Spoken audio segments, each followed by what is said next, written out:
Hello, I'm Rsk Gt. As the Canadian physician William Osler once said, the desire to take medicine is perhaps the greatest feature which distinguishes man from animals. From keyhole surgery to stem cell research, modern medicine enables the 20th century man to play God. But how did we get here? What incremental advances through the ages gave birth to the medical wonders of today? Here to discuss the history and practice of medicine are Stephen Merchant, graduate from the University of Warwick and now award-winning writer. Thank you very much indeed. And Carl Pilkington, a man with no qualifications, very little education, but who is now known the world over as a shaven chimp with a head like a fucking orange. Alright.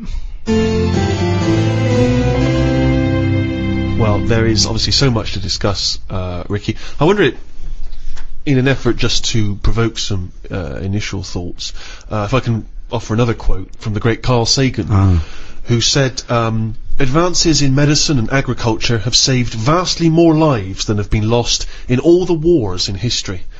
So quite a... yeah, just shows you shouldn't really worry about war. What do you mean? It's not a big problem, is it? Obviously. So, that's a good point there, Carl. War's not as bad as a lot of people make out. What do you think, Carl? Overrated? Too much fuss about all... Well, I don't know anyone who's died in a war, but I know loads of people who have died from, you know, cancer and what have you. So, is that going on Carl's quote? Does that work? Is he right? What did he say? Good, well, we're off to a fascinating start. I think it probably best, Rick, if we return to the very beginning of time, the dawn of man, because of course, even in primitive prehistoric ages, medicine was practiced in some ways, from the research people have done, cave paintings and the like. Carl, I wonder if you would just give us your initial thoughts on, you know, the medicine of the ancient world. You've not. You sound like you haven't studied it, or you're being. You're being modest. You're being modest. I've never really thought about it. What do you think? They didn't have much. I know that Tutankhamun. Tutankhamun. He died of having a knee injury. So they didn't have that much medicine knocking about back then. Right, where did you get this information from? It sounds vague. I read it at an exhibition I went to, and did you read the whole sentence, or just... No, I just saw they had some video footage made up. It wasn't from the time, and they just sort of said this is probably what happened. Sure. Did you put the headphones on and listen though, or do you just guess it from the pictures? I just looked because I couldn't have the headphones. Of course not. Why couldn't you have the headphones? They're expensive. How much? About 50 quid, I think, deposit and everything. Well, you get that back though if you return them. All you have to do is take them off your head and hand them in. I don't like the idea of handing money over, because it's like when you get a flat and that and you put a deposit in, you never get the full deposit back. I don't like deposits. Well, what do you think they're going to do? They're going to take 50 quid off because you put wallpaper on your headphones. No, but it's not the same, is it? Exhibition. So you're going to deprive yourself of education because you don't trust deprive me. I saw it. The Natural History Museum. It came off a chariot. The dangerous things. He came off a chariot. You saw that on the... How do you know he died? How could you tell from visual images that Tutankhamun died from a knee injury? It's just... honestly, you're going to make yourself look daft here, because that's what happened. Imagine that. In a room with Carl Pilkington, we make ourselves look daft. That would be incredible. So aside from Tutankhamun's knee injury, that's pretty much your grasp of the ancient world in medicine? Well, I don't know anyone else who's knocking about. Well, what about if we go back even further? What about if we go to sort of primitive man, cave-dwelling man? What do you know there of medicine in that early stage? They didn't really bother. Okay, is that guessing, or wasn't the earliest ones like people like shaman and those absolutely, of course, tribal lords that would say, well, that was I assume even pagan man had sort of apothecaries that certain roots and shaman who would use herbs and so on. But of course, if we go back to primitive man, you're obviously familiar. I believe it's pronounced is it trepanning? Oh, when you take the top of your head off and let out the demons. And they found various skulls from ancient man with holes bored in the top, some of which had healed over, suggesting that they had indeed drilled holes in their head, or presumably they wouldn't have had drills in that point, cracked the head, and in their thinking letting out evil spirits, and then they healed back over. So in some instances the people survived. Don't you think it's fascinating that there was one point when man discovered that this thing that we now call the brain, which sort of houses the mind, he knew was in his head. It's not that amazing. Well, no, it's not to you, because you know it's there. But but back then, I reckon I'd know that's where it is. why? Can you feel where you're thinking? Well, it just makes sense to put it there. What do you Why? mean? When you think and you speak, it comes out your mouth. So it just makes sense that whatever's near that is near to the mouth. If your brain was in your foot, it'd take ages for you to say anything. No, it wouldn't! Why? Yeah. This is like actually talking to a primitive man about his understanding of medicine. They would have more insight. By this point, we'd have just cracked open your head to get the demons out.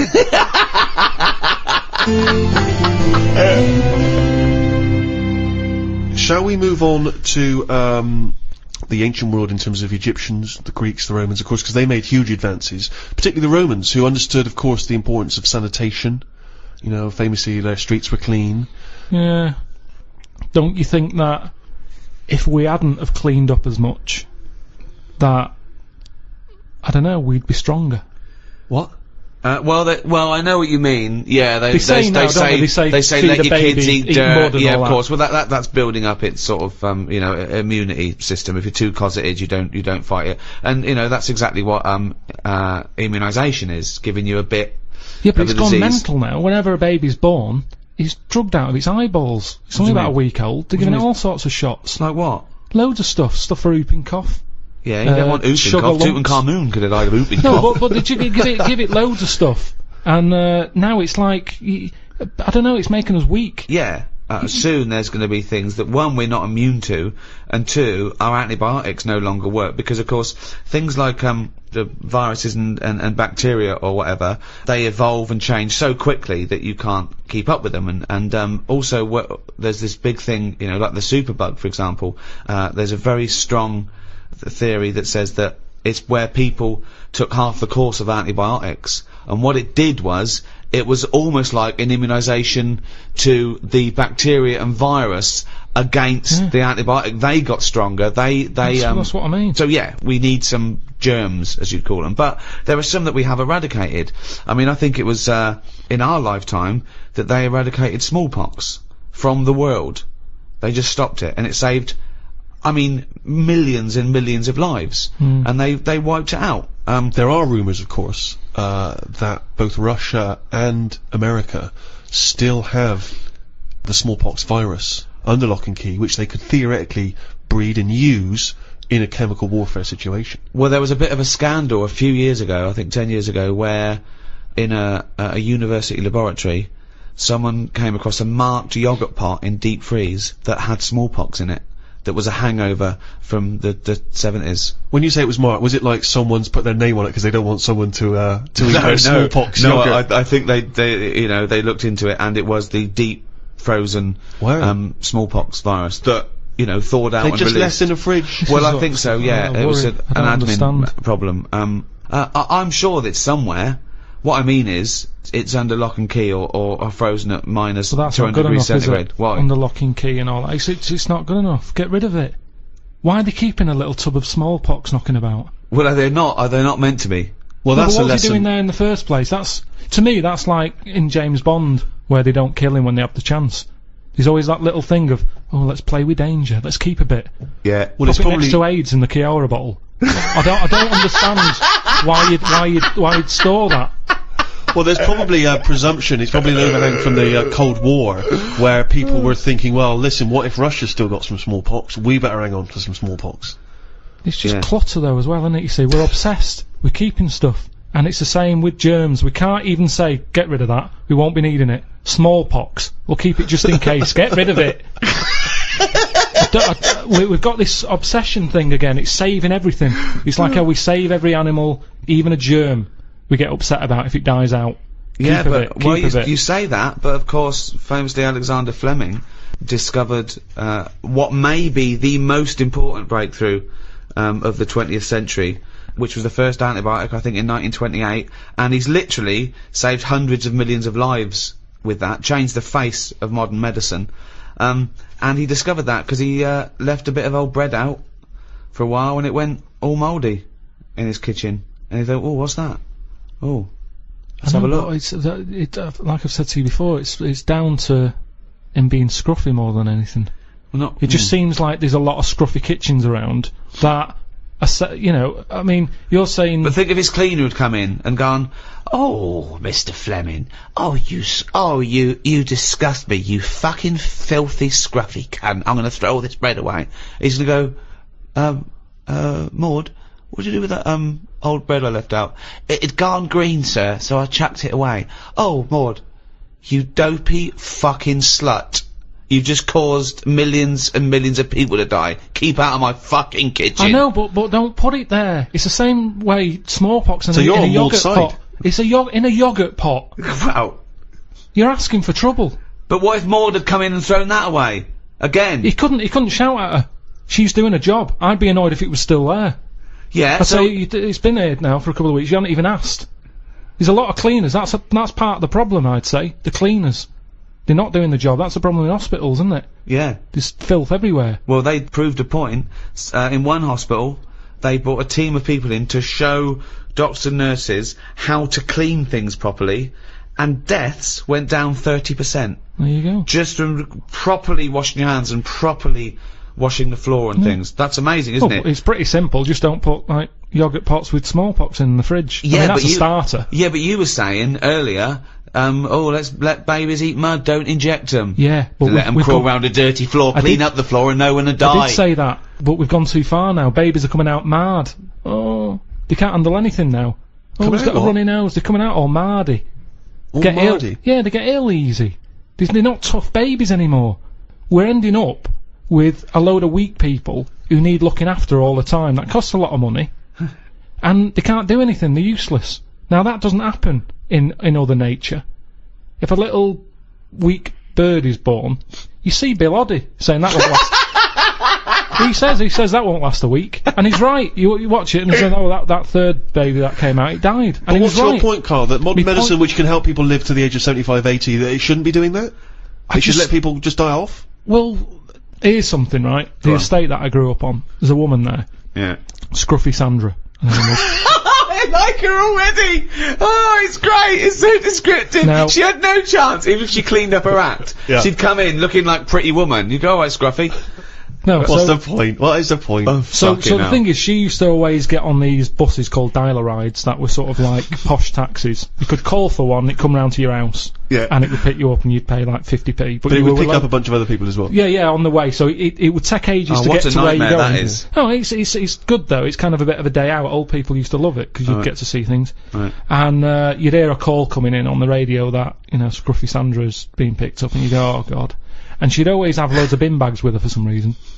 Now the thing is, Well, she sounds clean. she stunk. Well, she's taken out the Was bin she bag, then. homeless? No, she wasn't homeless. No, she used to she just didn't bath and that. She just stunk. But the weird thing is, Why didn't they call her Stinky Sandra? she never was ill. Right. People didn't sit next to her Yeah. because she stunk. Yeah. Now, because of that, anyone who might have had a bit of flu or a cold never sat next to Scruffy Sandra Right. because she stunk. But that was good. That was like a protection thing for her, because she knew that because she stunk, no one wants to sit next to her. She wouldn't pick up the germ. Right. Now, but this is quite... Your point is, in order to fend off illness, you have to not bathe. And so you stink. So you're saying that it wasn't that she'd built up an immunity, it was that she stank so much that flu wouldn't come near her. This There'd be is a lot such a of you. specific example. It's not applicable in any other scenario. There's always colds, there's always flu. It's whether your immunity is good or bad. The times I get ill are usually after like a long haul flight or something, when you're surrounded by it and you're run down a little bit. Or Maybe if know, you didn't bathe for 3 days Yeah. before the flight. Yeah. So, it's always there. There's colds and flus everywhere. That's interesting, isn't it, that, more sort of colds are spread through shaking hands than people, just taking in the air. Because people sneeze into their hand, and they think that's sort of safer, but then they shake hands, and you get it on your hand, and it sort of dies in the air quickly, but it stays on your skin a bit more, because it's, you're nice and warm, lovely environment. So that's why some sort of germaphobes don't even shake hands anymore. Yeah, but that's going too far, because they're going to die of something. You can't be that paranoid. You've got to get on with your life. Loneliness. And it's good to feel ill, because when you feel better, you appreciate how good you feel. Doesn't make any sense at all. It's good to feel ill. Doesn't make any sense at all. No, it does afterwards. The other weekend, when I was ill, I don't know what was up with me, but I got something. Symptoms? Went to the toilet a lot, felt sick at the same time, got a sweat on, felt weak, had the shakes. Just a bug, yeah. Lasted probably about 24 hours. After that 24 hours, you go, oh, I feel good again. It's nice to feel good again. And it makes you appreciate how good you feel. Now, sometimes I don't know if I feel well. It doesn't make any sense at all either. What do you mean, sometimes you don't know whether you feel well? Because I've been in my body for years. Here he goes again. Go on, yeah. Here he goes again. Now, the two minds. If there was some sort of kit that the doctor said, how are you feeling, Mr. Pilkington? And I go, oh, I think I feel alright. And they go, well, do you? Yeah, I don't know. And they go, well, step into the machine, right?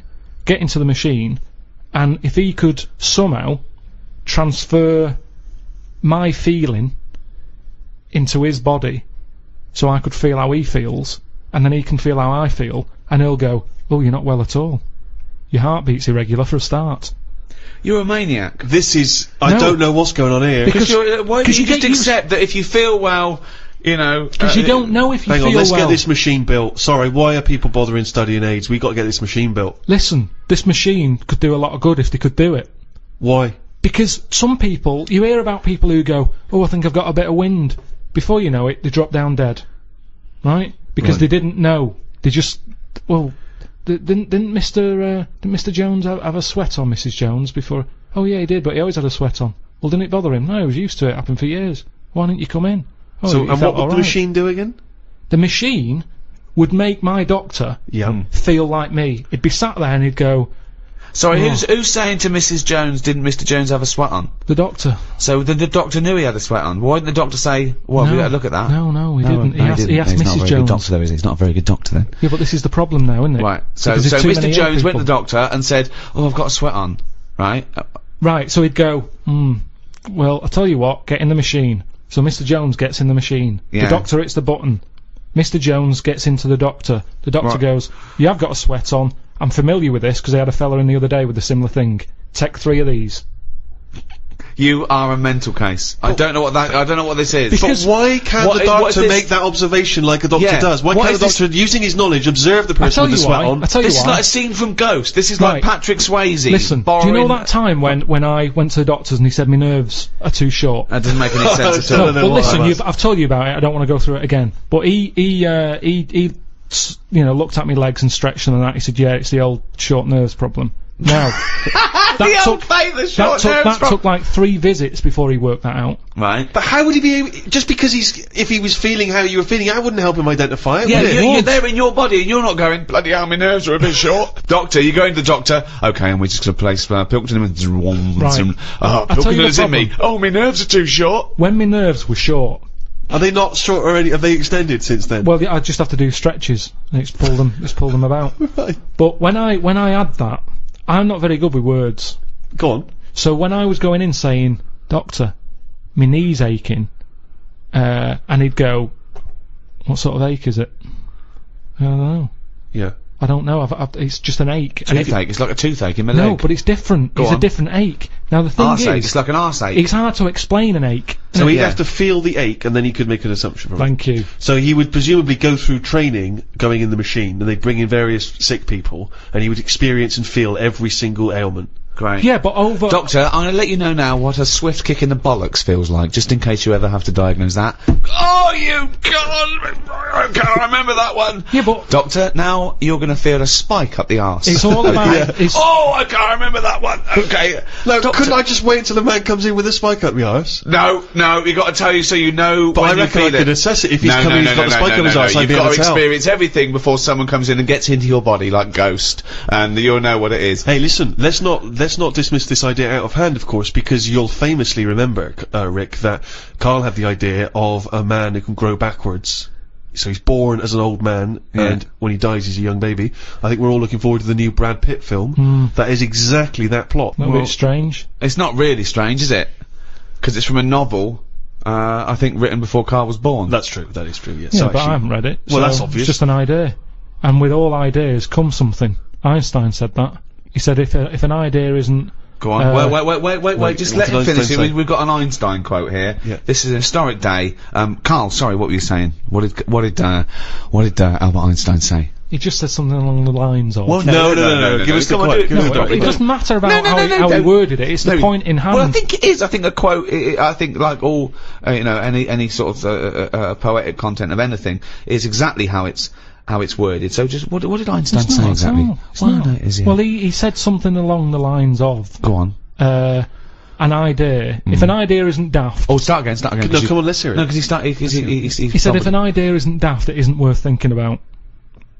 What? Say it again? If an idea isn't daft, it isn't worth thinking about. I can't imagine him saying daft. I can't. Well, it was something like that, though, meaning that every new idea seems a bit mental. Yeah. Right? It's a good But point. then it leads to something. Well, I'm not sure that but no. I think if we were sat with Einstein now and you'd brought up the machine that allows doctors to feel, I don't think he'd be saying we should pursue that idea. There's some ideas that go, I think the Earth might be round. People go, oh, you idiot, it's flat. And then there's people who stand in doorways covered in crucifixes with tinfoil on their head saying, Jesus is in my cock. Yeah. But Now, he's a mentalist. yes, but what I'm saying is, wouldn't you have said it was mental years ago when someone said, I'm going to make a machine so I can look inside your head? Years on, hello, get in the machine, we've got an MRI scanner. It's the next one along. They'd go, well, why are you looking in their head? It's where the brain is. I'll tell you what, we've got similar to it anyway, because I've read about this machine where, right, say if, put it on Steve, right? Go on. I wear a camera on my head. Right, if this is going to be I can see Steve's thoughts. No, but it's similar to that, and it works as well. So, I put a camera on Steve's head. Okay, it's changed already. Whose head's the camera on? I don't think it matters. Okay, Okay, fine. okay, Let's put Just the camera explain on it. Steve's head. Okay, right, okay, we've the got a camera's- camera on Steve's head. Right, What I've got on my head are some goggles. right, Over your eyes? Yeah. Okay. okay. You've got the camera. Through my goggles, I'm seeing what your camera's seeing. And where's the camera? Is it looking out from my eyes? Yeah. Right? So basically you can see what I can see. So I'm seeing what you see. But couldn't you just just a stand where I'm standing? Well, that's just a monitor. Well, that happens now. Yeah, you can listen, all have the I'm same finished. monitor. Hang on. So Okay. wait. So, how does it work now? Hang on a Well, minute. wait. Hang on a minute. You're this is you're at the Royal College of Surgeons. You're presenting this idea now. Everyone in the world is sat down here. The eminent scientists are going, "Can't believe John Weber's a genius. He's got an idea for cameras and goggles." No, you're saying this already exists. This has just come out the other week. Oh, okay. Put a camera on Steve's eyes. He sees through the camera. What I've do you got mean? the goggles Why on. is he seeing through a camera? I don't know what you mean. He's just got is it Wherever he filming wherever he looks, the camera's looking. Okay, so it's a camera, right? Okay, It's a camera on his head. He's not seeing through it. It's just seeing what he sees because it's pointing in exactly the same direction as his Yeah, eyes. if he turns his head to the right, Yeah, I will exactly. see. So it's monitored to so you're looking at a monitor really. Right. So one of the simplest ideas, but it's taken us 20 minutes to explain it. Yeah. Okay, go on. Right. So it's the same as a cameraman pointing the camera anywhere. We're watching the telly. We're seeing what the cameraman sees, basically. Go on then. but it's not like You've that. just invented television. Well done. Okay, right. So I've got the camera on my head. It's seeing what I'm seeing. Go. Right. You've got goggles on your eyes. I've got goggles on. If you turn right, I feel like I'm turning right. Okay. Now my Yeah. brain gets to a point that if you wear it for long enough, that brain thinks it's you. Because what happens What? is, because the brain's being kidded. At the end of the day, my brain thinks it's seen everything because my eyes are looking at stuff. Yeah, no, that's true, but it doesn't think I'm Steve Merchant. It experienced what Steve's see this like a virtual reality. No, but that's the weird thing. If you wear it for long enough, the brain's sort of seeing it like Steve's arm go up to his head and scratch it, and it gets to a point where the brain feels a scratch, even though it's not scratching my head. So they're saying this is like, you're kidding your brain, basically. I can see kick how your that would brain. work. I But see you're how not. that would work. You're not going to believe that you're me. No, you're not not believing going to you're Steve start Merchant. experiencing life as I experience it. My brain would. What do you mean your brain would, but you wouldn't? Because We've I'm done this, kidding. Steve. I'm kidding the We've brain. done this. Yes, but you couldn't kid it into thinking you're me. You wouldn't forget that you're Carl wearing a contraption. But what it was saying is, if someone went up to your stomach and started tickling you, my brain would look down and see that someone is tickling me, Yes. Yeah.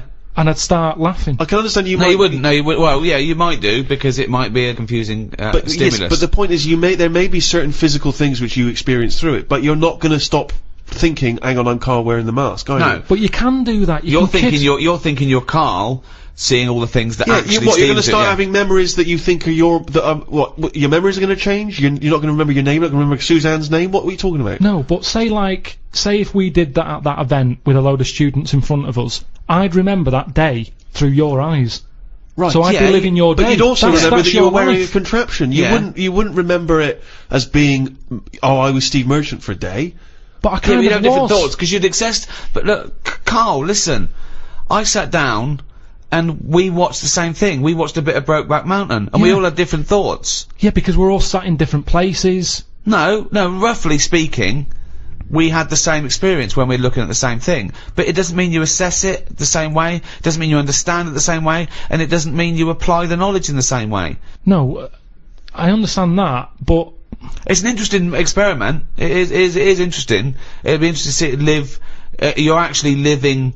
It's a different window to the world. Well, yeah, say if, like, I was a fellow with no arms and legs, but these goggles had a really long lead, and you went about living your day, and I was looking through your eyes, I could have quite an interesting life. Yes, you could, but Without you the wouldn't hassle. stop remembering that you're the person wearing the contraption. And also, But what is life? Yeah, Life but is what you experience. Yeah, but if Steve went off, but you'd know this, wouldn't you? I mean, Well, would you? If you stuck one on a baby? Well, yeah, that's different. Yeah. Well, I mean, there you go. if a baby knew no different, and those were his experience, then he would be feeling what he thought he was. Then there'd be nothing. But then, you know, let's face it, tickling someone is the sensation. It's not the thought. It's not the concept of being tickled is funny. Because if someone goes to tickle you, but they don't tickle you, you can actually laugh, can't you? Because you go, oh god, I know what the feeling's going to be like. Yes, because you've already experienced the real thing. Yeah. I still think. there's something in stop it. with that. Stop that sentence there, and you're lying. Let's go back, if we may, shall we, to just some of the extraordinary early developments in medicine. Do you mind if we... Yes. If we go back, just get back on message. There are, of course, a number of extraordinary developments. You may obviously be aware, Carl, that the first contraceptive diaphragms, centuries ago, were citrus rinds. Half an orange rind, for instance, would be used. I mean, more selfish men turned them inside out. I believe that's also still being used in parts of Manchester. For what? An orange. Just think of your head. And it worked. Well, we don't know at this juncture. I mean, maybe... I don't It know. worked as a contraception because women went, fuck off, what are you going to me with a fucking orange on your cock for, you dirty cunt? But it could... I mean, again, it's that thing, innit, of we look at it now and we laugh, but look at what's happening. People now are always trying to get us to eat more fruit. I don't. Amazing. That's a way of getting... I thought for a minute he was going to say, okay, so they start with, then they went from the orange rind to, say, a coconut shell. Yeah. That was too big, that didn't work. Run! Here comes Coconut John! No, don't put half a pineapple on your cock, that's insane. Yeah, that's mental. And then somewhere down the line, they finally got to contraception as we understand it. Is that, I thought that's where you're going, but no, something about eating oranges is healthy for you. What I'm saying is, if you go into any well-known supermarket, and you look at, say, some young kid who's had a kid, and you look at stuff in their shopping basket, they're not buying fruit. They're buying, you know, burgers and chips. Turkey Twizzlers, crisps and all that. No, but they love having it away. Get some fruit in. So they definitely have fruit in the house, which at the moment, a lot of kids don't have fruit in their house. That's why they're eating Turkey Twizzlers. But the mum loves having it away. So she would have loads of fruit in. So everyone's happy. If the she kids was are using eating an fruit. orange for contraception, she would also be giving the kids. Well, you wouldn't waste so half it. the orange she'd give to the kids, and half the orange she'd stick up her penny. Yeah, a treat for everyone. Have a bit of fruit, and she's got what she wants. Whereas at the moment, what happens? A burger's not coming in helpful for anyone. If you want me tonight, pop a sesame seed bone on your cock. Take out the fucking pickle. No one likes a fucking pickle up the fanny. Oh, he's a bloody romantic. He popped a plum roast sausage up my fanny yesterday. He loves me. Oh, fuck no. Right. Did you know, Carl, that cataract operations on the eye were performed in India as early as 1000 BC. And in Babylonia, in the same time, the fees of eye surgeons were rigidly fixed by law and were quite generous. So, for instance, if you're a very rich person, it cost you about 10 shekels. If you're a slave, only 2 shekels. But if the rich person lost the sight of their eye after the surgeon had operated, they would cut off the hand of the doctor. What? So he gets one chance at it? Well, he doesn't want to screw up. Yeah, I know, but everyone's allowed a couple of errors. That's how you learn, isn't it? That's a stupid rule. But then again, I don't know why they'd be so worried about their eyes back then. What do you mean? Well, there was less to look at back then. What do you mean? Well, like now, I saw a fella on the tube on the way here today who was blind. Proper, fully on blind. Blind? Now, for him, I just was like, oh, that's so depressing. Right. So much to see in the world now. Loads of stuff. Right. Art, buildings, and all that. Now, back then, if these people did have sight once, the pyramids, you remember it in your head, and that's enough. There wasn't loads of clutter anyway. It was all sand, so even if you fell over because you're blind, at least you landed on something soft. Whereas now, it's rubbish being blind. Stairs, loads and loads of people, loads of curbs and things. It's not a good time to be blind. So I'd prefer, if I was going to be blind, That's be blind brilliant. back when Tutankhamun was Do you knocking think that's about. a choice that people have that are blind now? No. If you're going to be blind back when Tutankhamun was knocking about. But all I'm saying is... Sorry, Doctor, I didn't seems- realise there was a choice. it Oh, seems- yeah. If you'd only told me you were going blind, I'd have said, well, let's get you back 3,000 years. It just seems a bit harsh, that's all. When someone's trying to help you and operate on your eyes, and they have a little bit of a slip-up, like we all do in jobs, you have a bad day, and he has to have his hands cut off. Then who's helping him? Who puts the hand back on him? And if they don't put the hand back on him right, do they have something done to them? They're blinded. Well, it just seems Blinded, like yeah. a no-win situation. I wouldn't be a doctor, and maybe that's why there aren't enough doctors about now, because of things like that that put people off. I don't think so. Well, I wouldn't be a doctor now. Why? Look at the hassle that happens now. You're being watched all the time. You're not allowed to slip up. Right. Well, that's generally quite a good rule, isn't it, that doctors don't make mistakes? No, but you've got to... I'd say at the end of the day, it's a complicated job. I'd get more annoyed when, say like the fella I've got round coming to fix my boiler. The fact he keeps having a go, he keeps charging me 80 quid, he don't really fix it. Is it and he still keeps not coming working? Back. I haven't cut his hands off. No. He keeps coming back. Oh, I'm a bit short on money, let's go round to the Pilkinson household. Charge him 80 quid again. No, it's Christmas, let's pop round twice. Do you know what I mean? Whereas a doctor who's trying to help people, it's a difficult job. Yeah. If he makes a mistake now and again, I think, well, it's bound to happen. It's complicated. Can't you see where I agree with you that people make mistakes, and I imagine there are good and bad doctors. They try and even that out by it being a very, very obviously stringent exam, and It's 11 years they've got to do. I read up on it. 11 years it takes to be a doctor. No, it doesn't. It does. It takes 7. No, but then they've got to be in hospital or something for 4 years before they get to play with someone.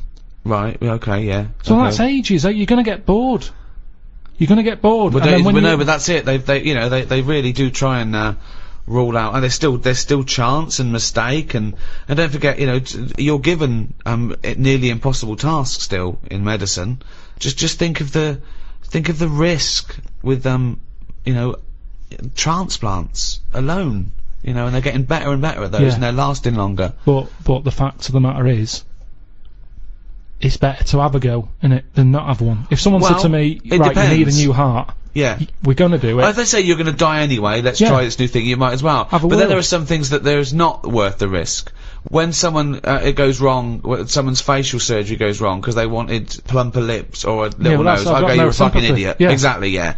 You shouldn't even be doing that. Doctors shouldn't even be allowed to do that. I don't know why, I really don't know why, a doctor, under a Hippocratic oath, takes the risk of something going badly wrong, sometimes general anaesthetic, because they can't be bothered to fucking go for a run, right? So they have fucking bits sliced off and tied up and sucked out. I want to go, you lazy fucking fat pig. Just go for a run and stop eating burgers, right? You might fucking die.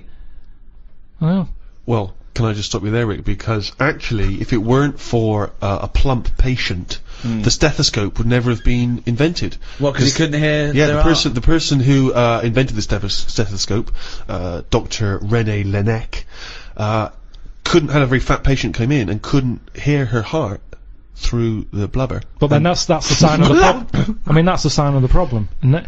Yeah. I mean, rather than saying, hang on, let's get a bigger chair in for her because she's got a fat arse, I'd say, well, you're not welcome here. If you can't get through the door, I'm not seeing you. I mean, if you've got a doctor who's having his hands cut off because he messed up an operation, yet fatty's coming in and getting special treatment, I wouldn't give him time of day. You see, this is what I'm saying, right? This is going right back to what I was saying at the beginning. The problem is, we've got pills for everything, and all this is doing is making people treat the body badly. Because you're going, be alright, there'll be something.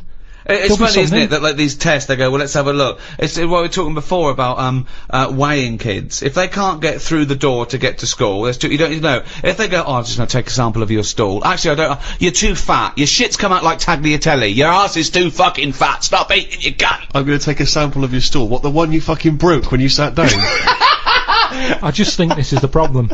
You know, we can do too much, and because of this, people are going, I don't care about my body. They worry more about the plasma telly getting a scratch on it than they do about their own body. Exactly. And if we stopped giving them tablets willy-nilly, they'd have to look after the body more. Willy-nilly is one of the worst diseases in the Western world, of course. Now, medicine is the art or science of healing. And that doesn't always have to be a drug or a surgery. I mean, bedside manner has a lot to do with things, and also it's all about care as well. We mustn't just forget that some people don't need medicine; they just need help. For example, there are people that help disabled people have intercourse, where they can't, you know, maybe get on to the woman herself, and there's someone that actually helps the man put in his penis to the woman's vagina. They leave the room. What? I've never even heard of this. It's true, absolutely true. They're helpers. Yeah, no, I believe that is the case. Yeah. And that's just as needed as anything that might cure them. It's not. That's pleasure. Yeah. So what are you saying? Because you can't walk or move, that you can't love someone and want to share that love? I'm just saying it's not a priority. Well, no, but they're going to live. They're healthy apart from their disability. I've met someone. They want to, you know, consummate this love, and someone is helps them out and goes, well, you know, that's part of my job. No, it's not part of the job. Well, it is part of this job because that's their job. I have never heard anyone say, oh, I've had a right day today. Why? I've been playing with Arthur's tackle all day. They don't play with Arthur's tackle. They pop Arthur's tackle in Hilda's vagina. I don't think they do. They do. How can they enjoy that? I mean, maybe once, and they'd go, that didn't work, did it? I didn't enjoy that, Hilda.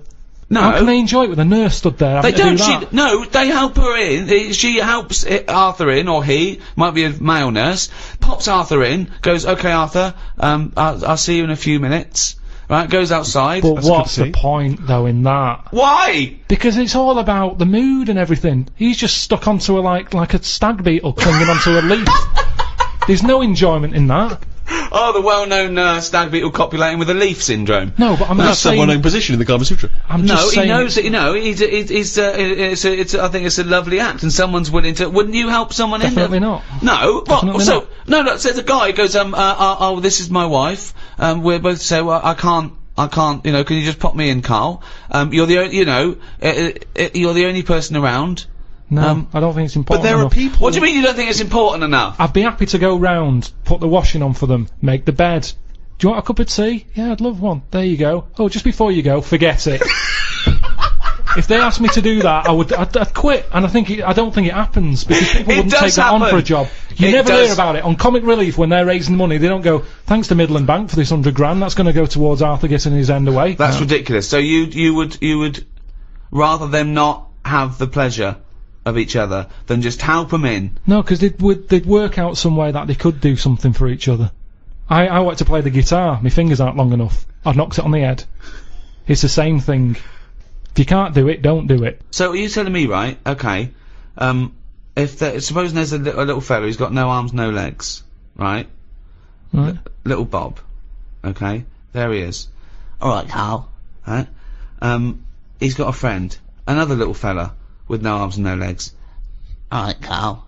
Right? They love each other. Two little fellas. Two little dwarves with no arms and no legs. Okay? Lovely little fellas. They get married. Okay? Look, Carl, you can't put my penis up my boyfriend's bottom, can you? No, I can't, no. Why not? No, do you need anything else doing? No, I'm fine, yeah. No, it's weird how you can manage everything else. Well, no. I'm here to help you, everything else seems to be sorted. Well, just in the chair. Why do you need help in this department? Well, because he's over there and I'm here, and if you just pop me in and just leave No, I'm us not there. doing that, it's not good for you. You've lost your arms and legs, you'll be losing that soon if you carry on sticking it up there.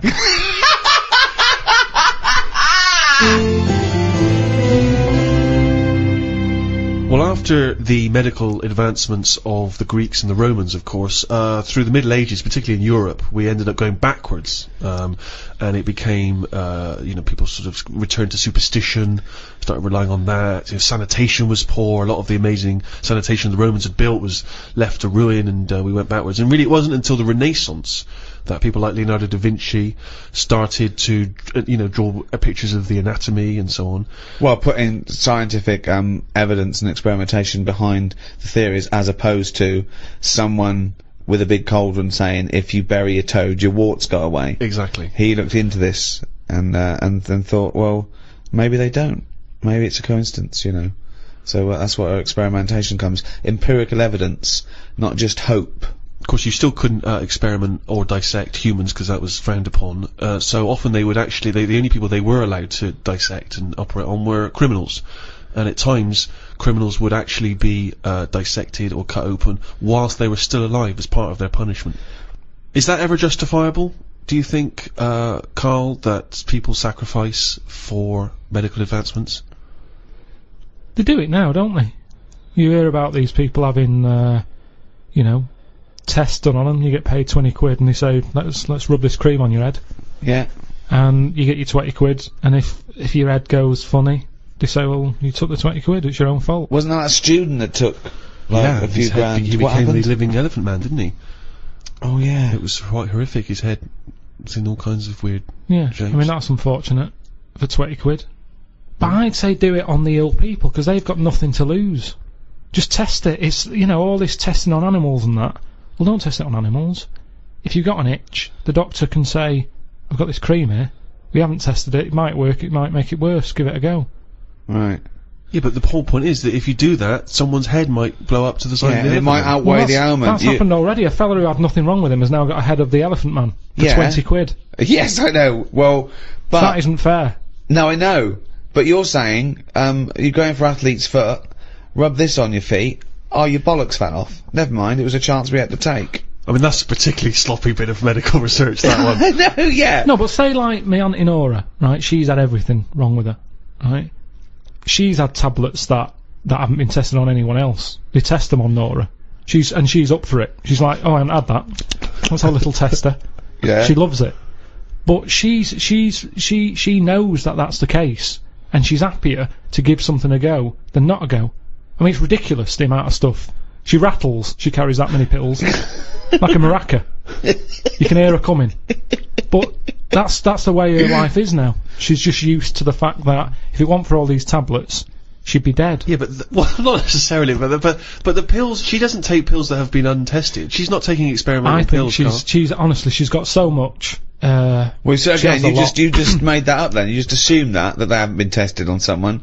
Where'd they get them? Where'd they get these pills from that haven't been tested? Well, it's all very new. She's on a lot of new medication. That can go either way. Could this be one of the reasons why she farted for 24 hours? It could have been one of the side effects. 5 minutes. Oh, 5 minutes, was it? Yeah, that's what my mum said. It's all the medication, because your body's in shock, isn't it? It's been, given all these drugs that it's not used to. Luckily, some of the pills weren't suppositories because she'd have lost them in the great fart of 1989. I've lost all my suppositories. But that's what you do, innit? If you're in pain, and I mean, like, I don't know if I told you when I had kidney stones. I think you mentioned it. I was in agony. Yeah. And they said I was in A&E, lying on my back. Mm. And the woman at the A&E counter said to Suzanne, "Who's that over there?" And she said, "Oh, he's with me. He's in agony." So they said, "What's up with him?" I said, "Oh, it's his kidney stones again." Because this is when I went back at the night. Mm. I was like, I couldn't care that people were staring at me. I was rolling about on the floor like a dying fly on my back. I just didn't care about what was going on around me. But I was told that because it's busy, that they might have to send someone out to shove like something up my arse that would get to the pain quicker. What do you mean send them out? Well, they send while you're lying on the floor in A&E, they're going to stick something in your arse. What do you mean? Oh, you mean a pill? I thought you meant to get to your kidney quicker than up your knob. No, a pill. They put it up there, and apparently it'll kick in quicker. Yeah. The tablet works quicker. Yeah. Up your arse than it does down your throat. Yeah, because it's a mucous membrane and it's... Well, I was up for it. I just was like, whatever it takes. Now, saying that to me now... But hold on though, what if the doctor said, okay, I could give you this morphine, take it will take a few minutes to kick in, or I could rub some on my penis, I pop an orange on the end of my penis, I rub that in morphine, and I pop that out of your rectum, Mr. Pilkington. Are you in agony or not? Are you in agony? Okay, look, I'm just smearing... I'd say I'll get a second opinion. Well, no, you haven't got time. There it is. Do you want this up your arse? It's covered in morphine. He's in his private life he's a promiscuous gay man, but in his professional life he is a doctor with a morphine smeared penis, and he's ready for action. So if he's willing to do that in the middle of A&E. Yeah. So he takes no pleasure from that. It's the only way. So are you in pain? Do you want this done or not? Yes or no? He comes out into A&E reception, his trousers around his ankles, he has an erect penis, he says, Carl, do you want me to stick this up your arse? And your answer is? Yes or no? You're in terrible agony. He's wearing a condom. He smeared the condom in. I mean, it's not unprotected, morphine, penile, surgery. Administration. And what? In and out, done. Just in and out, yeah. It just administered your arse takes on the morphine from the Dr. Penis. And it's the only way, really. In and out. Yeah, in and out. Up once, okay, and out. It'll definitely work. You will. The pain will go away. No side effects. It'll be pleasurable. No side effects. No side effects. No. I'd probably call Auntie Nora and ask her if she's had it yet.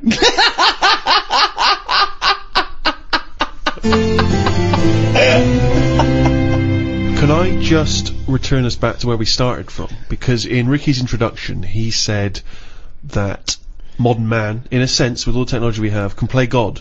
And this is something which is huge now. A lot of ethical discussions about things like stem cell research. Should we be interfering in what should be a godly terrain? You say no straight away. Straight away, no. I think they're sort of like messing about now. I think that's the problem. We've got the tools and they like to use them. And that's what happens. I've got a sander for Christmas, and I can't wait to sand stuff. I can't even think of enough things that need sanding, but I want to use it. And that's scruffy sander. And that's the problem, innit? If you've got the tools, you can't have the tools and say, pop them in the shed. Well, no, I don't want to use them. Got a new tool here. Right, sand the shed down. That's the problem, innit? All these, medical people. That's what happened in the Hulk, innit? Yeah, well, again, that's, I'll just say that is a work of fiction. The Hulk. Yeah, but with all fiction comes the future. Yeah. Certainly in science fiction. But the problem is, this is what I say is the problem. We can sum it up here if you like. I think it sums it up. Go on, no, this is is it a quote from someone? Well, yeah, here's one for sound bites, and it just saves a lot of time, Carl's quote. You don't have to study the book or anything. So let's sum it up there. We're gonna end it here, but we're gonna end it with this quote from Carl Pilkington. Carl, shoot me.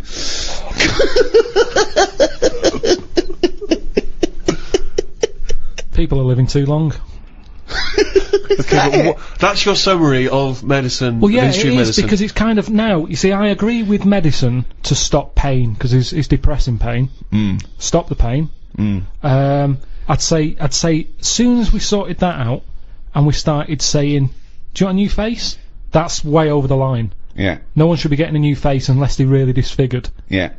But those are the people who are getting new faces. No, they're not. There's people messing about. Yeah, no, it's people. Well, plastic surgery, but that's people's own choice. They're paying for it. It's ridiculous. I know. But it's not taking it away from other people, is it? Yeah, it is, because the person who's messing about with someone's face could be doing something else. No, because they're plastic surgeons. They're privately employed. Yeah, but they shouldn't be. They should be sorting someone else out who's got a little funny head. They shouldn't be messing about with Pushing someone who's got himself nothing wrong with forward, them. trying to get some free treatment. Get some free And it treatment never for- looks right anyway. You spend No. all that money, it never fits properly. Yeah, No. well, this is what annoys me about Fish Carly. lips and It that just looks wrong. that stupid little skeletal nose. You'd be and all better the- off changing the head, all of it, rather than messing about with the face, because it never fits properly. But you've completely, as a form of summary, you have completely gone off tangent. No, and That's off not the a mark. summary yet. Sum Right, up. I have one right, more go. so- This is the real one. Yeah. Okay, Carl. Sum up our global guide to medicine. Go.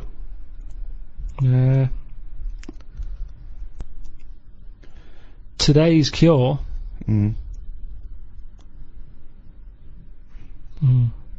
Today's cure. It's something like that. It'll be something like today's cure is tomorrow's headache. It's all right. That's all right. Because what I'm saying there is, Go on. we can come up with stuff. We can come up with a tablet to get rid of headache.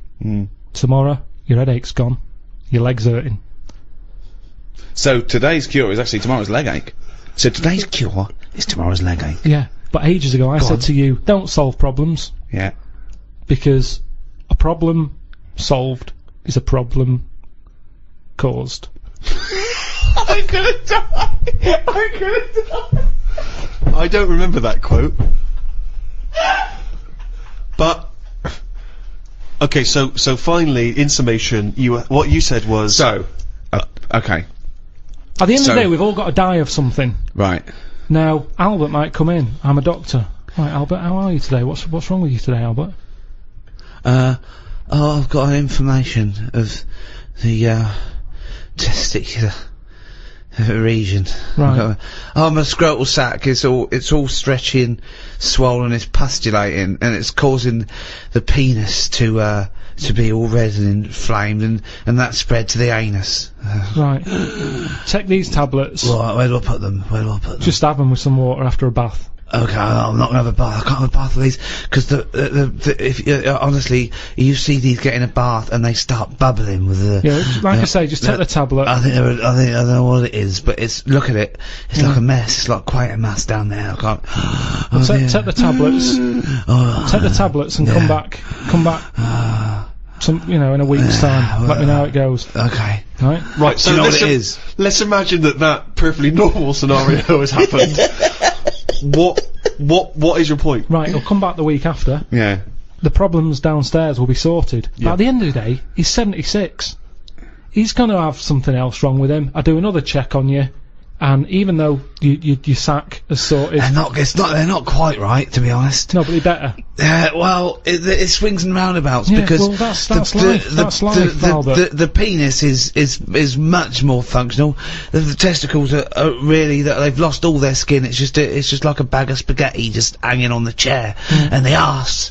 The arse is the itchiest arse I've ever had. I've had to, at some points, I've got blood under my fingernails and scratching my anus. So it's not completely cured. And this is why no one wants to be a doctor anymore.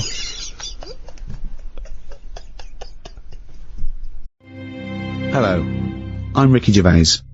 The English biologist Thomas Huxley once wrote, "To a person uninstructed in natural history, his country or seaside stroll is a walk through a gallery filled with wonderful works of art, 9/10 of which have their faces turned to the wall. Teach him something of natural history, and you place in his hands a catalogue of those which are worth turning around.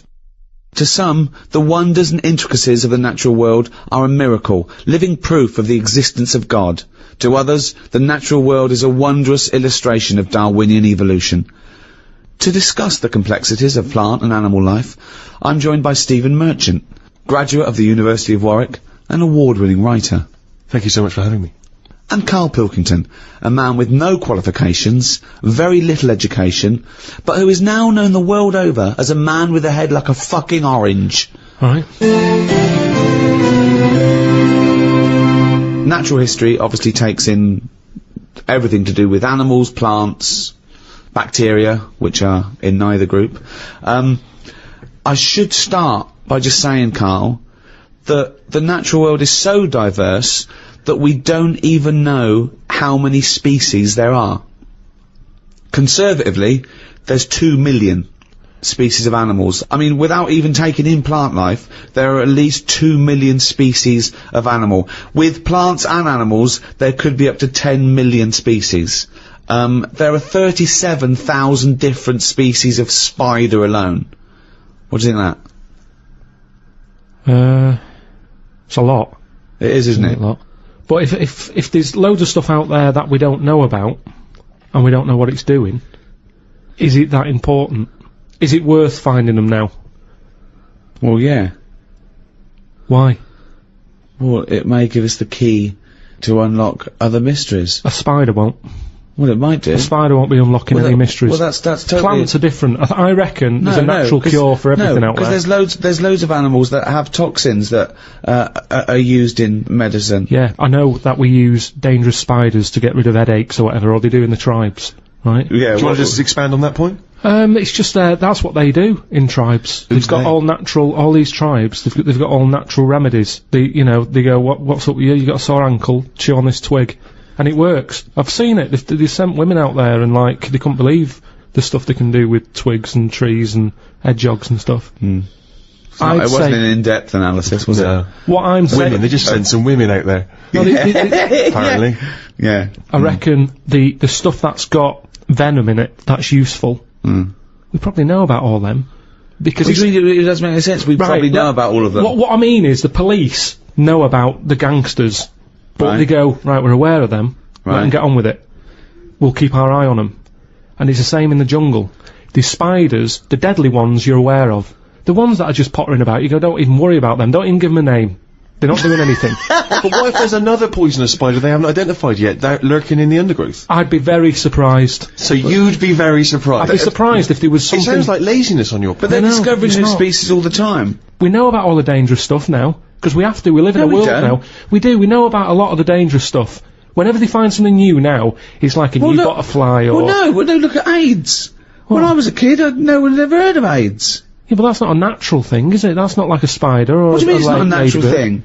It's not a natural thing. It's not something that's... AIDS hasn't been, like, living under the soil for millions of years going, I'll wait till the 1980s and I'll come out and kill a load of people. No, but it is a natural thing. It's a new thing. It's new. Yeah, but loads of animals are new, aren't they? Evolutionary terms, there's new animals in evolution. I'm sure there's new stuff deep down that's just like, almost like bacteria, sat under the soil, it'll never come to the top. Right? It's like having an old woman who's a neighbour. She never goes out, she doesn't bother you. Let her be.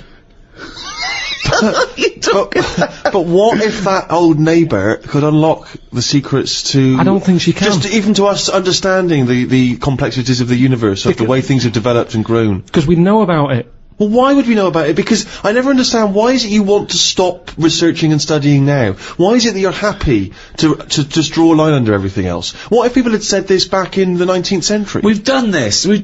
I think someone in the 1900s, said everything that's going to be invented has been invented. And then look what happened in that century. Yeah, and I've said to you, look at the stuff that is being invented now.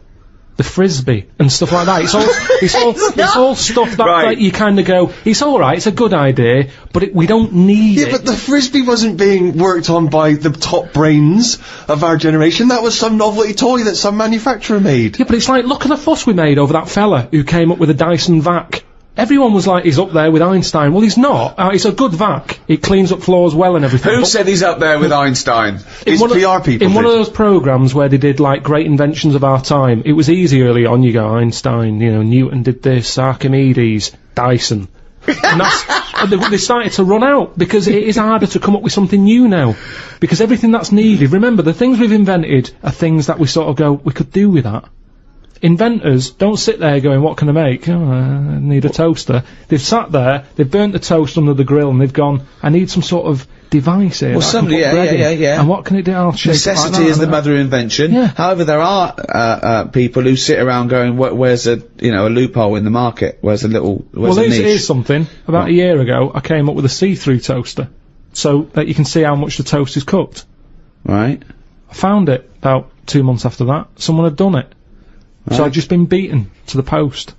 Yeah, but all you're really doing, Carl, is modifying an existing invention. What other examples of being pipped at the post are there? It's got to be one that hasn't been done. Or it's not your theory. But But also something that unlocks a mystery. Or helps the world. What's causing problems in the world at the moment that needs sorting? Well, cures for things. Faster transport. Anything to do with security. Anything to do with well-being. You know. Obviously, environmental concerns are a big issue. People trying to design automobiles that Fuel. can run on different alternative fuels. I met a bloke on a conference once who sent a drawing to Blue Peter. It was their design a car of the future, and he sent them a drawing that was a car, and the only innovation was that you can have a shit while driving. And then he put shit goes down pipe, which becomes fuel. They must have looked at that and gone, what a maniac. I think that's a brilliant... I mean, I've driven a long way. I drove to Cornwall recently, and I would have loved... But I think he did it when he was about 9, and he must have thought, oh, I'm being driven to school. Oh, I need the toilet. Wouldn't it be good? Well, why hasn't that been done? What? Well, like Steve says, I've been in the same situation when you're driving and you go, oh, where's the service station? You see a sign saying 36 miles. So what? You're in agony. So you suggest pull your trousers down and shit down in the seat that's a toilet? Yeah, well, what's wrong with that? Well, you got your nan in your back. She's got one as well. So you are going to Cornwall all shitting. Well, not all the time, but it's more useful to me than a lighter. So also, at Where what do you point wash do your you hands? wash your hands or Yeah. wipe your arse? At what point does that occur? Oh, At the that's end of the journey. Oh God! So you get in, you have a shit at Deptford, and you wipe your arse at Polperro. Yeah, but like I've said to you, this isn't like just people going, oh, I think I'll have one. Do you need one? Not really, but it's something to do, innit? I'm sick of playing I Spy, I'm having a shit. You have it when you really need one. When you have to pull off a motorway, it's a lot of messing about. There's probably going to be a queue at the toilet. No more queues at toilets. 10 minutes, Rick, that takes, doesn't it? 10 I know, minutes yeah. to 10 pull off, minutes. have a quick shit. Driving along. It's just going on. It's just going on. Don't even know about it. Radio's on. Everyone's happy. Doesn't matter. I don't know. I mean, we all do it as well. That's the thing. Anything else you'd come up with? I mean, so far you come up with nothing. That was a 9-year-old boy's idea. I mean, the Breville maker wasn't needed. That's true. What's the Breville maker? Like toasted sandwiches. But there's so many things. Chocolate fountains. Anything like that. I just go, what are these? Who's invented these? Who's okayed this idea? And yet I can't have a shit on the motorway.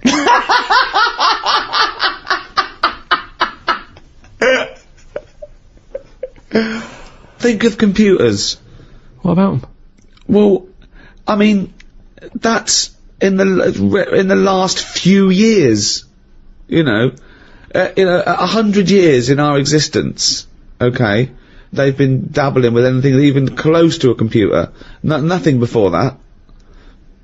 Yeah, computers are a good thing, and it baffles me as to how they came about. When you think a computer chip is just made out of sand. Now, for someone to come up with that, you go, there must have been some sort of alien involved here. What do you mean? Why do you think that? So I love it. So the frisbee, rubbish. Anything too clever? Well, it wasn't an invention, it was an alien. So there's nothing between frisbee and computer chip. What I'm saying is, it's not even an idea, is it? What do you mean? A computer chip, where's that come from? Oh, it's amazing. Well, it's astounding, yeah. So you think it was an alien? What are you talking about? Great. Because I can't believe that someone would go, right, I want to make something that will hold information and be able to do, I don't know, let's use some sand, we've got loads of that. You go, what, you don't... Well, that's what genius is, though, But isn't Carl, it? there's no alien involved. No, but when I say alien, I don't mean an alien came down here and said, you know, oh, do you want to buy this? There could have been Yeah. a spaceship crash, right? Right, yeah. And there's all them rumours, isn't there, in that hangar. They've got the spaceship, they take it apart, they go, yeah, wheels, we've got them, yeah, steering wheel, yeah. And then they go, hang on, what's this here? And they find the chips, and they break it down, and they find Carl, it's sand. but that as an explanation to human genius is nearly as ridiculous as the Adam and Eve explaining life on Earth. How could you tell that to someone without going red? I mean, I always worry about that, where people who believe in Adam and Eve, don't they wish there was a slightly better explanation? With all the evidence we've got, do you know what I mean? With all the evidence for evolution, that they think the Earth is 5,000 years old, and God made Adam out of some dust, and then he went, oh, I need a bird. It's alright, I'll make it out of your rib. Yeah, but there's loads of things that you go, oh, this is a bit embarrassing. I bet Charles Darwin, when he said we've all come from apes, I bet he started home going, Should I tell them about the frisbee first? But the fact that sand makes computer chips is not the interesting thing. The interesting thing is how the human being discovered that, what am I talking about, sand makes computer chips, that silicon can have information put on it. But we're made out of oxygen, nitrogen, carbon, do you know what I mean? And hydrogen. But that's nature. You see, nature is amazing. You can't beat nature. Right? No. It comes up with some amazing things. Yeah, but man is nature. Don't forget that we're an animal. We're a brilliant ape. Now, it's clear to any sensible, reasonable, educated person that we did evolve from, apes, or rather, we had, a common ancestry, and that we're closest to the chimpanzee. We're actually 98.6% genetically identical to a chimpanzee, Carl. We're closer to a chimp than a chimp is to a gorilla. Genetically speaking. I just find that hard to believe when you Well, I'm telling you it's true, so what are you finding hard to believe? Well, your eyes, your own eyes are what sort of comes up with a lot of, thoughts. No. One's eyes don't come up with thoughts. No, Two, but what I'm saying is, what you mean is, through your own eyes, you look at things and make up your own decisions. So if there was no Darwin or anything, and I was sat somewhere and someone said, right, we're going to bring a few animals in, one of them's related. Right. They're all related. Alright, but they're all related to you, but one's not so long ago, right? And they brought them in, and they lined them up, and there was a chimp stood there, and a gorilla, and what's another one? Orangutan. Right, yeah. Right, I go, the orangutan, send that out. I'll be first to go, so he's definitely not linked to me. See, I disagree, but there we go. That's just looking at you. Right, so the hair colouring, there's none of that in our family. Well, there's no hair. Go. I like the fact that it loses out because it's ginger. So that's gone. Right, so I'm left with a gorilla and a chimp. Yeah. I would go for the gorilla. Well, it's a good guess, but you'd be wrong. So we are much closer to the chimpanzee, okay? 98.6% genetically identical. Think of that. We only differ on 1.4% of our genetic makeup. That must be the arse.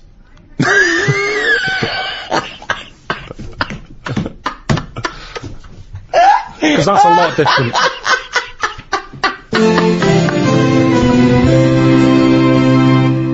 Animal rights is a hot topic. It's a big issue.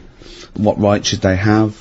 How do they compare to humans? You know, it's a well-known fact that we test on animals, with the assumption that humans are more important. We test drugs on animals, and we're basically saying, if they die, they die. We'll learn something from them.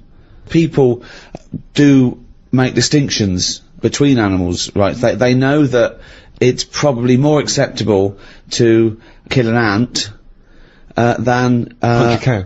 Yeah, exactly. You know, I think that comes again from how close are they to humans? Have they got a face? But that's are they furry? I told you, didn't I, about my dad's mate who had a monkey and he had to thump it. What? Well, there's two things there. One, why did he have a monkey? Two, what sort of discipline is thumping a monkey? What was the monkey doing? He was annoying his wife a lot and sort of, you know, pinching her arse and stuff like that. Right, no, that's wait not a minute, true. we've never heard this before. How have we had all these years of monkey use and we've never heard this before? Ago. Your dad had a mate who had a monkey? Yeah, I'm sure I told you. Well, why did he have a monkey? Just for a laugh? Well, it was back in the day when people did. They all had, like, odd, sort of pets and that, didn't they? In, like, about 68. Oh, 1968, when everyone had a monkey. But he had to thump it. Now, the weird thing is... No, that's weird enough. Is this is all the story? This is the entire story? No. You've got, all the information you've got is he had a monkey and he had to thump it?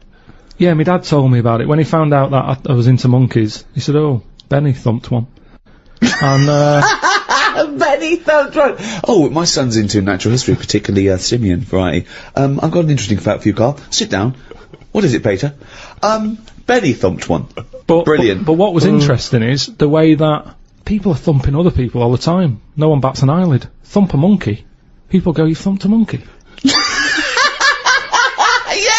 Yes, they do! They do go, you thumped a monkey. So that's what's weird, isn't it? But this chimp doesn't want to be caged and kept in a fucking council house in Manchester. No, it was quite happy. And if he wants to live like a human, I mean, in the 70s, you know, there were all the teabag adverts and all that, and they were loving that. No, they then weren't people loving it. interfere, people go, that's unfair. Now they're in like a cage in a zoo. You go, it was better when I was pushing a piano up a stairs. They weren't really. They weren't actual delivery men. They weren't really sitting down and having a cup of tea. It wasn't a documentary. A week in the life of the monkey delivery men. I love that. Chimps in a zoo now going, okay, now at least we were free. Remember when we used to drive a van? And we're on 58 quid a week. Yeah. They're not meant to be kept in a house in Manchester. It's cool to keep a person in a house in Manchester, so it's fucking cool to keep a monkey.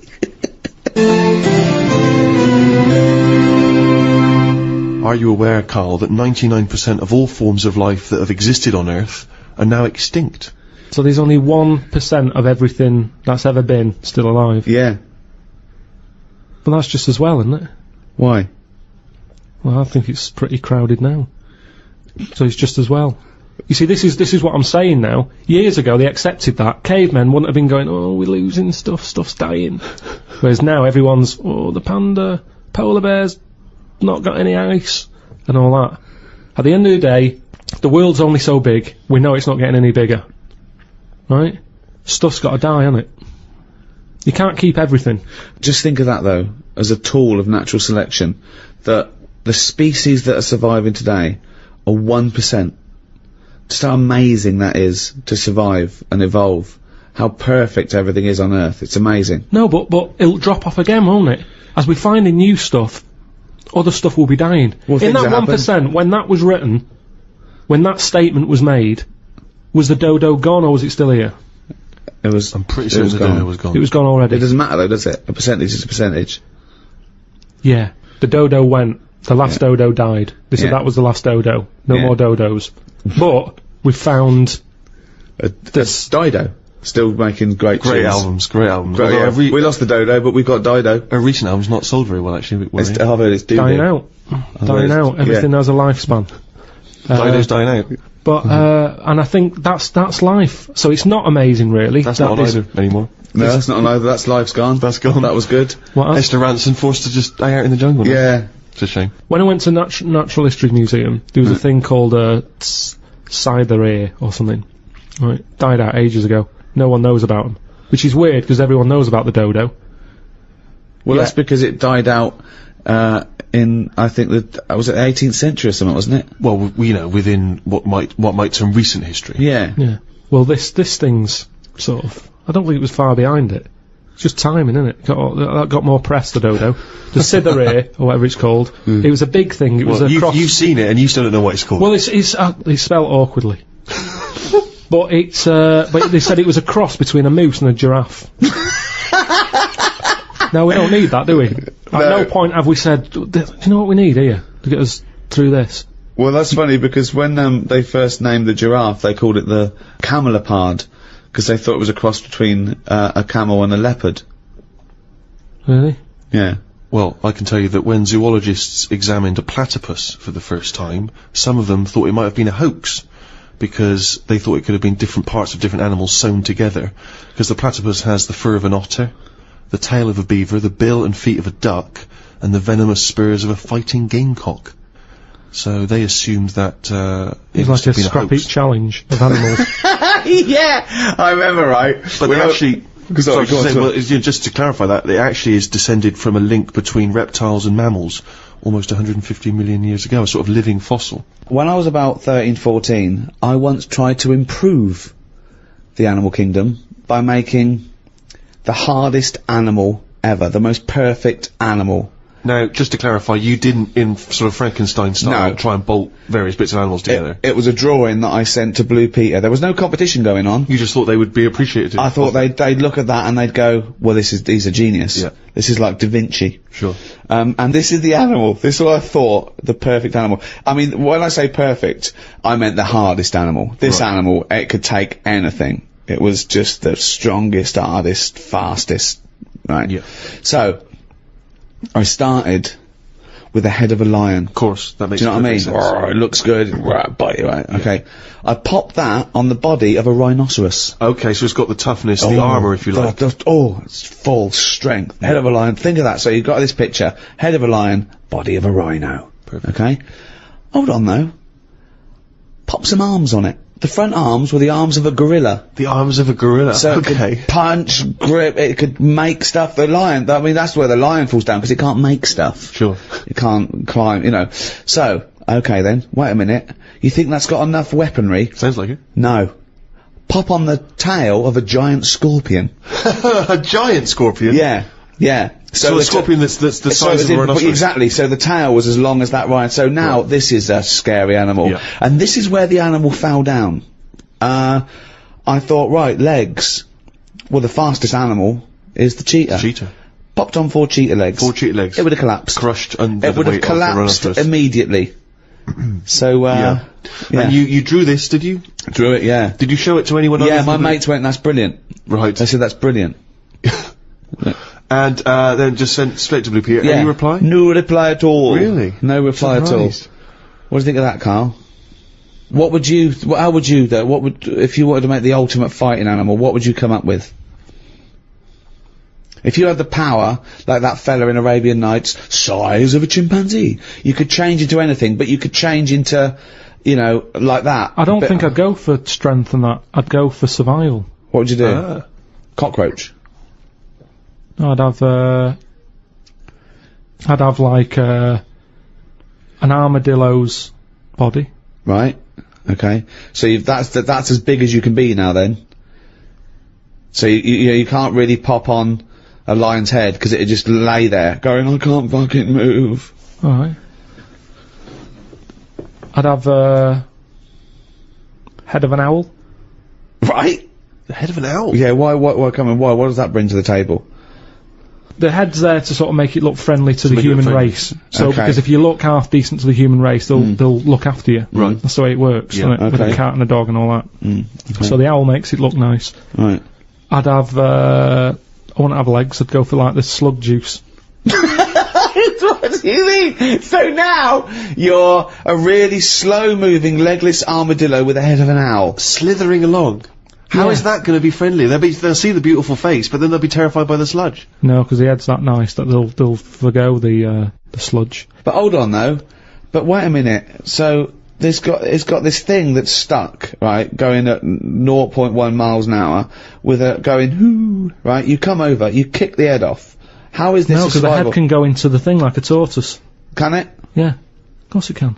Into the armadillo body. Well, no, an armadillo doesn't do that. It just curls up into a ball. No, this isn't an armadillo, is it? So it's Why has it got the slug? Why Because is that so attractive? what I'm thinking is an armadillo.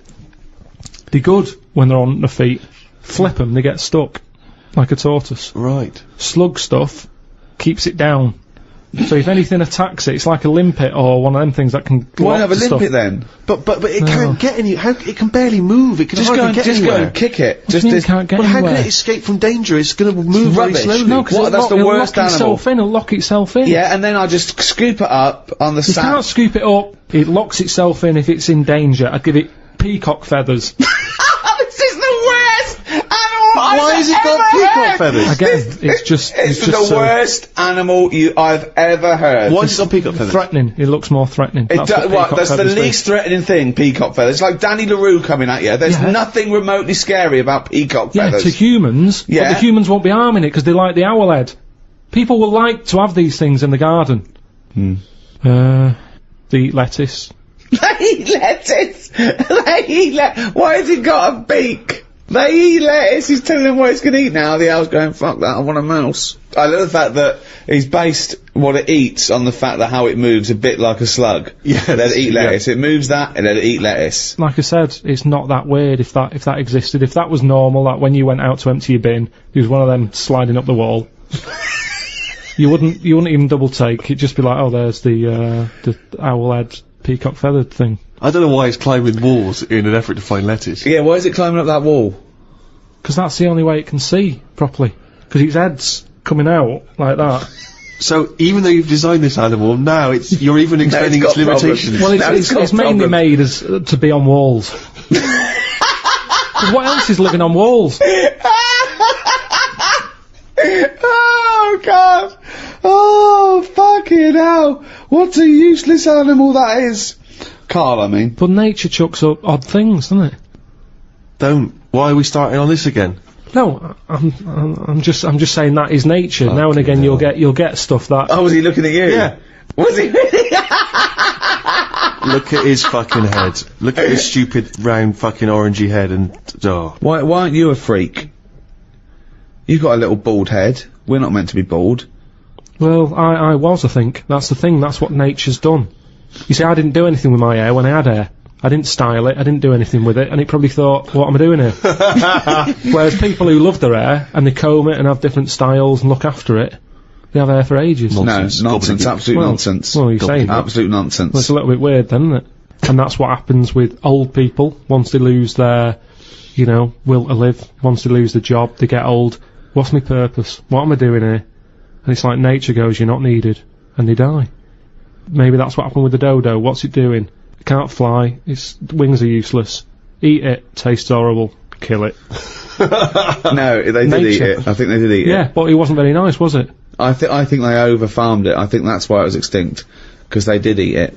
No, but they did eat it, but they didn't like it. Everybody, you never saw like a fully eaten carcass of a dodo. You're making this up again. Eaten. All conjecture. No, but they didn't eat it all. Everybody would probably try it and go, "It's not for me, that." But you don't know No this. idea, You you're don't just know making this. it up. What's this based on? That people... And also, why would that kid it out? Because I'll tell you why. Why? Because if it's not nice, people don't get another one in. And they die out. The reason we've got loads of chickens and loads of cows is because we eat them. If we ate polar bears, we wouldn't be short of them. Because you'd farm it, you'd take more care, but what's a polar bear doing? Sat on a block of ice floating about. It's no use to us, is it? It sounds harsh. once It's again no got use. his information from a Glacier Mint advert. No, but it's no use to us. We know they're there, and it's all very sad when you see them on the news sort of struggling and all that. Yeah. But it's going to make them stronger. If scientists could bring back to life the creatures that have existed in the past, do you think that's a good idea or a bad idea? Bad idea. Bad idea? Yeah. Now, leaving aside the horrors of Jurassic Park, do you think, for research purposes, it might be a useful idea? I don't think it is. For me, it's like a Friends reunited. It's like people who you knew ages ago getting back in touch, and you go, "I don't want to get in touch with you." That was then, and it's the same with a mammoth. That was then. You had your day. It didn't work out. Now to bring it back, it's unfair. You're messing with nature anyway. I think I've said to you before about I don't know what they do with them. They're massive things. I think it's like they're just not thinking about it. It's like rushing into buying furniture that's massive, and then you get it back and you can't get it through the door. No, And it'll be like that with a mammoth. Where are you putting them? Oh, I didn't think of that. But what about if you could say you could feed the third world with mammoth meat? But what's wrong with we've got loads of cows and stuff. Why do they need a mammoth? No one even knows what it tastes like. Imagine that. You bring it back and you've got another dodo on your hands. No, People go, but- this is horrible. Well, they used to eat them because they, again, what humans found out is they could take down a mammoth, but they got greedy and they found out they could chase them, and so they'd go over an edge of a cliff. And what they did, they went crazy and they used to herd them, and they'd all die. But of course, then they'd waste the meat because they couldn't eat it all. Yeah. Well, that's. I think that's why we shouldn't bring them back, because they are too big. So even if Didn't hear a word of what you said then, didn't hear a word. no, I did. Everyone can eat them, but the problem is they're so big that you couldn't eat it quick enough, so it all went off. Yeah, but I was saying that they killed too many at once. Yeah, I know. doesn't know I what heard you're that. talking about. I heard that. But what I'm saying is, why not bring back an animal that's smaller, manageable for everyone? Yeah. That's why the chicken is perfect. Out of all the animals, perfect. Good size, feeds a family of 4. Whilst it's alive, it's giving you eggs. I agree. And it tastes nice. But it doesn't if you think it's not having a good life. If suddenly said to me, I stopped eating it because I found out about how badly they were treated like 10 years ago, and at least I have organic. And honestly, eating an animal that's been tortured doesn't taste nice. Foie gras would make me vomit. The thought of it, the evil involved in torturing a goose because the liver tastes slightly better. I mean, where does it end? I think if they're looked after, they don't want to die. The ones in a nice warm little, hut, being fed lovely food, you're going, right, we're going to cut your head off, and they're probably like, oh God, I'm going to miss this, I'm loving this life. Whereas the one sat in its own shit's going, have me first, I'm sick of it. There's different ways of looking at it. Good point. So what you're saying is, give animals a bad life, torture them, and they'll be happy when you eat them. Brilliant. But we've ordered we've ordered a turkey. Right. It's way too big. So I don't know what we're going to do with it. And it's worrying me now, actually. It'll be nice on Christmas Day, but it's my job to look after the kitchen and everything, tidy up. And I don't know what I'm going to do with it all. The fact that he's been given a job to make him worthwhile, really, it's like a little home. No, but a chicken, your chicken. Arthur, you're washing up today, aren't you? Yeah, Arthur's job. And that's the problem with a mammoth. I think the idea of it's probably quite pleasant. You go, oh, that's something new to try out. But afterwards, when you got to tidy it up and stick it in cling film, you'll be going, how much of this have we got? So I wouldn't bring back the mammoth. Brilliant. Charles Darwin, of course, once said, I cannot persuade myself that a beneficent and omnipotent God would have created parasitic wasps with the express intention of their feeding within the living bodies of caterpillars. His point being that, creatures and their reproductive cycles are so complicated, so intricate, so bizarre, that alone is proof of the non-existence of God. Where do you stand on that?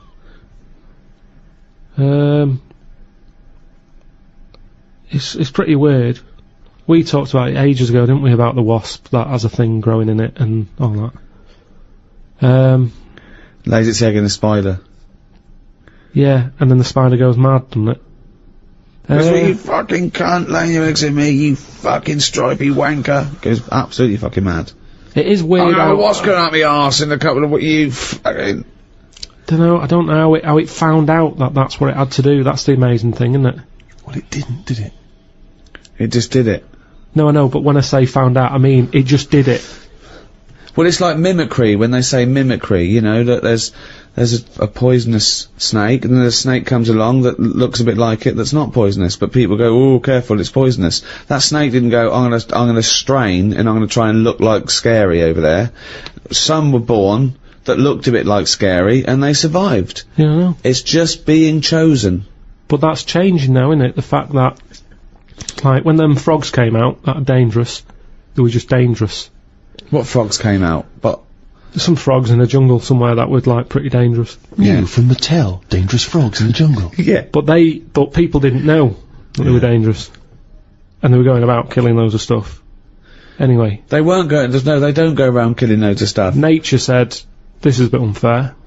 Make them orange. So then, the frogs that were orange were dangerous, but you got a warning. It's a bit more fair. Nature said, if they're going to go about being dangerous, make them orange, make them stand out. In a jungle, orange stands out in all the green, right? So people went, there's an orange frog, stay away. Then, over time, nature went, right, what's happened here now? Everyone knows the orange frog's dangerous. Birds aren't eating it because they know it's dangerous. People are avoiding it. They don't even need the poison, it's just the orange it needs. So now you've got a load of frogs that are orange, not even deadly. But people go, is that a deadly orange one, or is it a friendly one? Well, best to leave it. Again, he's explained my point, but took 30 times as long over But it. also, But in his listen, head- let me finish what I was going to say. But what's interesting with all that is, evolution has taught stuff to lie. Because that orange frog isn't deadly, it's going about like it's the big I am. Yeah. You could squash it with your hand, you can't do anything. But evolution... It's swaggering around. it's made it lie. So lying is part of evolution. But it's not lying, is it? What do you mean?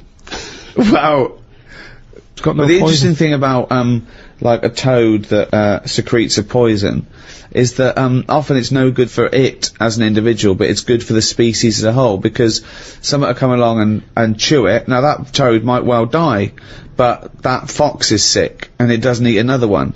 So it's sort of saving the species. Yeah, but at the same time, the dodo tasted rubbish. Everybody said, Yeah, don't eat one we of them don't know again. that. We Back don't to the know that. dodo. We don't know that. We don't know. I have read it. I've read that they don't taste very nice.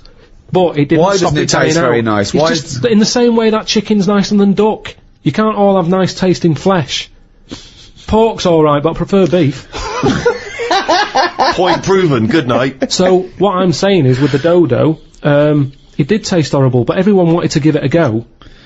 Meanwhile, it's different people trying it, so it died out in the end anyway. So your theory of a frog being poisonous and a fox going, yeah, that's horrible, I won't eat another one of them. Then you get another fox trying one, and another fox. They don't all have a word with each other, do they? They go, I had a rotten frog the other night. So it's pointless. It's a pointless exercise. What I like is your image of nature, this idea that sort of in your head there's Mother Nature sat around like a boardroom table, making these decisions. People are coming in, oi frog, what's been going on? Well, I've been poisoning people. Why? What about you? It's just, you just picture everything as one large Your confusion is that you still think of evolution has a will. You still believe that things are striving to be something else, as opposed to surviving if they adapt or change. I just want to go through some of the wonderful diversity of nature, some of the incredible feats of the animal kingdom, in a way. Yeah, that's an interesting one. Alligators and old people have something in common. They can hear notes only up to 4,000 vibrations a second. I don't know what you're meant to do with that information. When's that ever come in handy? When a band's getting together, they don't go, no, we're after crocodiles and old people. What sort of tune do they like? It's pointless. You're not impressed, okay. Scientists have applied electrodes to the pleasure centre in a rat's brain. The rat pressed a lever 48,000 times over a full day in order to receive that shock that seemed to him pleasurable, choosing the simulator instead of having water or food or sex. So it chose that virtual pleasure, well, not virtual pleasure, it gave it real pleasure, but an artificial stimulus rather than the real thing, like food or water or sex. It never ate and had water. It never had a change. No, it was addicted. It loved this electrode. It was giving it just made it feel good. It was getting as much pleasure from that as the real thing, from sex or food. Yeah, but with any pleasure, you get sick of it, don't you? If you have too much of it. Well, it had 48,000 hits in a day. But I like having a Twix. But if I have more than 4 a week, I've ruined that little pleasure I used to like. Yeah. So what I'm saying is, what did he do the second day? No, did he go near the machine the second day? No. There you go then. No. But what you're saying is this, right? That Twix is failing to give you pleasure on that 5th Twix, but this succeeds every time because it's literally pleasure. It hits the part of the brain that says this is pleasurable. So, but my pleasure nerve, like you're talking about in my head, it lights up when I have Twix. I don't think it ever lights up. Right. I don't think you've got a pleasure nerve. But it lights up when I have a Twix. Right. It lights up if there's some chicken, right? It lights up if there's a... What a miserable cunt he is. You know, all loads of things. Chicken and Twix. That's it. That's all he lives for. No. Hang yourself, mate. So, what you're saying is, if I had that device that the rat's got, I'd just sit there, wouldn't I, hitting it, thinking, I can't be bothered going to the shop for a Twix, I'll just hit this button. Yeah. Think of this. So aggressive is the horned frog of Argentina that people believe that if the frog bites the lip of a horse, the horse will die. Actually, the frog's mouth contains no poison. It earned its fearsome reputation because it attacks animals many times its size. What do you think of a frog attacking a horse? I don't know what's going on. I don't know why that would happen. Why is it getting upset with a horse? Of all the things for a frog to be, like, getting cocky with, them two should never even meet. Why?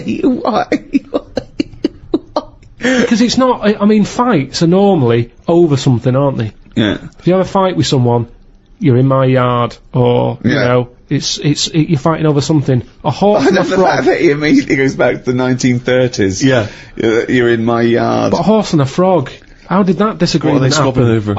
I don't understand what they've got in common. I don't understand it. I bet that's only happened once. It's a rare incident. Someone said put that in a book. I can't imagine it. That's happening a lot. That horses are being bit by frogs all over the shop.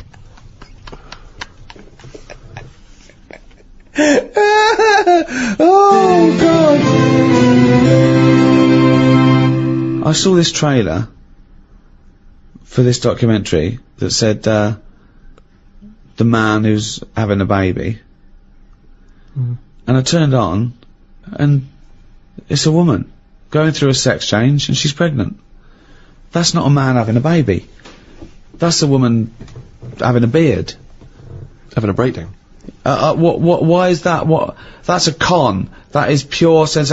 It's a man having a baby. Look, world's first. No, it's a woman. It's a woman. What do you think of that?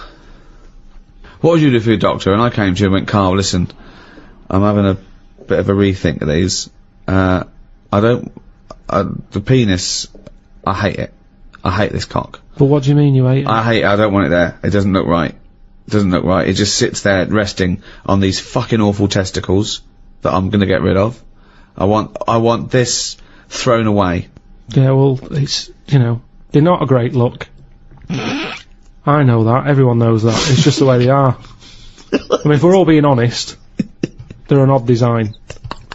I don't think anyone likes their own, do they? That's why we cover them. They're not a great thing, are they? What? It's not why we cover them, though, is It's it? part of it, I think. I think deep down, I mean, even if, like, I know you hate the Adam and Eve thing, but even if back then he was like, good God, cover them up. Even he had a leaf on. No, but listen. Right. So, are you thinking fundamentally, then, that aesthetically, the testicles and the penis isn't as good as it could be? What would you have there instead? Well, it's designed that way because that's the way it's got to be designed. It's more about function than Yeah. and that's the thing, innit? With modern technology, You need, you know, the thing is the testicles have to be outside because they have to be a few degrees below body temperature. yeah. Otherwise the Sertoli cells die, which sort of feed the semen and all that. So, they, you know, to be functioning and sort of like fertile, they have to be outside, which is annoying because I'd put a little rib cage around them. Like that. I'd pop a rib cage round those, protect them, wear a cricket box, have that built in, so you cannot get a swift kick in the bollocks that makes you feel sick. But it'd be better if they could sort of reverse up in a way that they were hidden away.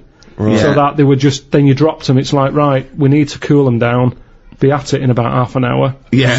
Drop them down. Yeah, like the gear on a aeroplane, landing gear. Yeah, and landing gear down, and the bollocks and the cooling down. Or you could just pop them in the fridge for 10 minutes. It's Well, like they could detach and you could pop them in the fridge. Cool Yeah. Down. Can you make me some breasts? easy. Okay. Go on, you say easy, what are you gonna do? What's your plan? Just, how do you do that? It's tablets, isn't it? No, but... Testosterone, isn't it? Testosterone. Toblerone. I want some Toblerone. Well, sort of pointy tits. Like Madonna.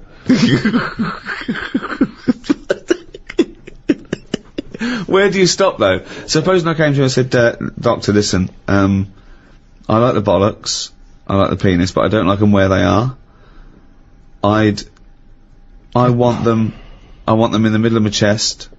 I want breasticles. Yeah? The arse, I don't like it round the back, I can't see what's going on. Pop that on the front where the bollocks were. I want my arse where I can look down and see what's going on. Can you do it? I think it's just easier to move the head, isn't it?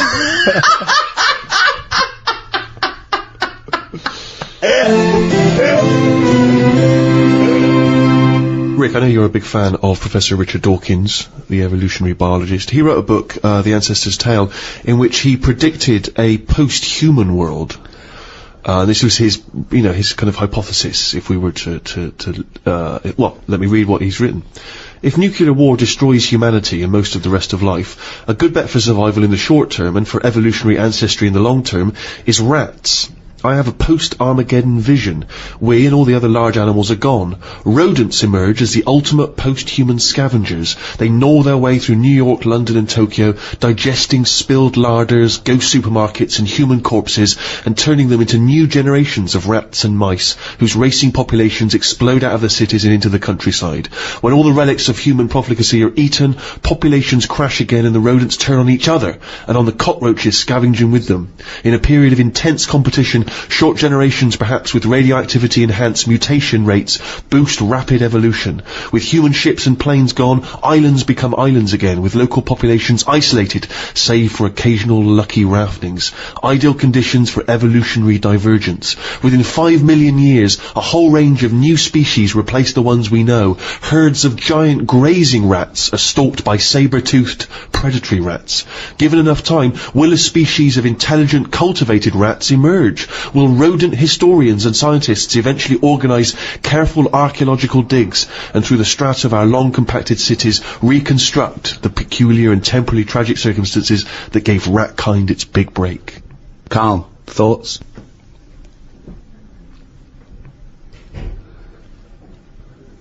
I mean, who knows what's going to happen?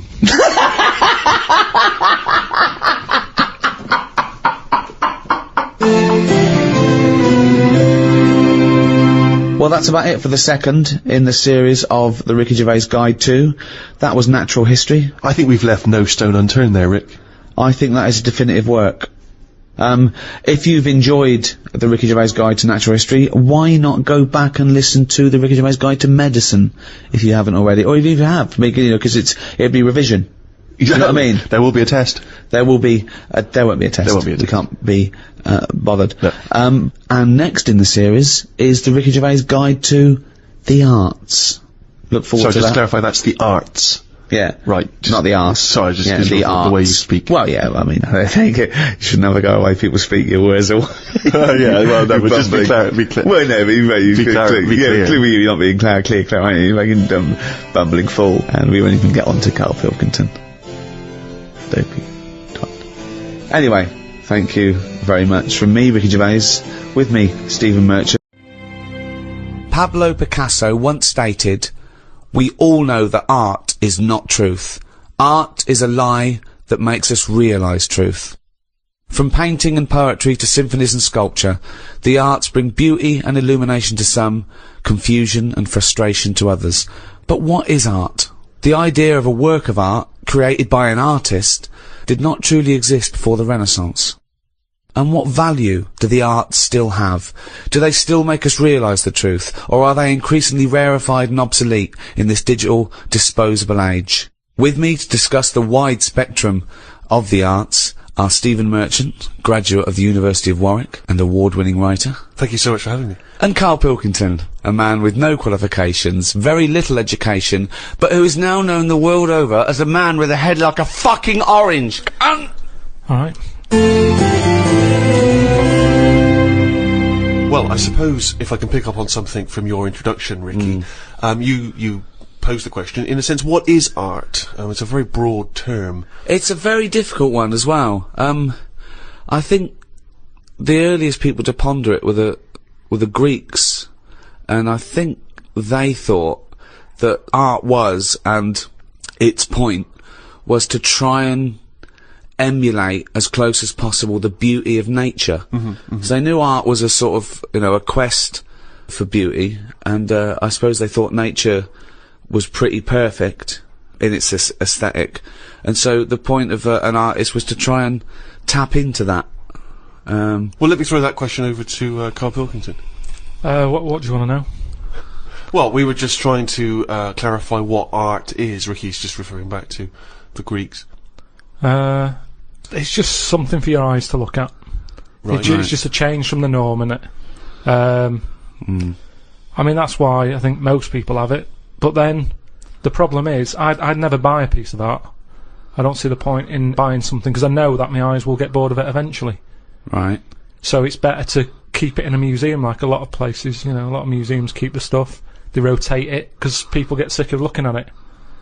They shift the art around, don't they? People go, I'm sick of that now. They move it around the world, let someone else's eyes look at it. Well, that's more to get everyone the chance to see it, as opposed to the people who looked at it once and now sick of it. Oh, not the shitting Mona Lisa again. No, but how many times can you look at the same thing? I think there's a snobbery with art. I think people do go, well, have you seen the new one at the Louvre? Well, I think there should be a snobbery with art. Why? Because the world is full of idiots, and just because there's not safety in numbers with art, I think you should be a complete fascist when you're creating a work of art. I don't think it is open to utilitarian or democratic referendum. You end up with the X Factor winner that way.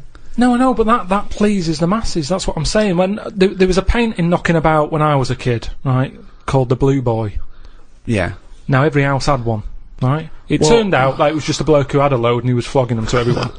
But the thing is, that sums up art to me. Someone's got a load, do you want one? Go on then, I've got a wall to fill.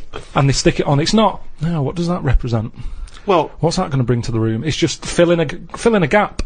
And that's what art is to me. It's filling a gap that would otherwise have now in it. But you're obsessed with the functionality of things. This is all you're ever obsessed with. What's its function? Things always need to get you from A to Z in some way. And art's not about that. Have you got much art in your house? Yes. Yeah. Because it gives me pleasure, and I don't get tired of it. I don't get bored. Do you look at it every day? Well, it's there, isn't it? It just adds. Yeah, but other things are there. Dust is there, but Surprisingly, I've not compared I think art I've to dust as often as I perhaps should. But the thing about, and this I think may be intriguing to you, Damien Hirst, of course, is more of a conceptual artist like Tracy Emin, and a lot of what contemporary art does is followed on from a guy called Marcel Duchamp, who I'm sure you're familiar with. Now, he famously took a gentleman's white urinal like you'd find in a pub toilet, and he put it on its side, and he signed it with a fake name, and he put it in an art gallery. Now, he did that in about 1917, perhaps a bit later. It just annoys me, because there'll be snobby people who haven't got a clue, and they're looking at that and they go, oh yeah, see what he's trying to say. Well, that might make them think. They might. Damien Hirst, I don't feel angry with Damien Hirst really, because he's Right. getting away with it. But why does that annoy you? Because it's people falling into the trap. Damien Hirst, before he dies, I bet he goes, what a laugh that was. I had everyone on. There's a very good point as well, because some people think that the greatest art form of the last 100 years is marketing. Yeah. Some people say that that is his art, that it's not good enough to do it. You've got to then get away with it. And if the point of art is to inflame, I don't think anything inflames people more than the discussion about whether something's art, or if someone's taking the piss, or if someone gets 50 million for something, do they deserve it? Is it worth a hospital? Well, what do you think? What do you think of the shark in the tank? I think I was blown away by it. I thought I'd never seen anything like it before. It was sort of spectacular because it is so huge and so vast, and to have put a shark, you know, in formaldehyde and to have hung it in an art gallery, it's very striking when you see it. Yeah, it's a remarkable achievement. But what is he? Is he an artist or a fishmonger? What he's done, anyone could have done what he did. Yes, but not everyone did it. He did it.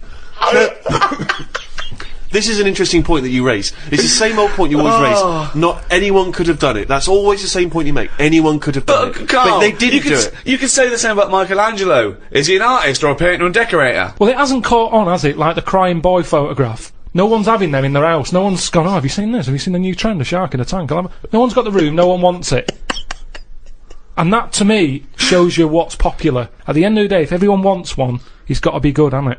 But I think if people were given a chance to appreciate more sophisticated things, then they would. And I just think I think that's true in all walks of life. You know, it's an acquired taste, and the best things are an acquired taste.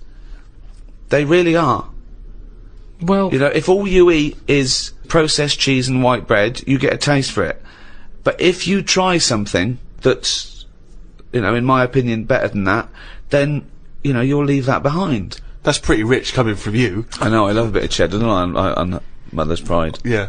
Whereas if you were to be offered perhaps some calamari, your reaction would be... Squid, get it out of my face. Sure. Yeah. But I take your point, Rick. Thanks for it anyway.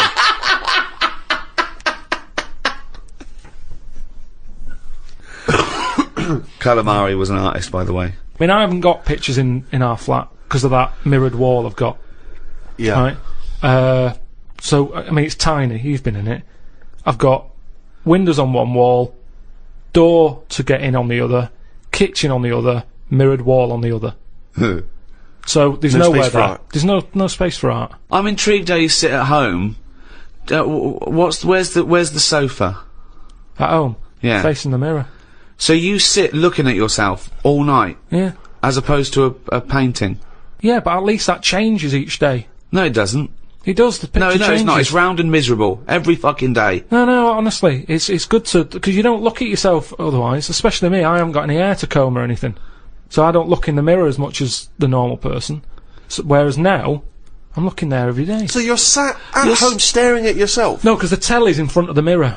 But are you not distracted by yourself? Yeah, you do. When the adverts are on, you look up, and if Suzanne's sat next to me, I tend to talk to her through the mirror. What do you mean? So why don't you look at her when you talk to her? Well, you don't have to turn your neck or anything. There's no neck usage going on. I can just look forward. I look at the telly, lift the eyes up, look in the mirror, look at me, look at her. What does she do? Look Actually, back at you we're in the used mirror. to it. There's nothing wrong with that. It's like there's more people in the room in a way. It's like, And they're further away. there's nothing odd about that. Why wouldn't you use... It doesn't matter. Your Sorry, eyes, remember, your why eyes wouldn't are you still... talk to your girlfriend via a mirror all the time? Is that your question? Well, no, I think it's quite normal. If your head is facing a mirror where you can see everything in that room. Remember, it's a small flat. I can see everything that's going on in there without moving my head. Stephen Hawking would be well happy. So I can look forward. She's sat next to me. If I'm watching the telly, I can say something. Now, she's getting the sound from me still because she's sat close. Yeah. But yeah, we're further away, but things look better from a distance anyway. So that's how you managed to keep this relationship alive. Maybe. You're such an odd little man. But no, it's not odd. You see, there was a woman on the estate who did use... have I told you about Miss Piggy before? No. It rings a bell. Go on. I think I told you ages ago. It's this fat woman who used to be on the estate. She had a 3-wheeler bike. And her husband... push bike, pedal bike? Yeah, like a tricycle thingy, but a big one. Right. She used to sit her husband in the basket in the back. Cycle about, what have you. Yeah. She was known as Miss Piggy. Anyway. Oh, is this the one that she used to beat him up so your dad pretended to be a policeman? Yeah, that's it. Oh, That's the yeah. one, yeah. You remember? No, I don't remember this. Yeah, she used to always duff her husband up and that, and people in the area knew that she was being a bit tight on him. And my dad went round with his mate and sort of... But what's this got to do with the mirror? Anyway, well, the way she used to communicate, she used to always go in quick save and nick biscuits. And if anyone went up to her to say, stop nicking the biscuits, she'd pull out like a little mirror out of a bag, and she'd look in it, but talk to you via the mirror. Oh, man! What? This So she's place you insane. grew up, it's weird, isn't it? It was really weird. Like It used to scare me. It's like a Salvador Dali painting. you exist in there. Yeah. It's really, really So weird. hang on. So she used to talk to people through the mirror because she was mental. I couldn't sit, watch the telly, and look at me watching the telly in the mirror all night. No, That's no, weird. that would Why? be really weird. It's really weird, Carl. I'd be very conscious of myself. No, Conscious I of the think way it gives I'm you, sat. gives you confidence and that, and if you are Gives you sort of... confidence. Well, yeah, because you're seeing yourself more and you pick up what habits you do and stuff like that. So what have you changed through your viewing of yourself? I sort of grew a beard the other week, just something different to look at for a bit.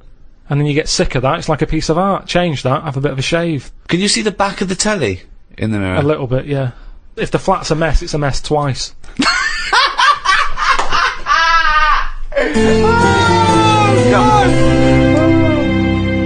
The earliest art, which we know, which we call cave paintings, they date back between 30 and 10,000 years BC. Even those people tried to brighten up their cave with a bit of art. So in many ways, they were more advanced than you. Yeah, but they didn't have a big mirror. I mean, if you're living in a cave, let's face it, you're not going to go mad if your kids start drawing, doodling on the cave wall, are you? Doesn't matter. Right. Brighten it up. But they always did the same thing. It was always a yak, wasn't it? Well, It was always a yak. Yeah, but they drew what they saw. I mean, yeah, I love the fact that 30,000 years ago they're being criticised for being a bit literal. No, but surely, if all you ever see when you step out the cave is a yak, do something different on the wall for when you get in. What? Why is it always a yak on every wall? Is it always a yak? It's always a yak. Whenever you see these Tom Robinson Time Team programmes... Who's Tom Robinson? He's the guy who did Motorway, isn't he? Yeah, and a 70s singer-songwriter. Tony Robinson, you mean? Tony Robinson, whenever you see him digging around, they say, hold up everyone, get the brush, what's this? It's always a yak. Yet they pretend they're interested. So you're saying that you wouldn't have, you'd have been no, I'm not going to draw a yak, I just saw a yak outside. This is what I'm saying to you about trends. One person has it, the next caveman goes, I'll have one of them on my wall. I'll do a yak. Why was there no one just doing something a bit different? Well, it's not true. They did. It's not true. This thing about his yak. It's just in your own head. The programmes I've seen, I've been to Pompeii, where they had doodling on the walls, and that was all like knobs, tits and arse, Yeah. all over the shop. Now, do that now, people go, that's a disgrace, rub that out, clean that, get it down. Whereas now, if you see one in Pompeii, they go, oh, look at that, look at the detail on that. Well, And yeah. that's what I'm saying, this snobbery in art, it's the same knob, the knob has not changed. Yeah, but I imagine in 50,000 years' time, if they dig up, a cubicle and there's tits and arse, people will yak. take pictures of There it won't again. be. This is the interesting thing with the way we live now. We're cleaning stuff up constantly now. There's no almost no record of our time because we're getting rid of everything. We clean everything up. Everything's clean. Getting rid of rubbish. Recycling everything. Well, that's a very good point. Is graffiti a valid art form? Some of it is. I think it is, yeah. I mean, we're not talking about the classic spunking dick, which is still, I mean, it's still great, isn't it? Well, I mean, if you see a lovely clean white wall and you see a spunking dick on it, you're gonna laugh. Always laugh. Do you add hair to the testicles when drawing a spunking dick? A few. The testicles. Because it's always clean. My testicles are always clean. Really? Yeah, I never. I put the 4 or 5 bristles sticking out straight. See, I always thought that was a kind of commoner version. It looks like mine looks like. I don't mean my real one. I mean my your illustrative. Yeah.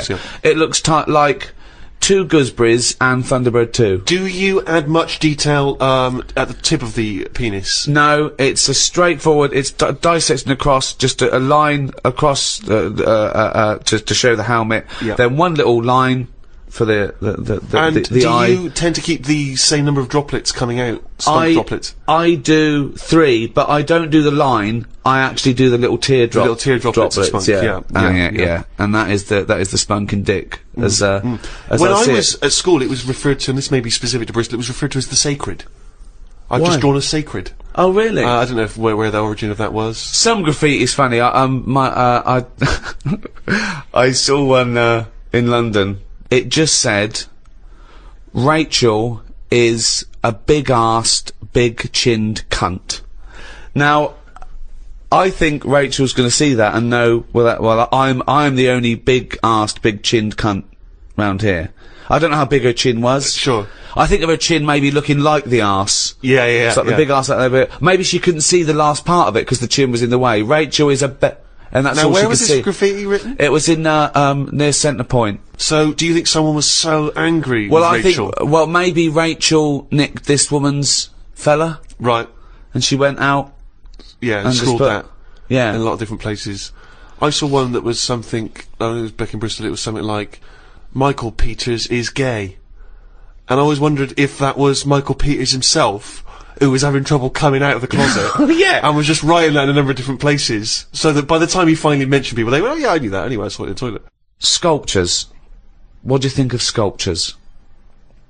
I mean, because that's something that really is getting into the 3D world there, isn't it? No longer do you have to represent something as 3D. You can make something. You know, the statues are amazing, aren't they?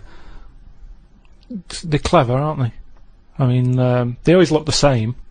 Well, that's not true, is it? Because recently there was quite a controversial one, a huge one, in London. The pregnant thalidomide woman. What do you think of that? Oh, yeah, I saw that. Thoughts?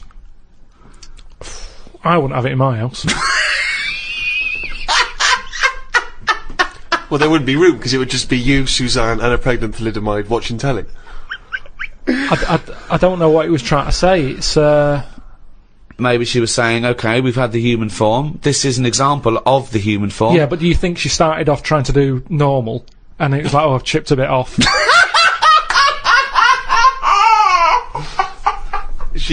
One of the arms got chipped off. Well, it makes you wonder, doesn't it? And why, you see that square, Trafalgar Square, you've got that. Nelson's column, he's got one arm and a leg missing or something, and a patch over his eye. Then you've got the thalidomide. Why can't they just do a full person?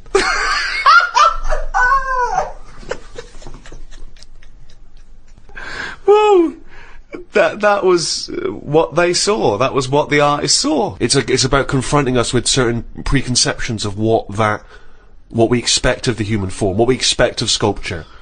It's probably a little ironic comment as well on the famous Rodin. It's wrapped up with all kinds of ideas of maternity, of the human form, of what sculpture is. Why wouldn't you put that in a big public place? But what about the subject? Did you think, who's that subject?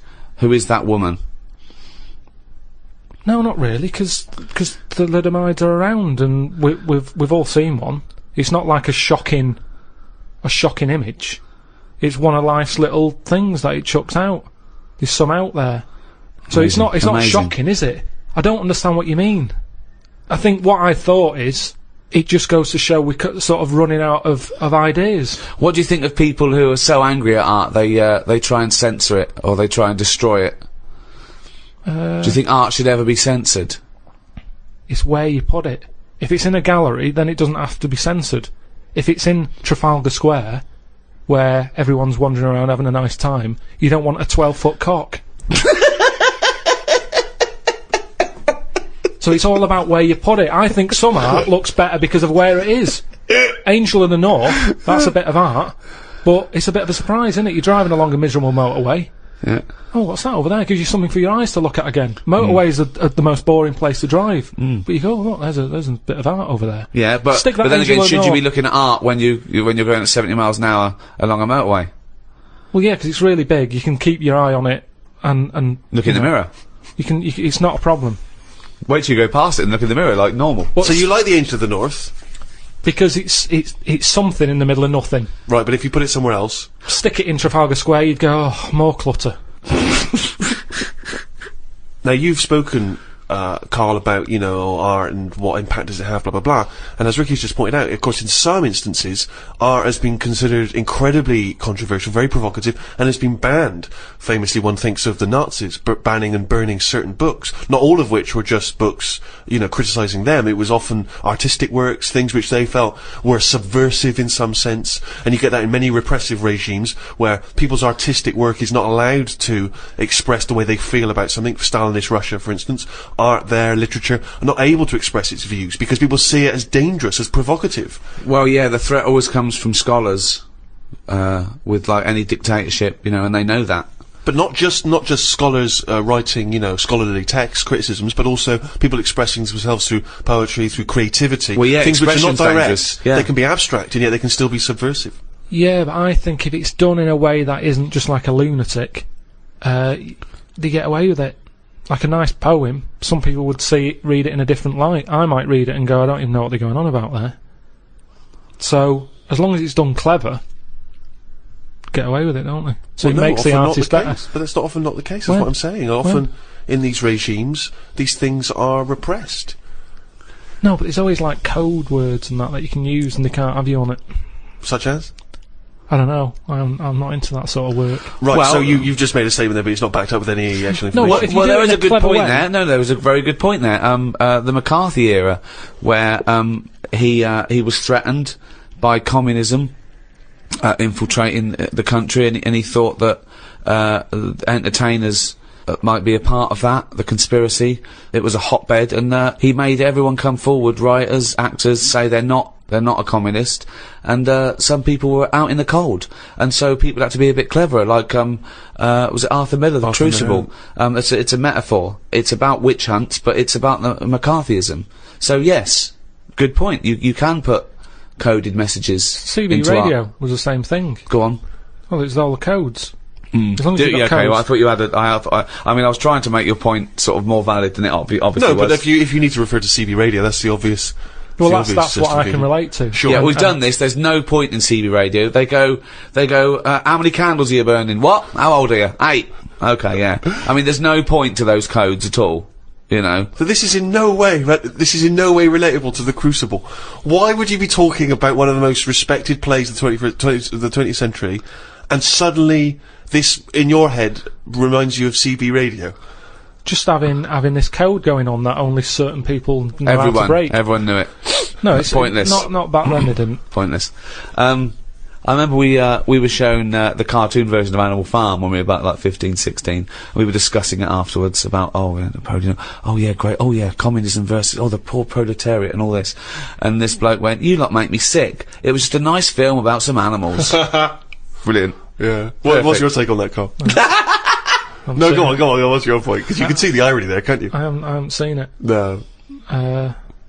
If you want to do a serious point, don't use animals.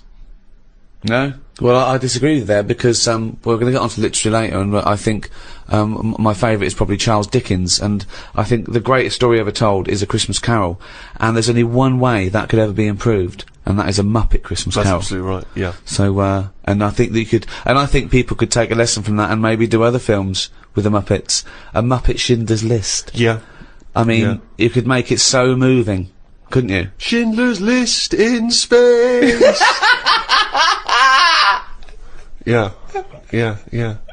Well, I think it would certainly help bring that story to a wider audience.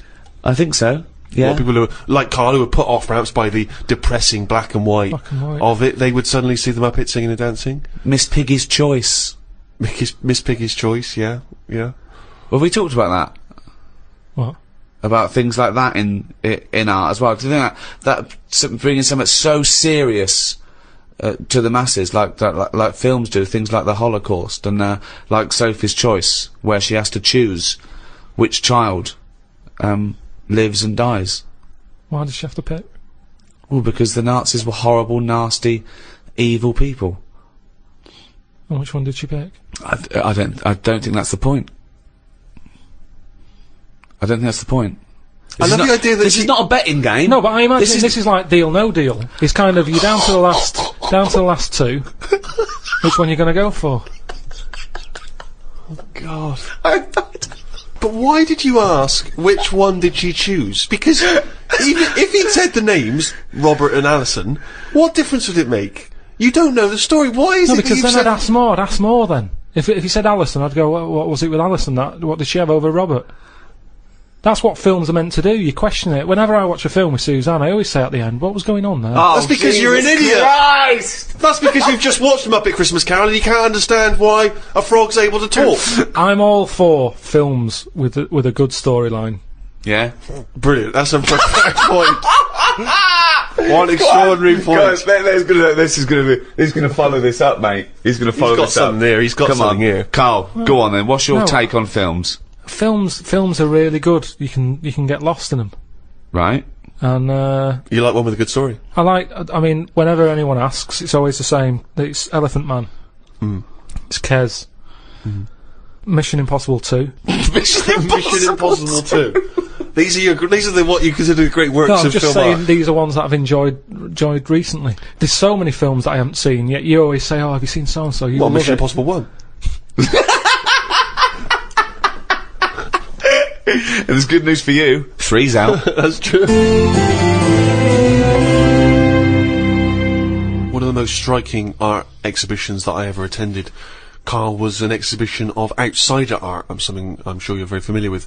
Outsider art, of course, is work that is made by people who are often institutionalized for mental health problems, or they are just incredibly, the people who aren't in any way part of the art establishment. Well, they're right up to psychopathic murderers.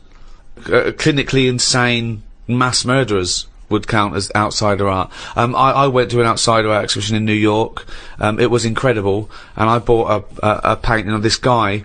He's a chronic schizophrenic, and he paints in tar, like road tar, that he gets from roads, and he paints in that on wood he finds in sort of skips, and it's incredible because it's sort of like scratched in, and it's amazing. And there's this thing of Jesus being helped down off the cross, and you have to study it, but it's there, and it's quite incredible that it's just scratched in this wood by tar. And there's loads of things that I was walking around. Admittedly, I was walking around there going, "This is fucking mental," and James was going, "You've got to stop saying that," because of course some of the people are mental. There was one bloke who'd done a sculpture of a skull, right? And underneath, it was like a little head with his teeth. Underneath, he'd put a sign that said "real teeth." Where did he get the real teeth from? What I think is interesting about that is how much therapy it provides for these often mentally unstable people, which is another important value of art, of course. People's self-expression, people being able to give a little piece of themselves through their work. Do you not see any value in that? How do you express yourself? Whistle. You whistle. Yeah, I found over Christmas I whistled a lot more than I usually do, and I think that was just freedom. What do you mean freedom? Right, freedom. expand on this point if you would. Well, that's what art is, isn't it? It's you being free of all the world's heaviness on your shoulders. See, that's a great quote, that. That's great, that. For art is freedom. I love that, because I think you've really hit on something there. Would you include the free of all the world's heaviness? Well, I know what you meant. I know what you meant there. Would you include that one in it? I mean, I would include the world's heaviness in my freedom. You know, some artists are attracted to the dark side, the heaviness of the world. But I just want to return to you whistling as your artistic expression of freedom. I mean, why did you find yourself whistling more? That's what was weird. So just take us through a typical day. When would the whistling begin? So this was that you spent Christmas down in Kent with Suzanne and her parents. Yeah. Yeah. Could I suggest something? Your freedom was thinking, I'm in my own place now, I'm going to annoy them. Well, it was mainly, it's when we were playing Scrabble. Mm. And they were taking ages to have their go, and couldn't have the radio on because the boiler affects the radio. It works, it just gives something off. Every time it kicks in, the radio goes all staticky. Right. So I just was sort of supplying the soundtrack. And what kind of things would you be whistling? It was like, I just sort of did a whistle medley. It was going from one thing to another. A Wedley. And a man was impressed. She was like, "Oh, you can whistle, can't you?" I was going, "Yeah." And then she was saying, "How loud can you go?" I was just doing all different levels. So this sounds like a scene from One Flew Over the Cuckoo's Nest. The boiler's setting off the radio. I can whistle. Oh, you're good whistling, aren't you? Oh, yes, Scrabble. Talk about outsider art. I love the fact that Carl's life is like living in a home when you're in your 80s. Yeah. But you felt that this was your way of expressing yourself. I just found it odd because I don't whistle that much. I think just because I think I'm fed up most of the time when I'm in London. And you don't whistle when you're fed up, do you? Whistling's a happy thing. You never get an angry man suddenly breaking into a Well, whistle. the people who aren't whistling are usually pissed off. But yeah, the bloke who's whistling, it's like, it's the least, he's the least annoyed person in the room when someone's whistling. Same as holding a drill. The only person that noise doesn't annoy is the bloke who's drilling. Everyone else wants to punch his face in. Same with whistling.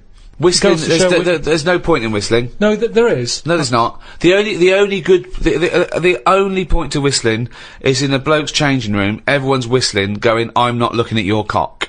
If I'm whistling, I can't be looking at your cock. Anything else, there's no calling a dog, maybe. Calling a dog. It changes the atmosphere. Yeah, it annoys everyone else. Dunno. I mean, our window cleaner was known as like, that's how you knew he was there. He always whistled. And in the end, he fell off his ladder, broke his front teeth. Oh. Retired. What, because he couldn't whistle? That was it. It was like, Well, yeah, he whistled all the time. Can't whistle, Well, yeah. can't clean windows. It's a bit tragic. Could he take along a whistle? Just pop that in his mouth. Yeah, I suppose he could have done. I didn't think of that. What about a flute? Or a recorder? Not London's burning again. Fucking clean the windows and then fuck off. He didn't really think this through, did he? He retired at the age of 28. And his whole family were bankrupt. With no teeth. Yeah. And just a bucket and a squeegee. Why are you working, Dad? Because I can't whistle. I can't whistle anymore. And if the day you give up whistling is the day I give up window cleaning. So you never whistle? No. I can't really whistle very well. No. I don't whistle, but I can whistle better than that. What, you did this for hours on end while playing Scrabble? About 2 hours. 2 hours? Hell. Put my word down. And this, sorry, can we just hear that again? Can we hear it? So you were whistling, you were whistling after you had your go as well? Yeah. Fucking hell, Carl. But hang on, let's just hear a bit. That is Carl's self-expression. That is his artistic self-expression right there. A name. No tune, no nothing.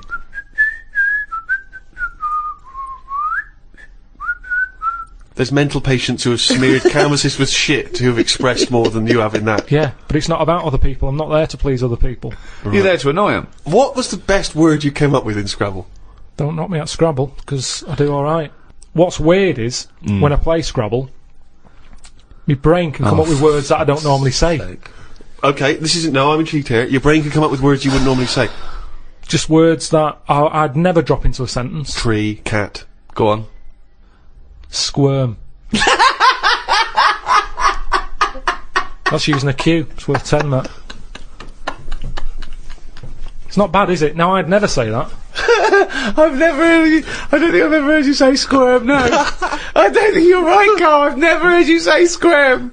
Weird, isn't it? Yeah, it is weird. And yet your brain popped that one out. And then, yeah, when it wasn't I go, just... Anyway, so that's sort of doing art for yourself as opposed for other people. I don't think you can count what you just did then as art. Hobby maybe, craft, pastime. I don't think you can count that as art. I'm not being funny. I'm being a bit snobby here, but I think there's a difference between Beethoven and Squirm. There's a cue in that. No. Classical music. I wish I was more educated on classical music. That which I've heard, I've adored. I genuinely find it challenging because it is so spectacular. It is so of another place. Where do you sit with classical music? It's good for background, I think. Right. See, you know me, I like a song with a story, and there's nothing going on in them. That's, Now the problem with that is, how many times can you hear the same story? quite a lot. How many times can you watch the same film?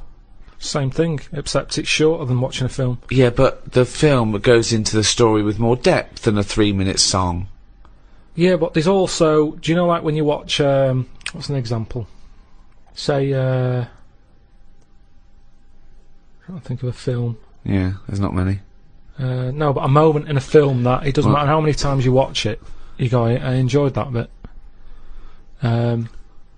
Godfather swings to Well, mind. say, no, over Christmas, On the Buses was on the movie. Oh, Jesus. You went with The Godfather, you went with On the Buses. I mean, Brando, Varney, I don't know which is better. It was the bit where, like, the toilet blows up after chucking a fag in. That's had paint in it.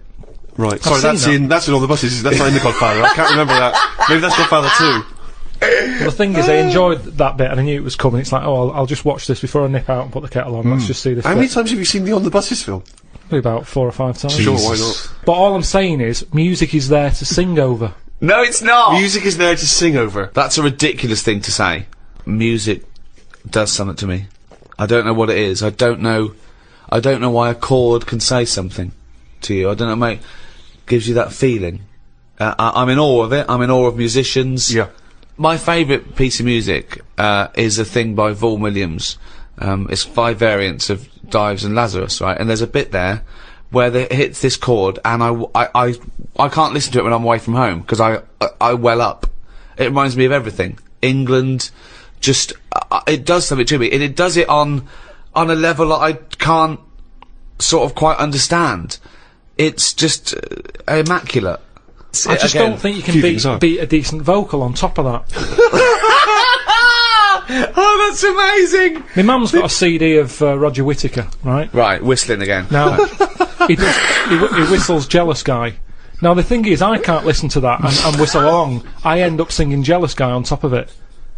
So, singing trumps whistling? Yeah, when someone else is doing the whistling. Okay. I like whistling, but if someone else has did that first... So if Roger was singing Jealous Guy, you'd be I'd whistling. probably whistling it. To make the classics live on, I'm surprised someone hasn't gone, I can add to this, and dub on a bit of vocal. So you would have classical music with lyrics? Just for people Beethoven's who want that. Fifth, Beethoven's Fifth, that would be better to you, that would... But what are you meant to do with it? What do you do when you've got that on? Then do you whistle along? Or No, do I you don't whistle along. Hum? I let it. Oh, Do you Carl, whistle along? I just don't know what to say. Why are you obliged to whistle? That's the only way you can enjoy music, if you can whistle along. Well, that's the same with anything. A good song, you join in, don't you? It's like, oh, I like this one. Yeah. No. So by that token, YMCA is one of the greatest of all tunes. I mean, it's not one of my favourites, but you can't knock it. It certainly gets the crowd up. I did DJing, and Why do you care that about was the more crowd? popular. Who are this crowd? Well, I'm just saying. Who are this crowd that you have to live in your head with? Fuck the crowd. Most of them are idiots. Although, admittedly, if I was doing a wedding DJing set, I probably would do YMCA over Vaughan Williams. And why is that? Because it's happier-go-lucky. It's done in 3 minutes. Classical music goes on for ages. It No, it's a fades good out, point. Who's got fades time? out, it comes back in again. Well, It's a good point. it's all over the shop. Are Yeah. you going or are you staying? It's over time, and I'm not saying we should get rid of it, and I might grow into it, because I think that's music for older people. Well, You're an idiot. I think Mozart would disagree, I think he did his first symphony when he was 5 or 6. Probably playing piano and writing music before you could read. When did the piano come out when he was a kid? What do you mean? If it was trendy to have a piano when he was a kid, it's like how kids now, they're messing about on Google at the age of 2. Because the laptop is new. It's new to us. To them, it's like, it's Google, innit? What's your point? Because he was born at the right time. Beethoven. Yeah, he was No, born. Mozart. So you're saying that all 3-year-olds around the time of Mozart were brilliant? There would have been quite a lot of them. Mozart, Beethoven, all that. They're all Handel. They're all around the same time, aren't they? Just guessing. Wild stabs in the dark. Just names he's heard. Just names he's heard. So when Ricky was young, when I presume Ross Harris's stylophone came out, everyone was composing on the stylophone. Yeah, exactly. It's all what you brought up with, isn't it? Nothing's hard if you're given it when you're a kid. Nothing's difficult.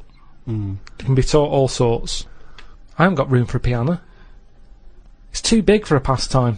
A hobby shouldn't take up a whole corner of a room. It's so limited, isn't it? His scope, his imagination. But a piano, the idea that a piano in a house would be a frustration and annoyance. Music. That you could play harmony.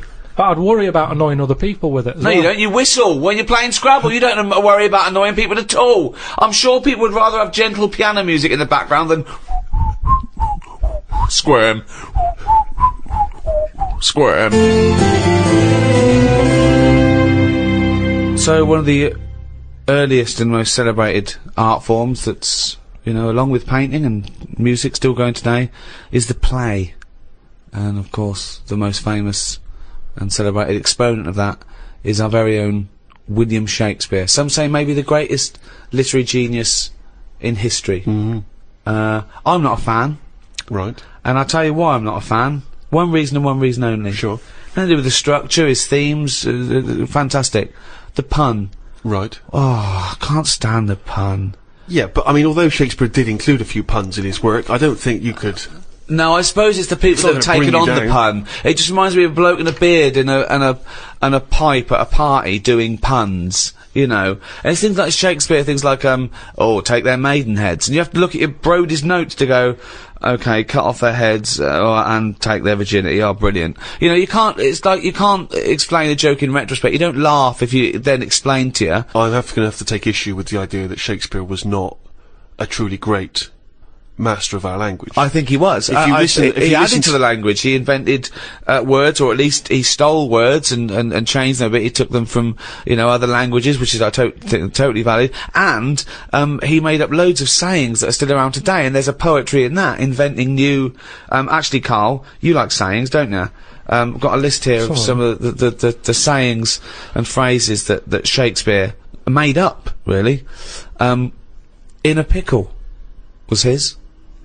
Yeah.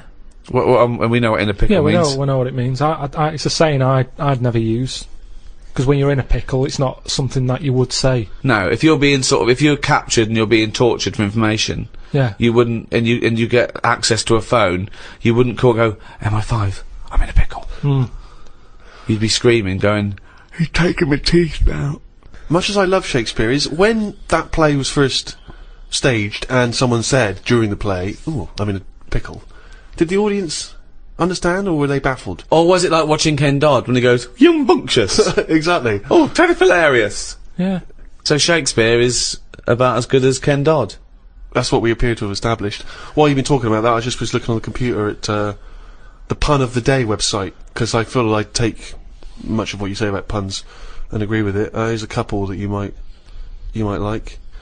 There was a sign on the lawn at a drug rehab centre that said, "Keep off the grass." Okay, now if the pun is the lowest form of wit, and let's face it, sarcasm isn't, sarcasm is up there compared to the pun, then the drug pun, I think, is one of the lowest of the low.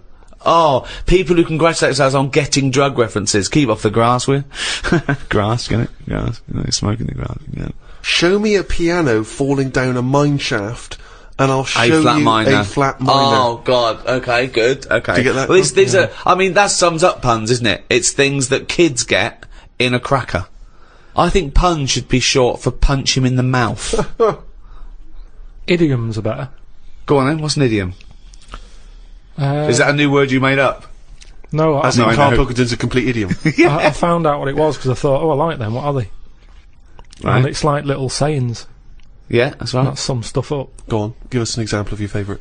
Can I just say one? Talking about sayings, Carl was getting fed up with something. He was fed up with not getting replies from something. He's having a hard time, And I went, "Oh, the worm has turned." He went, "What?" I went, "The worm has turned." You've Stupid saying, isn't it? No, okay. Tell him why you think that's a stupid saying. Because how do you know when a worm's turned? Of all the creatures that you could flip over and know it's turned, why pick a worm? It's the worst thing they could have picked to express something turning. But you're taking turning literally. It means changing, doesn't it? Changing your attitude. A new broom, turning over a new leaf. Yeah, but things then are going to use be something that different now, and changes. I'm sick of it. Chameleon. No, but Chameleon is a brilliant thing to use for something to change. Chuck that in a sentence. There's nothing that you can link a worm to human life to. You're talking about something it's blind, isn't it? It's blind, it's deaf, gay. it's got no features. Why is he having such a go at a worm? Just because it's a weird thing to use. Something that its arse it does more than its head. That could be said of you, Carl, to be fair. We've talked about what art is, we've talked about painting, sculpture, we've talked about music briefly, we've talked about whistling over music to make it better. Poetry. A completely different type of art form there. Carl, what's your thoughts on poetry? I've never really been a fan of it. There's a surprise. I think it's sort of it's all right for the person who's doing it. You know, you say that whistling is just for the whistler, but I think poetry's more like that because sometimes you read it and you're thinking, what's he going on about? It's always a bit, I don't know, it's sold in a bad light. It's a bit sort of a bit gay, innit? Right. I mean, it depends what sort you're talking about, because maybe there's poetry out there that I haven't heard. There's some poetry gayer than others. Yeah. War poetry can't be gay, can it? That was people. I haven't heard. Go on. People fighting in the trenches, and it can't be gay. They weren't gay. They were writing to their sweetheart. I don't know his name. It might have been a bloke. I don't know. But so was it a sort of a what sort of poem was it? Was it sort of a limerick? Sort of a no. It was. Well, there's famous ones, Wilfred Owen and Siegfried Sassoon, and they're very moving. They're about you know what usually happens is that they talk about why are we here. This is, you know, we've been sold a lie here, you know, and they really started seeing war in a different light from their point of view in the trenches. Famously, some of them died soon after the, you know. But I prefer a proper letter. No sort of crypticness. That's the problem with poems. Okay, so you'd have been disappointed to get Dulce et Decorum Est through the post, would you? You'd have just said, "What are you trying to say, mate? What's the weather like? When you're coming home? Did you get my socks?" Well, yeah, sometimes life is a bit like that, and it's like, say what you mean. Right. Well, then you have just wiped all art off the face of the earth if you literally just say what you mean. No, I'm just saying in a letter. Say if I was a woman and my fella was fighting in a war. Right. What's your fella's name? Harry. Okay, so Harry. Oh, let me get this right. So when were you married? About 1935. 1935. So you've been married about 4 years. Yeah. Harry, why don't you go off? Oh, you're a woman, aren't you? Yeah. You don't look like. Okay. So what did you see in Harry? Why did you like Harry? Was he? He just was like funny. Butch. He wasn't that butch, but that didn't matter back then, did it? In the war. No. And He took everyone. But what did you say when Harry said to you? Well, I thought it was coming because a lot of our friends ended up having Did to you just go hug there. him and say don't go or something? No point, because that would have just made it tough for him. So what's the point? Just go with it. But if he I had cried written- after he went. You cried after he went. That's what you do, innit? You wouldn't do it in front of him. He's got to go to battle. Okay, so your man goes off to battle. Right. Then I get a letter from the Colonel saying, "Oh, bit of bad news. Harry's dead." Now I get a letter in the post. He said what he meant, didn't he? In the Well, yeah, and they would do, wouldn't they? They wouldn't fanny around saying, "Oh, he was on the warpath and the cloud went dark." I go, "What? Just tell me what happened. I don't want a weather forecast." he got shot at the arse and the bullet came out his head. Right. Now, the Colonel, he would just tell me the basics. Now, because he sent his by Telegram. Telegram, they sent a telegram. Hmm. The letter I get from Harry has been stamped, so I get it late. Oh, okay. So I get a letter from Harry after he's died. Yeah. Right, and you know he's dead. I know he's dead, so I get Right. this letter with his handwriting on. I'm devastated because I was just getting over his death. Yeah. It's all brought back to me when this letter drops through the post. Well, yeah, 3 Right. days and you're pretty much over it. It's Harry's handwriting. Yeah? Oh God, what's this? What's Now he I written? open it, Yeah. and instead of saying things are bad here, socks are damp, you know, everything's grim, it's cold, I'm sick of it, there's a poem. It wouldn't feel like it was from Harry. Well, Because it's not in his words. Poems are never in the person's words. But did you know Harry was a poet when you married him and made love to him No, that I only night? picked it up because other people were doing it. Something to do in the trenches. But when he carried you over the threshold, Carl, and he laid you down and gently kissed you, didn't he say any? Didn't he ever? He must have whispered some sweet nothings into No, your it wasn't hysterical like red that. head. It wasn't No, like that. Straight no. to the point. It was like, get your knickers off.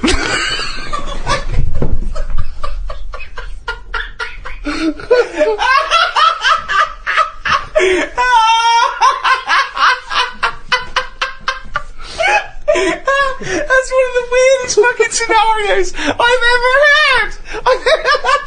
Why the fuck was the telegram coming before the letter?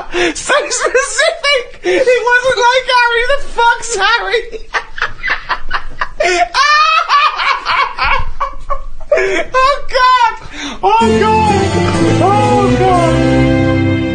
There are a few things gayer than poetry, though. I want to throw one into the pot. The continental breakfast. Oh.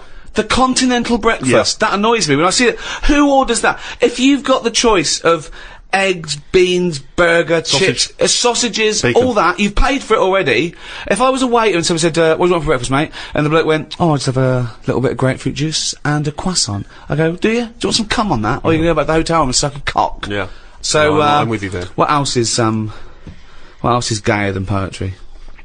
I remember when I was at school once, right? The worst thing you could be growing up was gay. Yeah. In school, it was the worst thing. It was and I remember I was about 14, 15. I was talking to this bloke. I talk about him on my stand-up. David Beasley. He's the one that said if you get captured by cannibals, they show you pornographic pictures when you're in the pot, so you get an erection. There's more meat to go around. So he was an idiot. He made Carl look smart. Wow. Really. Wow. He said, you know that thing that kids always do, what would you rather be, blind or deaf? Yeah. We did that, and we discussed that for a while, and he went, what would you rather be, blind or queer? Mm. And I went, well, I'd rather be gay, because... Still got all your sights, yeah. And he went, oh, would you? I went, well, yeah. Well, rather than be blind. I said, yeah. I said, also, if you were gay, you'd like being gay. He went, I wouldn't. I went, no, you would. I said, if you were gay, you would like being gay. He went, I wouldn't, Gervais. Sounds like you would. I went, well, if I was gay, I would like being gay. He went, well, I wouldn't. And he looked at me accusingly, and I went, no, nor would I, but gays would. Which made no sense at all. Right, yeah. Just the idea, yeah. but this is just like such a stonewall that I'd rather be anything than gay. Yeah. Carl, thoughts? Blind or gay? This is about art, is it?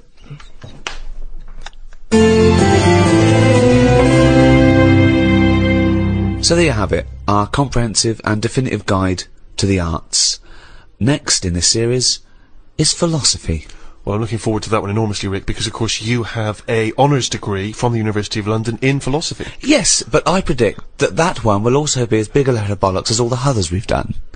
Thank you. Just to remind you that you can still get the Ricky Gervais Guide to Medicine, the Ricky Gervais Guide to Natural History, and now, of course, the Ricky Gervais Guide to the Art. Hello, I'm Ricky Gervais. Philosophy is the science which considers truth. So said Aristotle, one of the great forefathers of Western philosophy. In its attempt to seek out the truths and principles of human existence, philosophy must answer questions of beauty, of justice, of language, indeed, of the mind itself. To help me consider some of the core concepts and presumptions of philosophical inquiry, I'm joined by Stephen Merchant, graduate of the University of Warwick, an award-winning writer. It's a pleasure to be here. And Carl Pilkington, a man with no education, didn't really go to school, no awards, head like a fucking orange, you know the twat. Alright. To me, philosophy might be the greatest subject of all academic subjects, the mother of science, asking the big questions, why are we here, how do we live?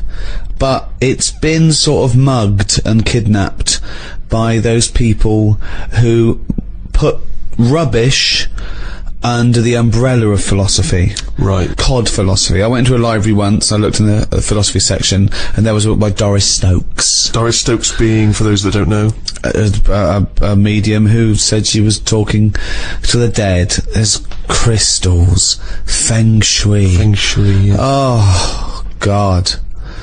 The interesting thing about Feng Shui is how, I remember someone came to an office I was working in once, and she said, you're going to need crystal here above the lavatory to get all the negative chi out of the system, and she said, this crystal is £25, and the guy went, we're not going to spend that, and she went, okay, I got one here for £5. Brilliant. It was surprisingly convenient that she had a number of different crystals that apparently did the same job.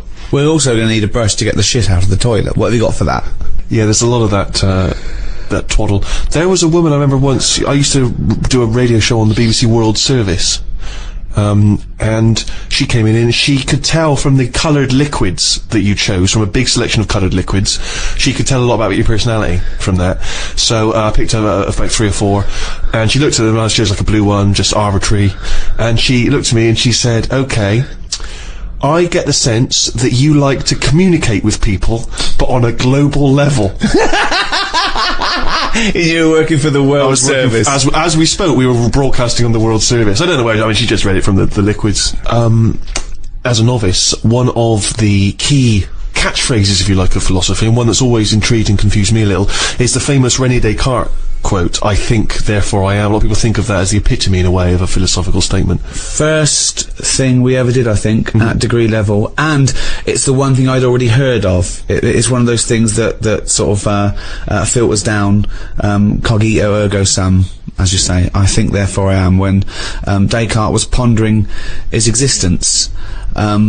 Just before we get to his conclusion, Carl, how do you know this isn't a dream?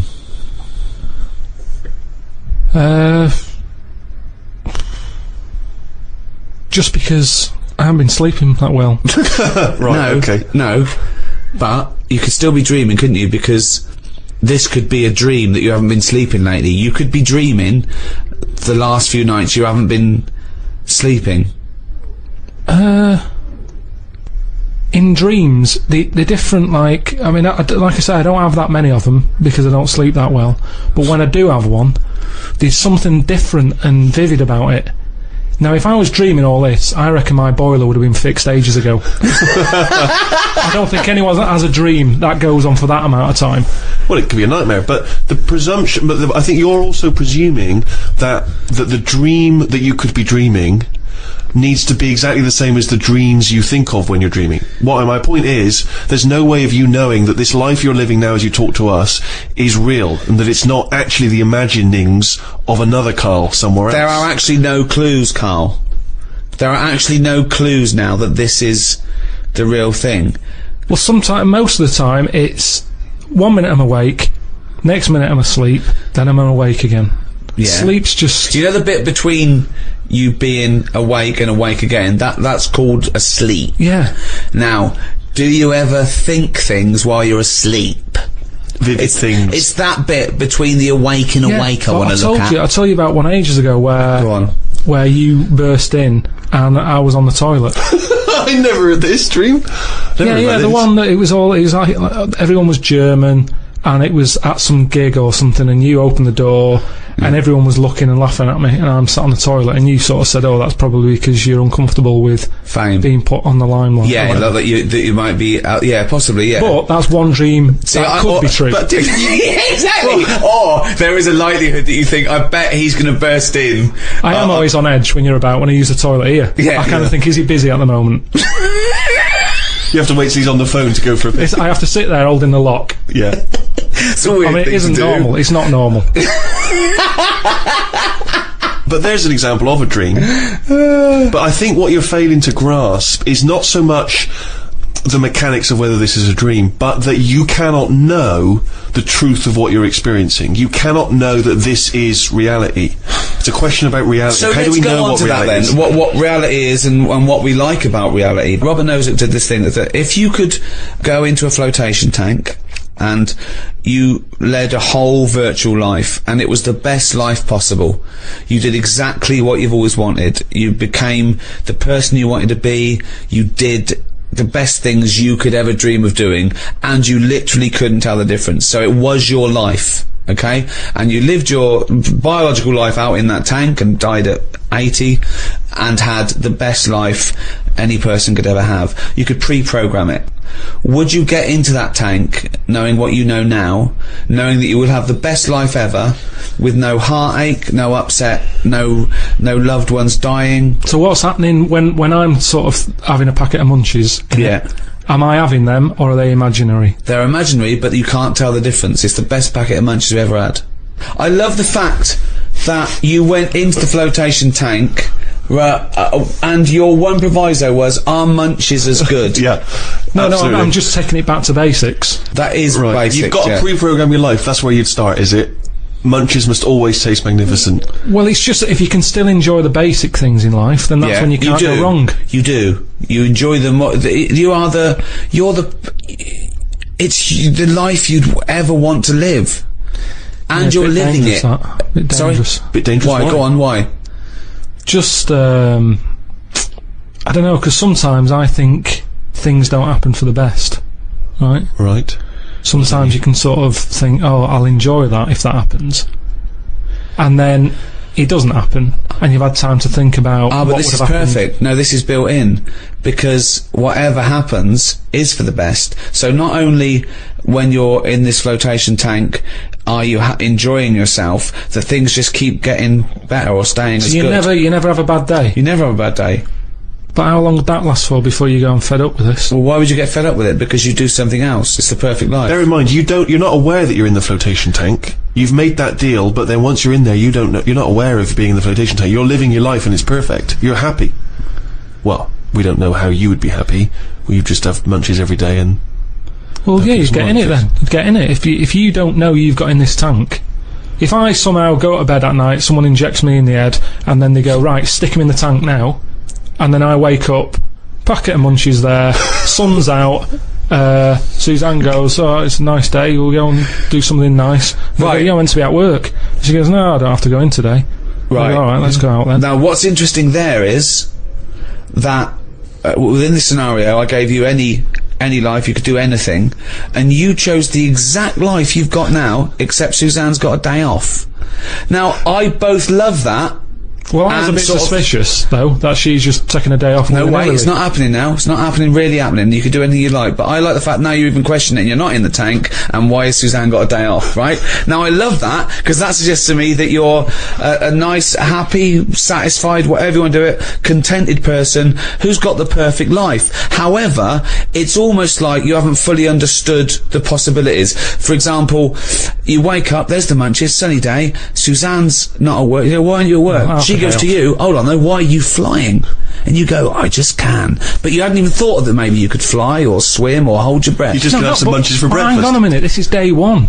Oh, okay. When you go on holiday, Yeah. like I said before, you don't turn up and go, right, it's 1 o'clock, jet ski for half an hour, bungee jumping 40 minutes after that, let's have a nice roti, Yeah. and, you know, try a little cocktail. And what do you do? What do you do when you arrive there? Well, you get there, Yeah. the fella takes your case to the room, Right. you have that panic of, am I going to give him too much money? I don't know the currency well enough yet, I don't know how much More things information are. than we asked for. Yeah. And No. the most mundane scenario I've ever heard. No, but this is what happens in real life. Yeah. Right, okay. So you have that scenario. You go, right, where's my shorts? You get them on. You go out and have a In wander. the case of... You have a wander round Yeah. to know where everything is. The Car shop, park you did the once. shop. You know how close the beach is. Yeah. Is it busy? Yeah. Okay, you're just telling us what happens when you go on holiday. What's your point? Okay. Because you don't want fun all in one go. You want to build to it because that's sometimes part of it. Right. Yeah. Right. Okay. So- anticipation. Yeah. Good. Yeah. Yeah, that little bit. Yeah. It's about things taking time, innit? Then looking back at the journey and going, Yeah. how did I get here? Okay, well, Right. can I ask a question? Because, sorry, what I'm fascinated to know is, if you decided to sign up to the float tank idea, okay, you can design your perfect life. But I prefer not to Well, know I'm doing it. No, you won't don't. You know. won't. But I You want to won't ask know. this question. Imagine Ricky and I are the doctors, okay? We can put you in this tank. All we need to know from you now is what your perfect life is. We're going to program it in the computer. You're going to wake up tomorrow. You won't know this conversation's happened. You'll have the perfect life. What, if you don't mind, we're going to take notes now. What is the perfect life? You're still obviously living with Suzanne. We've got but munchies. what else? We've got munchies and we've got sunshine. But what else would you like in your magical life of your ultimate life? think I prefer... Hair? No, because then I'd know it's not real. No, you would wouldn't never know. It just came back. Suzanne comes in one day and goes, "Why aren't you working?" She goes, "Look, okay, I've left my job. Can we leave the why am I at work? I'm always going to be here, right? I've got a new tonic, right, from Boots." She pops it on your hair. Boop, baby gorilla. Yeah, I don't like this idea. Suddenly Suzanne's never at work. I just think you need a bit of the badness to have the goodness. Right. In a minute, you're going to be injected in the head, you're going to go to sleep, you're going to be in a floating state, but you are going to suddenly leave this office and it's going to be a virtual world. You can do what you want. You can suddenly go, "What was I hanging around with that bloke off the office for? I'm a spy." And you go to MI5 and they go, "Thanks for coming in, Pilkington. Listen, Drosky, he's coming from Russia and he's got the bang. What do you do? What's your scenario? What do you do as a job? We've got munches. Suzanne's never at work." I prefer to leave everything as it is. Brilliant. Go in it, but have everything the same so that I'm going, "Hang on a minute, has it actually happened?" What are you talking about? No, you don't know about this. You don't know anything that's happened. No, because you've just said you're gonna put me in the tank and you're asking questions as to what I want when I get in it. But you won't know you're in the tank. Once you're in the tank, you won't know. You'll have a new life, a life that you've designed. Yes. You'd have different memories if you wanted. You could be 5 again, or you could be now, but you weren't born in Manchester. I prefer it to be the same, with the same memories, but the difference is, when I next get British Gas round, they go, "Oh, Mr. Pilkington, yes, the boiler is fixed." So he'd like to have a virtual life, so his boiler's fixed! No, so your boiler still goes wrong in your dream, but it gets fixed. But you don't even need a boiler! You can be the perfect temperature all the Live in the time. Caribbean anymore. I don't like the idea of too much change.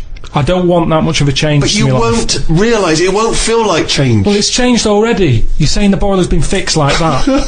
I prefer to still have that problem. Go, "Hang on a minute, is this different?" Suzanne's still going to work. Right. That's really important too. But then, You don't want her around all day. but then, things happen that wouldn't have happened in this world. Go on then. Right, okay, let's write that. Well, let's see the differences. What do you do? Because I've got to program this. So you've got the same job, all that. Are we still around? Yeah, because it's part of. I'm going to ask you a question now. Do I still squeeze your head every time I see you, rest you to the ground, and wind you up, trying to stress you out, call you at all hours? Do I still do all that? What am I like? You're still the same, and you still do that, but maybe one day I go, "Don't do that anymore because it does annoy me," and you go, "Okay." And then I've dealt with it. I've sorted that problem, as opposed to this machine, this tank deciding. Right. I don't like the idea of this tank making life good for me. Right. I want a few problems, and if there's a problem, I want to sort it. Okay. But Well, you've hit the nail on the head there. We're going to go back to this because it's fascinating. But Nozick concluded that no one would get into the tank because we'd rather have a real life with all its problems than a fake life. And I sort of think you've proved that by even getting into the tank with your provisos and scenarios. I mean, you've changed nothing except your boiler being fixed and me stop squeezing your head now and again. Which makes me think that you should have your boiler fixed. And then you will have the perfect life that you can imagine. yeah, but it's that old chestnut, isn't it? It's the thing of like, what's my problem then? You've got the problem gene in your head. You've got to fill it with a problem. Yeah, he's not a geneticist. Got the problem hole in your head. No, it's Got not. a problem hole in your head. Shut up, Ricky. Let him say what he needs to say. He's got a problem hole in his head. He's got a problem hole in his head. It's called his mouth. Yes. Right, that is your problem hole. So, if someone comes up and they go, "I've fixed your boiler." Sorry, could I just ask let him speak. Let me ask one question, Steve. Is the problem hole different from the problem gene, or is that a new term for... No, you put things through the problem hole and they end up in the problem gene. You feed something in the problem hole. Is that right, Carl? It goes through the problem tube into the problem gene. Okay, so it's down the problem conduit. Okay, go on. Right. So it's better to have... You've got a problem hole in your head, right? Yeah. So you stuff in a problem into the problem hole. Okay, yeah, okay. Now, all the little problems can't get in because of the big problem.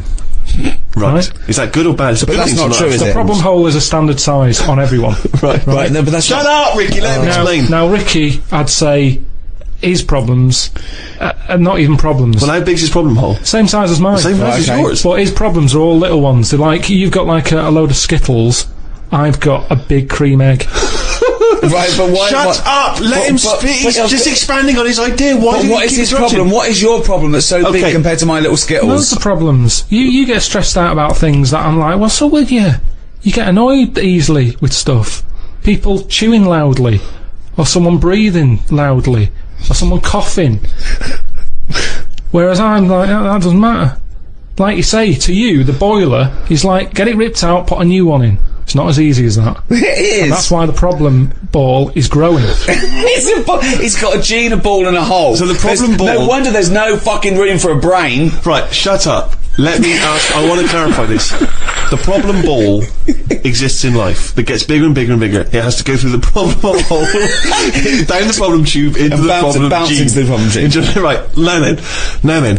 So you've got the problem ball. Everyone's problem hole is the same size. Okay. But some people's problems are smaller, so they can slip straight into the problem hole. I've got a question, Stephen. Wait. And listen, has anyone got a pair of problem balls, or is it always just?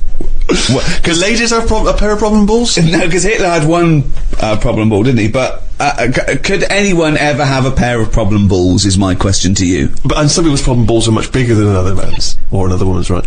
Yeah, Right. depending on the problem. So you could have you could have a pair of problem balls and one problem hole. The way I'm saying Supposing I came to you and said, listen, but a man starving in a foreign country, he might have huge problem balls. he might have, but if I went to a doctor and said, I've got a problem hole, and the doctor said, well, let me see it, and he said, well, let me see your problem hole, and hanging down in front of my problem hole was a huge pair of problem balls, what would he treat first, is my question. Well, would he look into the problem hole? He said, he'd say, right, take your problem jeans off. Right? I want to see your problem hole clearly. But he would put his hand or his finger into the problem hole to try and remove the problem ball, wouldn't he? He could feel the problem balls, but he'd have to insert his finger into the problem hole, wouldn't he? Right. Okay, so Carl, go on then. I'll just get in the tank.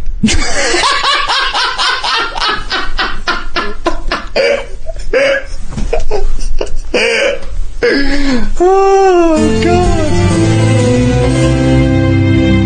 God. Okay, so in a roundabout way, back to cogito ergo sum, I think therefore I am. Descartes, pondering, how do I know this isn't a dream? Well, he concluded he doesn't. When he took it further to, how do I know I even exist? He quite rightly concluded that, well, if I'm even pondering this question, I must exist. Whatever I am, wherever I am, the fact that I'm questioning, introspecting, thinking at all, I think, therefore I am. Because I'm even thinking, at least I know one thing, that I exist. That's all he said, Carl. I don't understand why he had so much time on his hands to be worrying about this. At the end of the day, get on with it. You're not doing shit all, Carl. So why are you so annoyed at other people who aren't doing anything? You're going out in the morning, you're staring at worms, at bugs, you're staring at the sky, you're wondering what hasn't fallen on your head. You're making up the books. That isn't researched. What do you mean making it? What is it that you're doing? One of the chapters in your book about travel was Australia. I've never been there myself. Forget it then. Throw it away. No, because you can still have You make up stuff about a grub eating a biscuit. We're all the same. I mean, what is that? That's not. But I laughed. Yeah. So I enjoyed that book. Listen, everyone like me who That bought book that is book. absolutely pointless. It is in my lavatory. Every time I pop in there for a shit, Yeah. just take it off the shelf, have a little read. Yeah, Great but- fun. And I'm down to about 4 pages because sometimes I forget to get bog roll. But listen, that is a fun book to wipe your ass with. Great It book was to wipe your ass me, with. but that book was good for me. I don't Yeah. know if anyone enjoyed it, but I was emptying my worry hole.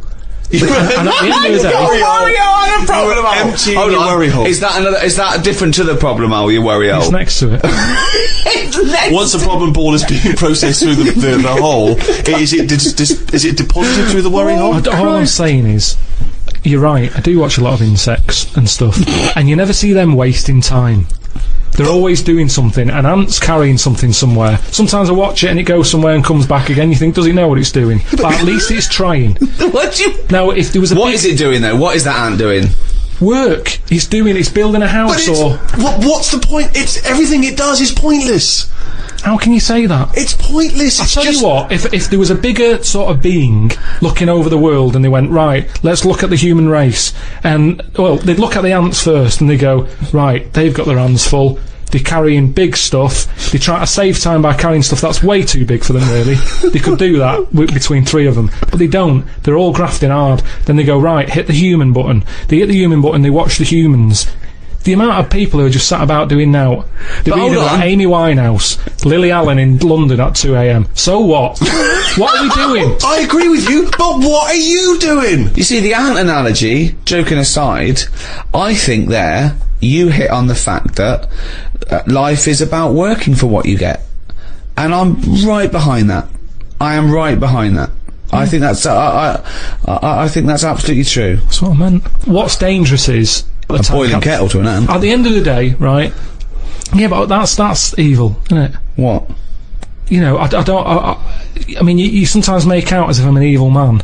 We had an ant problem in the garden. Suzanne said, we've got to get rid of these. And I said, well, it's a bit out of order. They are outside. And she said, yeah, but there's getting a lot of them. She went and popped the kettle on. I said, I can't handle this. I went in, right? What, you didn't want to see the ant thread? That's sweet, you know, they're there. Yeah, they might be causing a problem, but I don't want to see this mess. Now, the thing is, she went out, she poured the hot water on it, I left it a few minutes, I went out, I had a cup of tea, I thought, it's a waste of electrical light. Yeah. So I took my cup of tea out there, and I'm sat there, and then I just saw one come back from wherever it had been. One ant. He looked devastated. Because that had been away. As far as that was concerned, it had been out to get a leaf or whatever. He came back, devastation. And it's that's the thing. It summed up death for me. That the ants that are dead, they didn't know anything. Suddenly they were there. Next minute, load of water, dead. It's the people who are still living in life that are the saddest, aren't they? After death. And that summed it up. What do you think? That ant would have been better off being there when it happened. How could you tell the ant was... What do you think? So you saw him... I mean, they run around in circles anyway, don't they? But this was just kind of going, what's going on? And what did it slow down when it got nearer the nest? Did it drop the leaf and then you see it run the last few inches? It just kind of got close and it was like a double take almost. Almost like it got near the hole and then it was like, hang on a minute, this can't be it because no one's around. And then it walked on and they went, no, it is the hole. And it went back and it just sort of stopped for a minute. Ah. And that for me, that's the sort of thoughts Descartes should have been having. What? Things that you can look at as a human and appreciate it and understand it and go, yeah, that's true, that is like life. Instead of, oh, am I awake, am I asleep or what? No. Well, you might as well be asleep because you're doing nothing else. Oh, God! Oh, Descartes! Winehouse, Alan. Slammed. What do you do towards enjoying your life?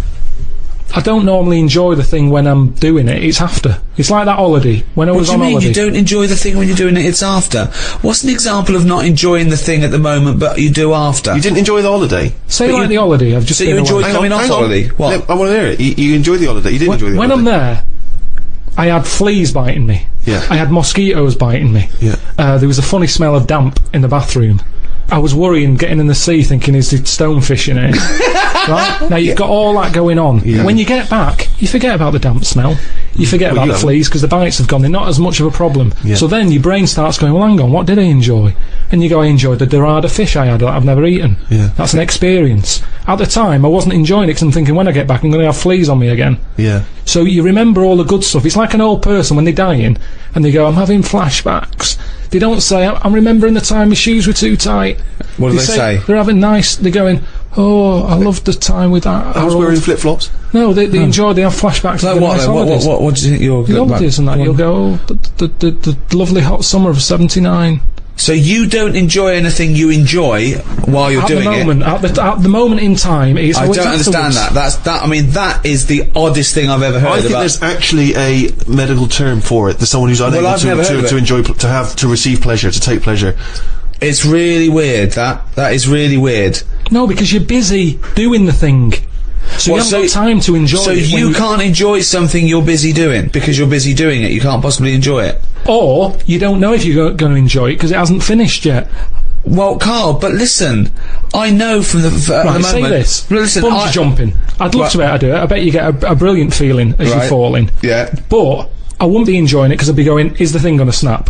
Right, okay, well there is something about that. With extreme sports, there is a reason why you're doing it. It is the after effect you enjoy, because it's the fear and then the endorphins that rush to you and you go, my God, I survived, isn't it brilliant? That's a feeling of euphoria. So that's... No, you're having a nice dinner. Right, okay. Now, when I get a menu given to me in a restaurant, I go, right, what am I going to do here? Yeah. Right, well, when I came here, I thought I'd have some lamb chops. They've got lamb chops, great.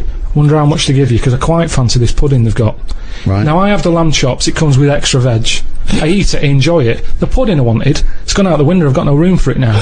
Yeah. But you enjoyed the lamb chops. You enjoyed the lamb chops, you can only pack so much if you're enjoying all your life all the time, there's no point in regretting anything. That's just greed. No, but I was looking forward to the pudding. Well, you shouldn't have eaten all the veg. Yeah, but I was enjoying it at that point. But then you take the pleasure that you had at that point. No, because I wanted a pudding. Yeah, but you didn't want a pudding, or you've had a pudding. No, because I would have had it for the sake of having it. And then it's ruined. But I don't know what the whinge is there. You had a lovely meal, you had some lovely lamb chops, you enjoyed the hour. Because when I read that they had like profiteroles on there, I thought I fancy a couple of them. Yeah, and the chance has gone. I'm probably not coming back to this restaurant now. Yeah, but you haven't missed a chance. You had the chance, you didn't want to take it because you were full up with lovely lamb. It's not like you didn't enjoy the lamb and the veg. If you'd not enjoyed that, I can understand your point. But you had a lovely time eating the lamb and the veg. If if the bloke came here and said, you can have the profiteroles if you eat this lamb you don't like, you go, oh, and you ate the lamb, you didn't like it, but now you're full, then you could whinge. You wish I hadn't been forced to eat the lamb, I could have the profiteroles. That's, you know... I had a spicy sausage. Right. Now, the problem was, I was enjoying it, but I thought, this is the spiciest sausage I've ever eaten. Right. Now, I could only enjoy that the next day night when I knew that it's gone through my body, there hasn't been a problem. So, that was a nice sausage, I'd have one of them again. Right. That was a nice sausage! But then the next time, surely you'd be enjoying it, because you wouldn't have the trauma of the next night, because you'd lived through it, and now you're just enjoying the lovely spiciness and the sausaginess of the spicy sausage. Yeah, but the problem is, once you've enjoyed something, it's very difficult to replace what you got from that spicy sausage the first time. Then why are you looking forward to having another one? Because let me tell you, Go on. Auntie Nora, Yeah. she's guilty of this all the time. She loves a spicy sausage. Well, she, you know, I've told you she prepares all her food, right? She's got them all in bags in a freezer, Monday, Tuesday, Wednesday, Thursday, Friday. Yeah. Right. She's got it all there. Now, what she normally does, she makes a big pot of curry. Right. She goes, what I'll do, I'll pop that in the Monday bag and I'll pop it in the Thursday bag. It's the same curry. Now, she has it on the Monday. Yeah. She loves it. She thinks I got the mix just right there. The spices are good. The chicken was tasty. I'm looking forward to Thursday. I'm looking forward to Thursday. I can't wait for Thursday. Yeah. I'll call her up on the Thursday evening. I'll go, how was the curry that you had on Monday that you said you were having again on Thursday that you enjoyed? Didn't enjoy it. Why is that? Dunno. Just want the same. Now, the weird thing there is, it is the same. Auntie Nora, that is the same. It's from the same bag. It's from the same pot. But... she was expecting too much, and that's the problem. If I had that spicy sausage again, it's never going to live up to it. So forget the spicy sausage. I've had it, I've experienced it. So you if never someone says, well, it depends. So do you have anything twice, ever? Maybe not. But this is insane, Carl. Because aside from you and your Auntie Norma, and presumably all the other Pilkington clan, or all as weird as one another, why you phone her up and ask her what she's having for tea? I don't know. Yeah, that's one thing. And that shows not you only what is happening on Monday, but what you're going to do on Thursday as well. I'll make a note of it in the Auntie Norma food diary. That's proof that you really aren't enjoying your life. Exactly. To go, right, oh, fucking hell. What else do you say? But then he's phoning her up again late on the Friday to find out how the Thursday curry went down. I know, exactly. Yeah. That's two calls. Unbelievable. Well, it's just read her journal. No, he makes her happy. Doesn't it, getting a call? She's got nothing else. Yeah, but the curry doesn't make her happy. No, she did the first time. They loved it on Monday, we didn't like it on Thursday. Now, the question is it better to enjoy something once and not again than not at all? But you're an idiot because you're the only person who experiences this. That's not the choice. That's not the choice for normal people. You can either never enjoy summer or only enjoy it once. You can enjoy things loads of times. No, you can't. That's what a hobby is. A hobby is enjoying things over and over again. I haven't got a hobby, have I? That's why. I've had loads of hobbies in the past. I did the dancing, I did the boxing, I did, what else have I done? That is it, I think that's what but that's what I'm saying now, I soon get bored. And it's like how you enjoy, you know, I love munchies. Yeah. But I always enjoy the last one more than... Well, that doesn't make sense. That goes totally counter to your argument. No, because it's from one packet. What? It's from one packet. What difference does that make? The first one's surely your favourite. So hold on. So if you were to have one munchie, I'll go as a munchie, mate. You go, I'm not going to take one unless I can have all of them, particularly the last one. But what is... Well, no, I'd like to have them all, please. What? No, you can't have them all. Don't be so greedy. Have one munchie. Have the first munchie. There you go. I'm going to have one, and I'm going to get a taste for them, and I'll probably want another. Well, no, they're my munchies, though, aren't they? I'll keep them then. Forget it. Well, look, so you'd rather have no munchies than one munchie? I'll go and buy a packet. I'd prefer to go, do you know what? I fancy a packet of them. But why do you enjoy why do you enjoy the last munchie more than the first? Whereas you enjoy the first curry, but not the second curry. But you know it's the last one. Because I'm eating them all in one sitting. I'm not going, that's for Monday, that's for Tuesday, that's for Wednesday. I'm talking about a packet of munchies. Right. I eat them. There's probably about 12 in a packet. Okay. I shove the first 4 in without even thinking what I'm eating. You shoved the first 4 in! Without even thinking about what I'm eating. Now, then, when you're getting towards the end, you make them last more, you might bite the top off them. You look what's inside them, you go, I'm liking this. But hold on, what, every time? What, every time you buy a packet of munchies? Yeah. Yeah. So, hold on, though, you must enjoy a packet of munchies regularly, then? Not as often as you think. I don't know. Well, it's not as I think, I don't know. So tell me how often you enjoy a packet of munchies. Normally after sort of, maybe once a month. So, every month, you look forward to a lovely packet of munchies. And the same experience. Yeah, but at the end, I like the last one. The only thing you know you enjoy, look forward to enjoy, and it fulfills all those expectations is a fucking packet of munchies once a month. Fuck me. What do you think happiness is? Again, you only know the happiness because of the badness. You've got to have a yin and a yang. Well, I know what you mean there. I agree with you on this because it's sort of no good to be handed it on a plate. I mean, just from my own experience, working for someone does feel better because you've got a pride and a satisfaction. I genuinely think it's better to start a business, struggle, go bust, come back, than win the lottery. Yeah. I genuinely believe that, and the older I get, the more sure I am of that. That working hard is itself the reward, and I genuinely believe that. But where does it end? It's no point having the struggle till you die, and never get any happiness. So, what's your balance? We don't have to go into philosophical terms here. What's your balance? What's your yin and yang of a good life? And by good life, I mean one that you've enjoyed or been satisfied with, and one that you have no regrets or guilt or shame, and a bit of pride. What are you asking me? I've got a bit of all that. Right. But you need the mixture, don't you? So you find out what your favourite thing is. It's like a bag of Revels. Yeah, but you can't cherish guilt or shame. Did you just say life is like a bag of Revels? Isn't that dangerously close to life's like a box of chocolates? In Forrest Gump over there, yeah. Jesus. No, but it is, isn't it? There's one or two in there that I don't like. Like what? The raisin. No. With chocolate. Yeah, no. Now what I'm saying metaphorically, is, what's the... Like, yeah, well, I'm actually named what Revel he doesn't like. Yeah, well, I'm telling you because it works in life. Go on then. But the Revel you like is raisins? there. Go on. Well, maybe, if you have enough raisin ones, you eventually go, do you know what? They're not that bad. What? And that's the thing in life. Well, hold on, wait a minute. So what are you saying? Where's this metaphor? Are you saying suddenly all the bad things in life are pretty good, actually, if you just get used to them? Sometimes out of bad comes some good. Go on. At the end of the day, the Revel thing. What happens to the munchie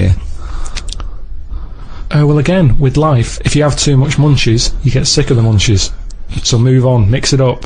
What mixes it up? Bag of Revels. You've got a bit of everything in there. Right. So even the ones you don't like, you might like in the end. You'll go, do you know what? Okay, lose the analogy now. Actually, just talking about Revels now in life. What about what has he enjoyed before? What would you have written to Jim will fix it to fix for you? What would have given you pleasure as a kid? Dear Jim, can you fix it for me to do what?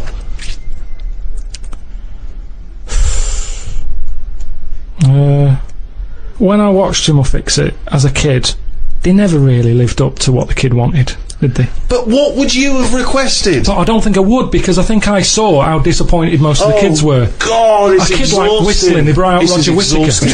Yes, because they look at it, they go, can you fix it for me to go into space? No. Can I dance with Bananarama? No problem. That's the ones they pick. Yeah, so that's why I wouldn't write in, because whatever you ask for, you're always going to get a watered down version. But if Jim could fix it for you to do anything, what would you have chosen?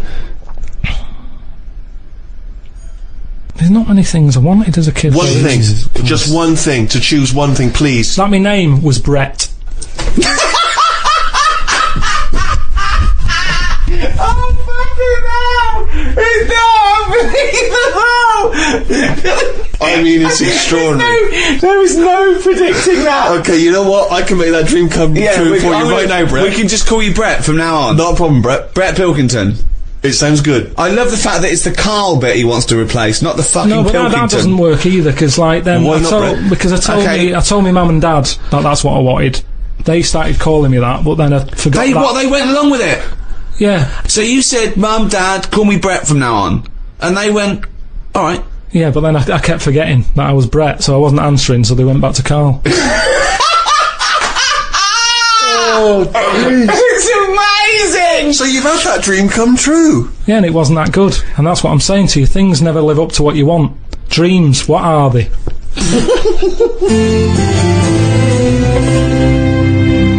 Taking one of the big themes of philosophy further, why are we here? What's the point of life? What is it to be human? The ethical upshots of some of the technological and medical breakthroughs pose, more of their own questions. Cloning, is that a person in its own right? Well, of course it is. What about if you grow that for harvesting without the brain? So growing kind of vital organs, presumably in a laboratory. What about that? Stem cell research. Is that, I mean, there's weird things happening all the time with all this transplant stuff.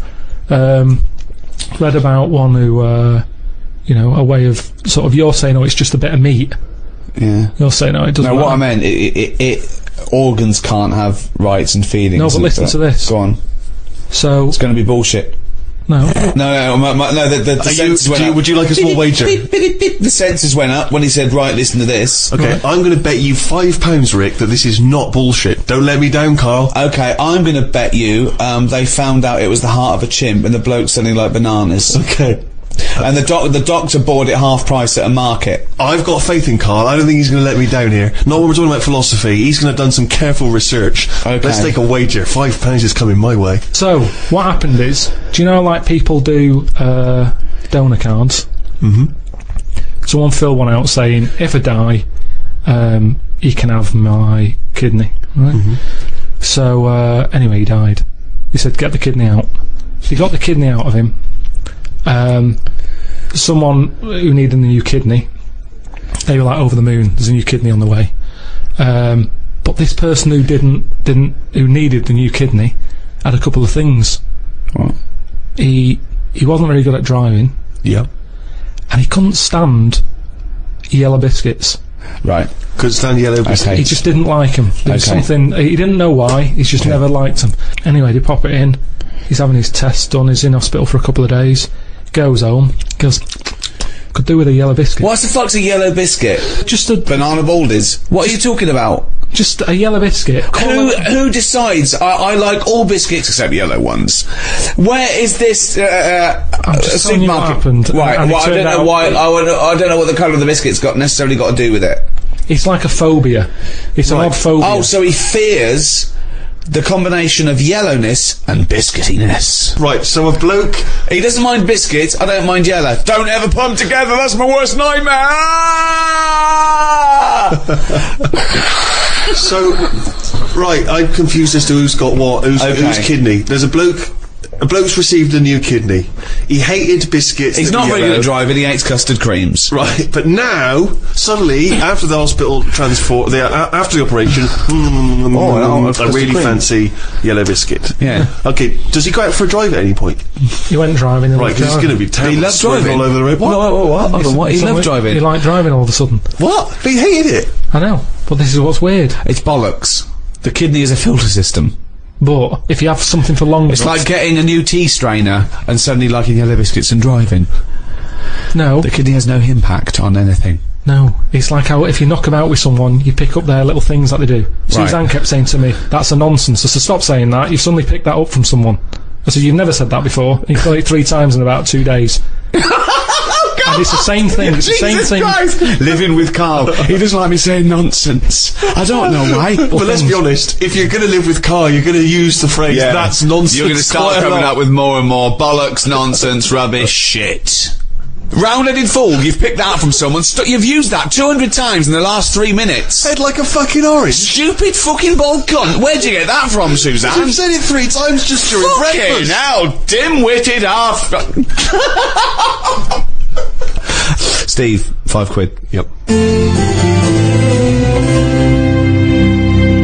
A big question, particularly in the area of philosophy of the mind, is what is intelligence? It's just, it's what you know, isn't it? Well, that's knowledge, isn't it, really? Yeah, it's a form of knowledge, intelligence. No, I don't think it is. Why not? Because intelligence, really, is everything from the ability to retain knowledge, to understand it, to apply. It's probably a little bit like the difference between how fast the computer is and how good the program on that computer is. It's no good. I'd say I've got a brain that can work stuff out. But sometimes, if I tell it too much, it can't remember all of it. Now, if I had a brain that had loads of memory space, Yeah. tell me as much as you want. Well, that's important. That's And you important keep to. it. But yeah, but that some people say that's what intelligence is, isn't it? Memory. It's no good saying he's brilliant. He learns 10,000 facts a day. Really? Yeah, he forgets them the next day. Yeah. Well, that's Right. what I'm saying. Well, yeah, but what good is that? Trivia is nothing. It doesn't it's show good. intelligent. It's It doesn't. good for chat. It's good for chat, and when you're out and about, if you meet a stranger, it's good to drop something in, like, you know, Go on. What would you drop in? To show you're intelligent. Well, just to meet you. Just met me at the bus stop. You think, here's a nice fella. Steve's at the bus stop. There he is. He's there. He's got his little duffel coat on, his little scarf, his file. He's got his little glasses. They're a little bit mudded up where some ruffians have like thrown mud at him, and I've seen this, and he's cried and he shat himself. Well, that's not true. Yeah, and he's run to the bus stop to go home to his mum. That's not okay? true at all. So at the bus stop, there he is. You come along, you go, oh, who's this nerd who shot himself? That Right? would never happen. Right, Never right, happen. and you I'd have sit- fought that. I'd have had a fight with him. Yeah, and you go, okay, he's obviously intellectual, look at him, and he's gone, and he's looked at you, and he's gone, Jesus Christ, you look thick. Prove him wrong. no, what I'd do, Go on. there's no point just having one fact. Right. I'd wait for him to start a topic, and I'd show my intelligence by having a fact on the topic he's brought up. Okay. Because we can all have one topic Yeah. that you go, oh, I'll show this off, and then, you know, someone goes, oh, has he been talking to you about the peanut fact again?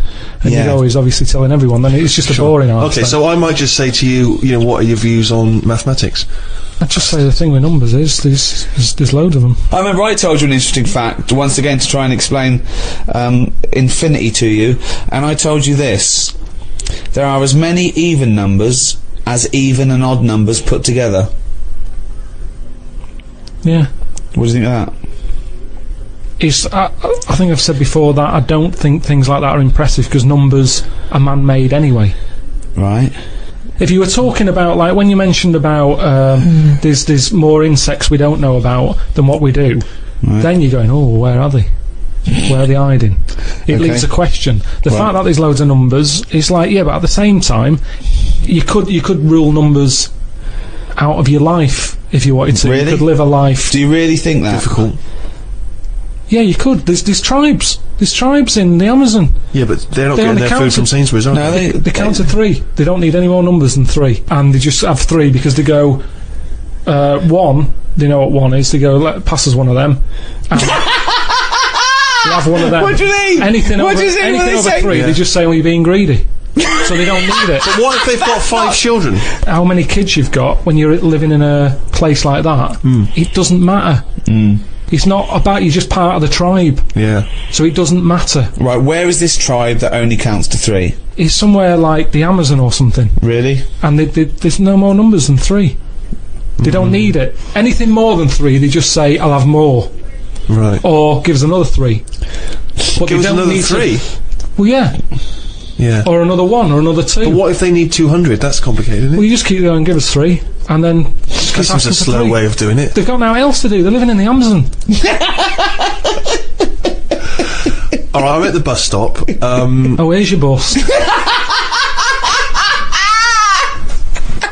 So far, you've told me nothing about maths whatsoever. So you're concluding that he is dim?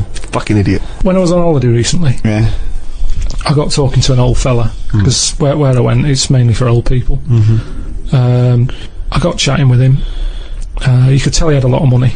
Yeah. He sort of tanned. He had that sort of rouge-coloured sort of jeans, Oh yeah. which is always sort of... Telltale sign. It's kind of like he's got money. Yeah. And, The red jeans are twice as much, so that's okay. I've got money. yeah, it's sort of... It's either that colour or yellow. But you can carry it off when you're an old man, and especially with the tan, you think, yeah, he's got a few quid. I'm a millionaire. Do you have any yellow jeans? We've got one pair, sir, but no one... most expensive one. Yeah, they're in the back room. Could I just see your bank account first? There it is. Oh, yeah, you can afford yellow jeans, right, sir? Come this way. So I got talking to him, and it turns out he had a cruise ship. Right. Loads of money. Now, I was chatting to him for about 10 minutes. Yeah. What colour was his jacket? Said he didn't have a jacket on, just a white shirt. He's wearing red jeans and a white shirt. Yeah, sort of leather slip-on shoes, that I can remember. And how old is he? It's hard to tell, because he was well tanned. Is he an attractive man? He's a good-looking fella. So he's rich. So you saw this rich, good-looking bloke with just a shirt on. Oh, he had a shirt and his pink pants. His pink pants, and he just went over and struck up a conversation. I don't know. Why did you notice what colour the crotch area was?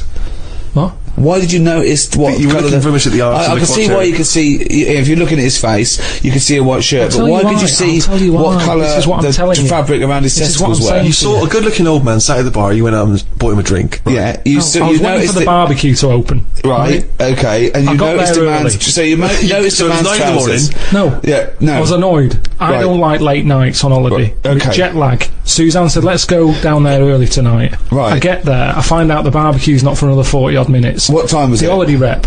Well, I don't know, it starts at 8. You're so I have to noticing wait for people, 40 you're minutes. noticing old men's genital coverings, but you don't know what fucking time it is. Yeah, but Get your story What I'm straight. saying to you is, the Right. reason I noticed his pants is because what he was talking about, Right. there was no reference points. I didn't have a clue what he was going on about. Right, what was he talking about for your eyes to wander down to his penis, is what I'm trying to say. What made you look at his penis? Because I got bored.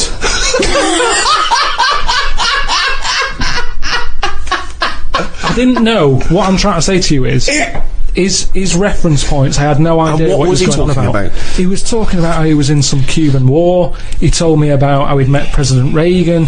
He told me something about how he'd cut up a cow once. There was What is this bloke? I think he's a maniac It's fucking who had Dexter. spilled blood on his trousers whilst hacking up his dead wife. He's gone insane. He's jithering and chatting away, claiming he owns a cruise ship. he told me he spent 36 grand on furniture. And when I sort of looked at him like, what have you been beautiful. buying? And he's going, oh, well, I needed a couple of shade lounges. And it was just, there was nothing I could relate to. Wasn't she in a TV series? I don't understand why you have no interest in either being in a Cuban war, having met Ronald Reagan. Because- why is that not interesting? Why have you got because I no didn't reference? know I don't anything. know why the trousers were much more appealing to you. If someone was telling me, Tell you what, I was in a war. and then I met Che Guevara, Fidel Castro. Fidel Castro, and then why are you looking at my packet? So that's my point. It's just What's that, your point? that you can have a chat with a fella just like I'm talking to the geek at the bus stop. And Even pointed. sometimes What? you can't take part. What am I meant to say about him meeting Reagan? What am I meant to say about him being in the Aren't you Cuban interested War? to ask him questions about he was in a war? When I sort of took it back to, I wonder what meat they're doing at the barbecue, he wasn't bothered. Yeah. I love the fact that that's your contribution. He's talking about the missile crisis, and you're going, He's Oh, met well- presidents and Yeah. important people. He's experienced extraordinary You things, see, which the would be language- fascinating to anyone. And you're not interested. You just want to know whether the sausage. But I mean, there it is, you see. He's come down, he's looked at you without prejudice and thought, I don't know this guy. The language barrier probably saved you. And he thought he's probably a smart guy. I tell him a bit about my life. He Why is he listened looking at to my me. Why is he fucking looking ass? at my meat? Why is he looking at my meat and 2 veg? You know, the barbecue, you don't need to barbecue, it's a lovely little fucking sausage here. When you're talking to a stranger, aren't you meant to keep it Above the waist. Keep it. Looking at his bollocks.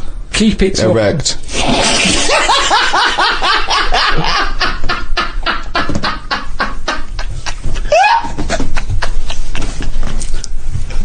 I made Carl laugh.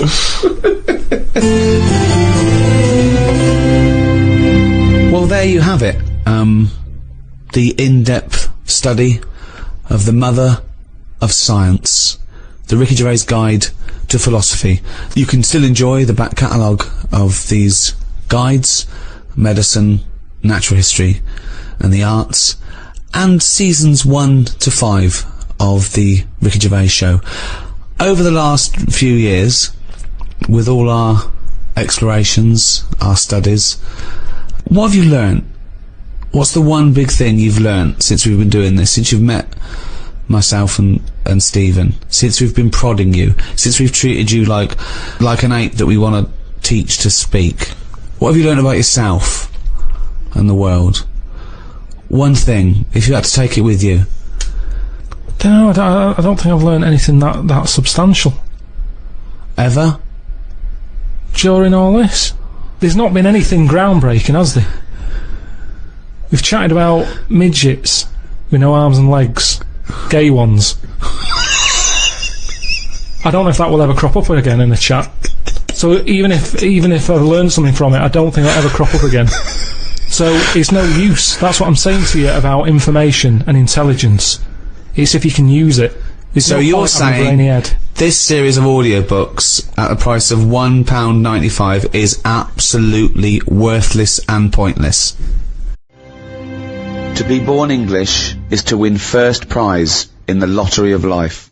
So said Cecil Rhodes, one of the grandfathers of British imperialism.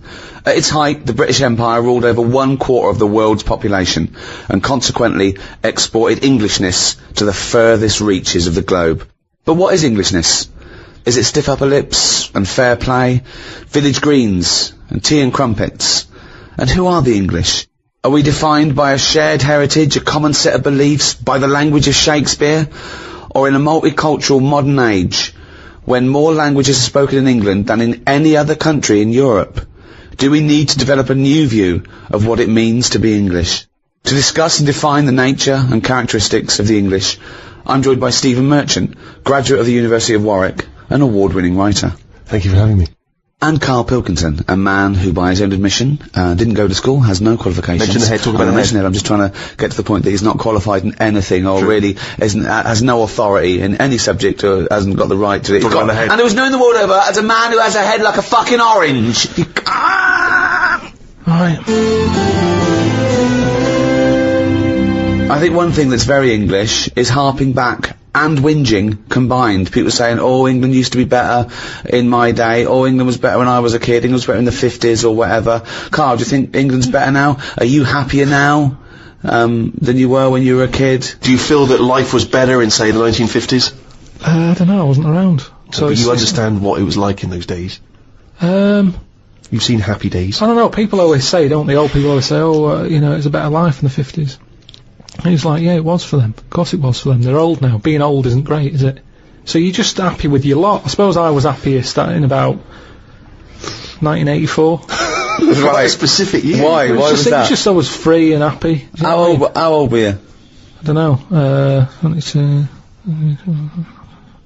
He's just counting on his fingers now. 12. Right, okay. And it was just good. So the happiest days of your life were between the age of 12 and 13? Yeah, it was good. I had the world ahead of me. Little did you know your hair was going to fall out and you were going to whinge every minute of the day. I had my bike. I like messing about my bike. You had your mates. I had a pet magpie. So you were probably the teenager that you eventually hate? Probably. Were you a good lad, law-abiding? I wasn't bad. I just sort of, you know, just potted about.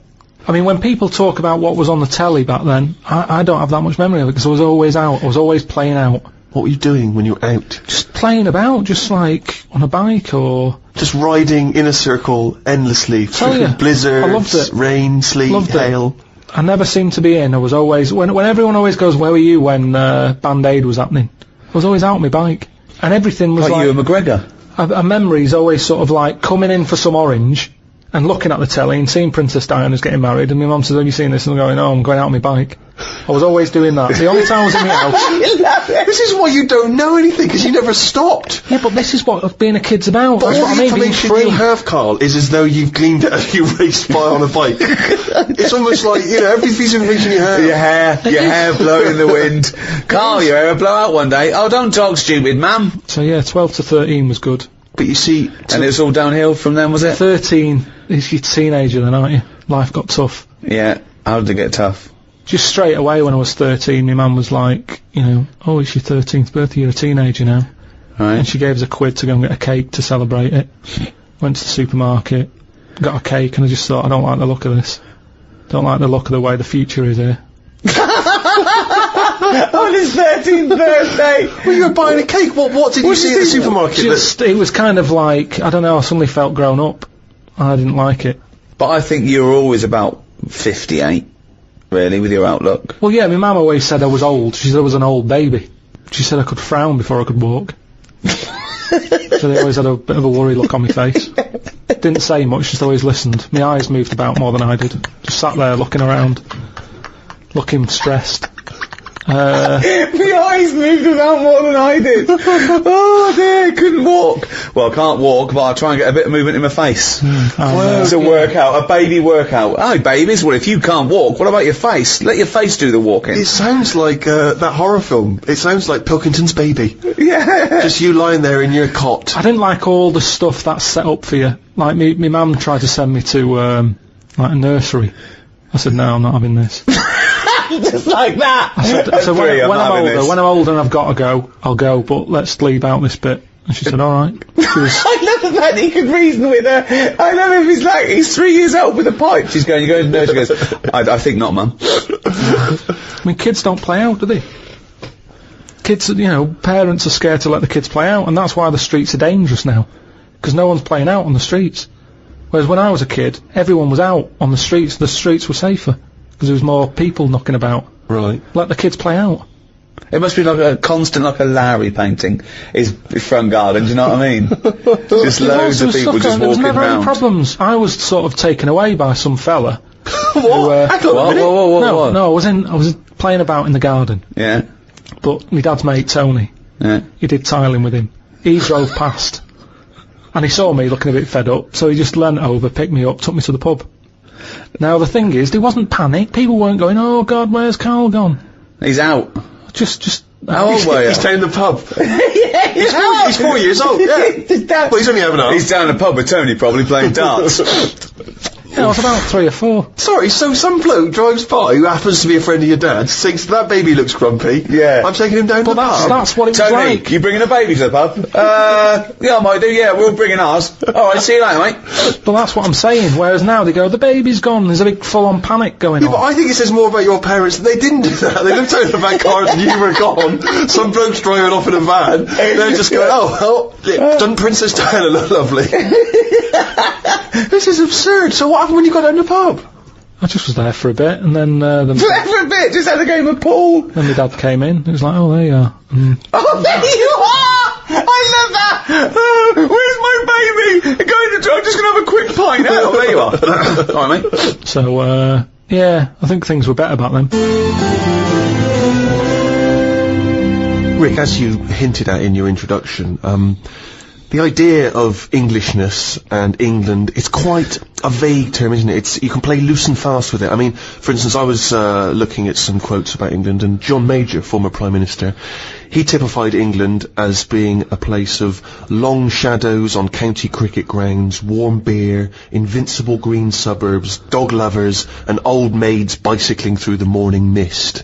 Very specific vision of England. But he never came to the estate that I was born on, Sure. or Carl was, you know what I mean? I think, I know of that. If we go for a walk around Richmond, we see people playing cricket on the village green, and it's lovely, but I don't know if it's typical.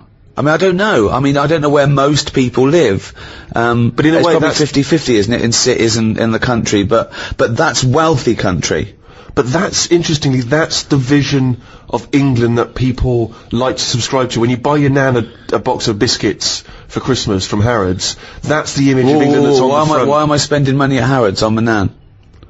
Why can't I just, she's happy with sort of like broken custard creams. You've earned a bit of money now. Well, I know, but they don't need to know that. I mean, also, both my grandmothers are dead, so Sorry to have brought that up. Well, no, but I mean, who buys who spends good money at Harrods on biscuits where she just suck 'em and eat the Garibaldis and leave I mean, I don't know why I'm wasting money on the elderly. I worry that you've taken that too literally. I was trying to get to making more of a point, like an analogy, but I don't shop at Harrods.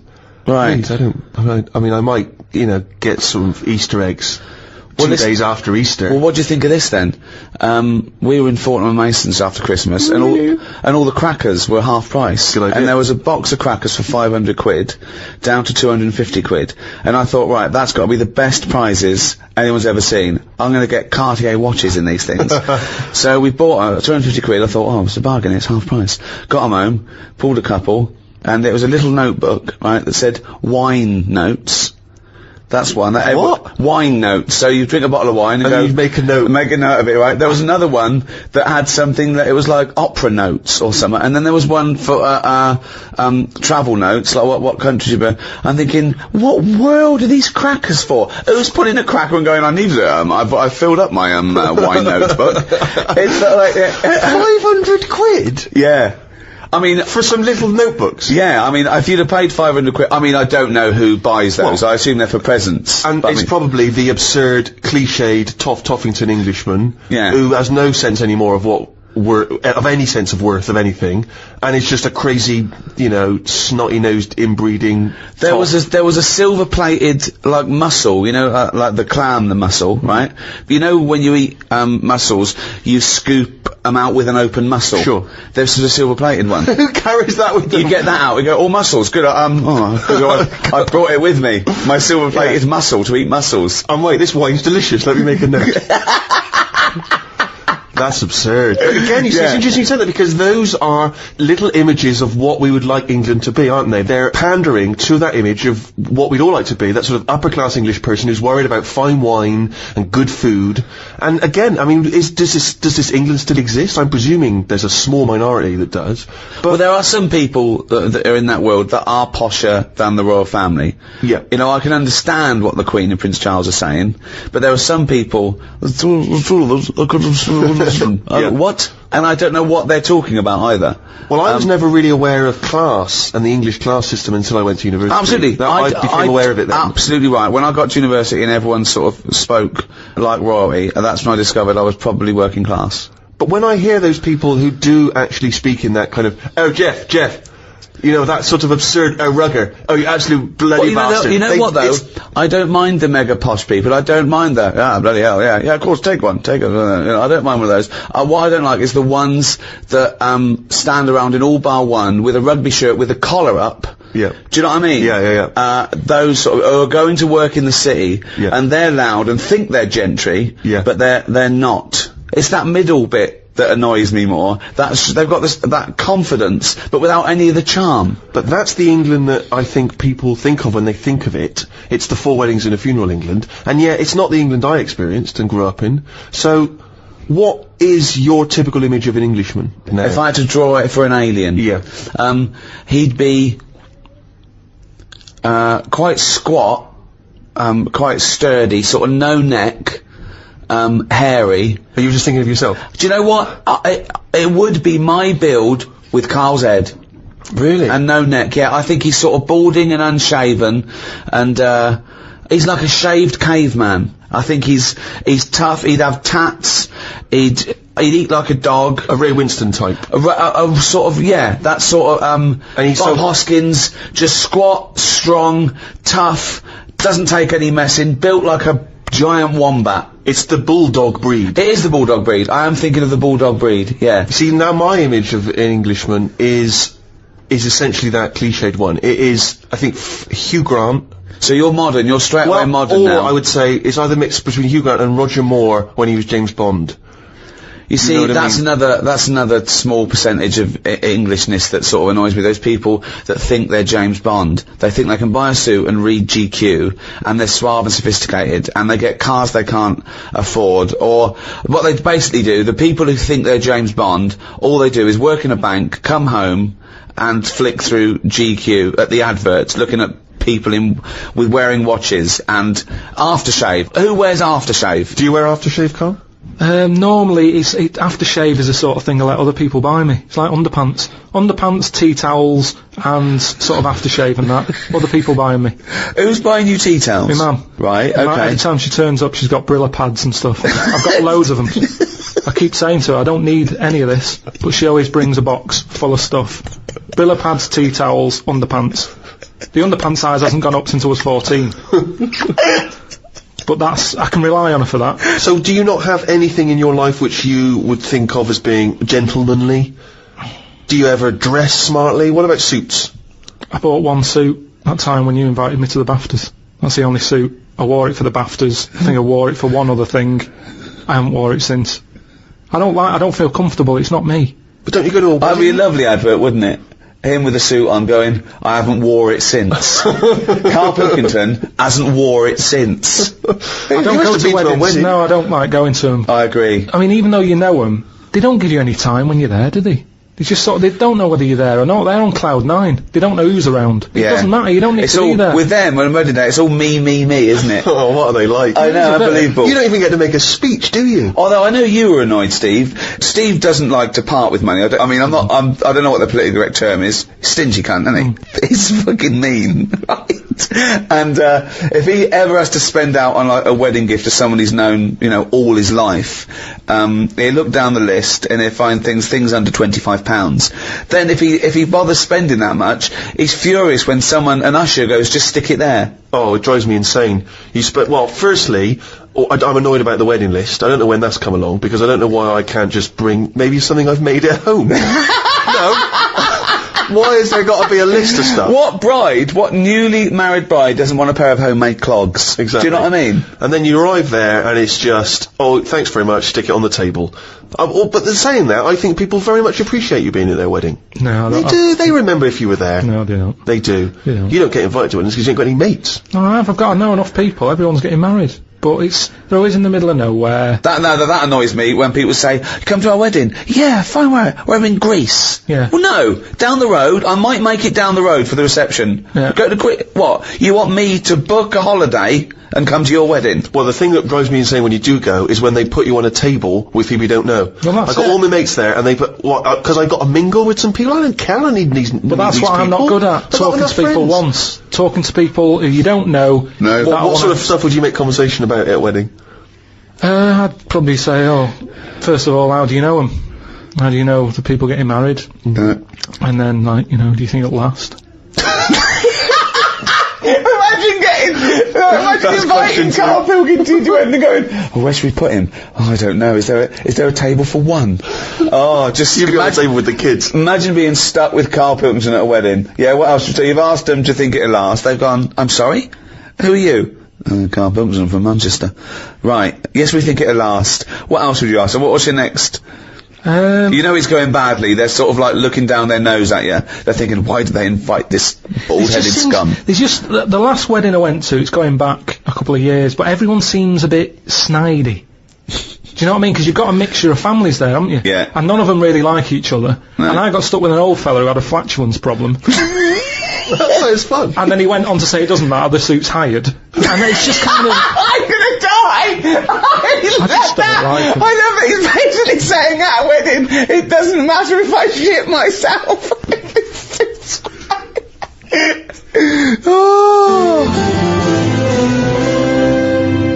To be born English is to win first prize in the lottery of life. So what do you think of that, Carl?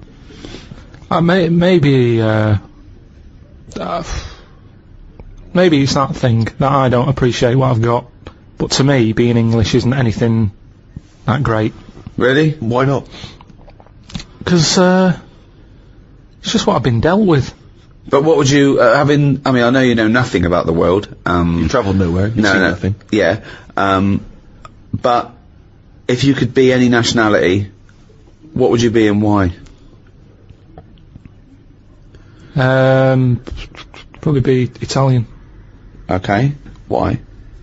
Well, just yeah, I like the idea of it. I like Italians are alright. Where would you live? Rome? I probably wouldn't want to be in the middle of Rome. It's too much hassle. Have you been to Rome?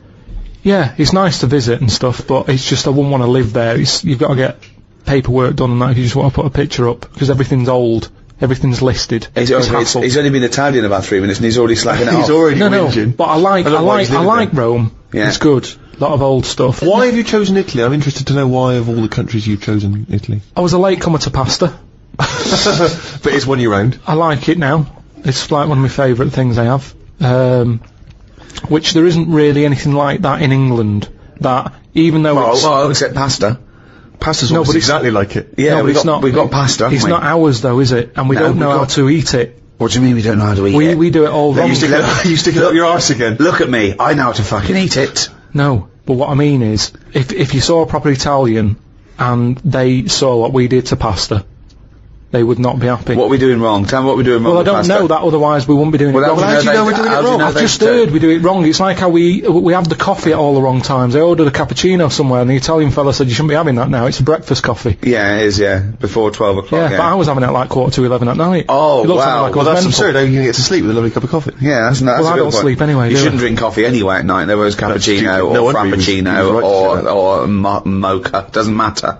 Don't drink coffee after about 4 in the afternoon anyway. Full stop. So, hang on. So you love pasta, but you're not eating it right, so you'd like to be Italian in order to be able to eat pasta correctly, even though you enjoy the pasta you eat. What do you feel being Italian is, and what's It's attractive just to being... very sort of, it's a relaxed lifestyle. Whenever you go to Italy, everyone's outside a cafe. It doesn't matter what sort of person Carl, you are. that's all you do now with your spare time is Yes. sit outside a cafe. But they get more respect over there for Why? it.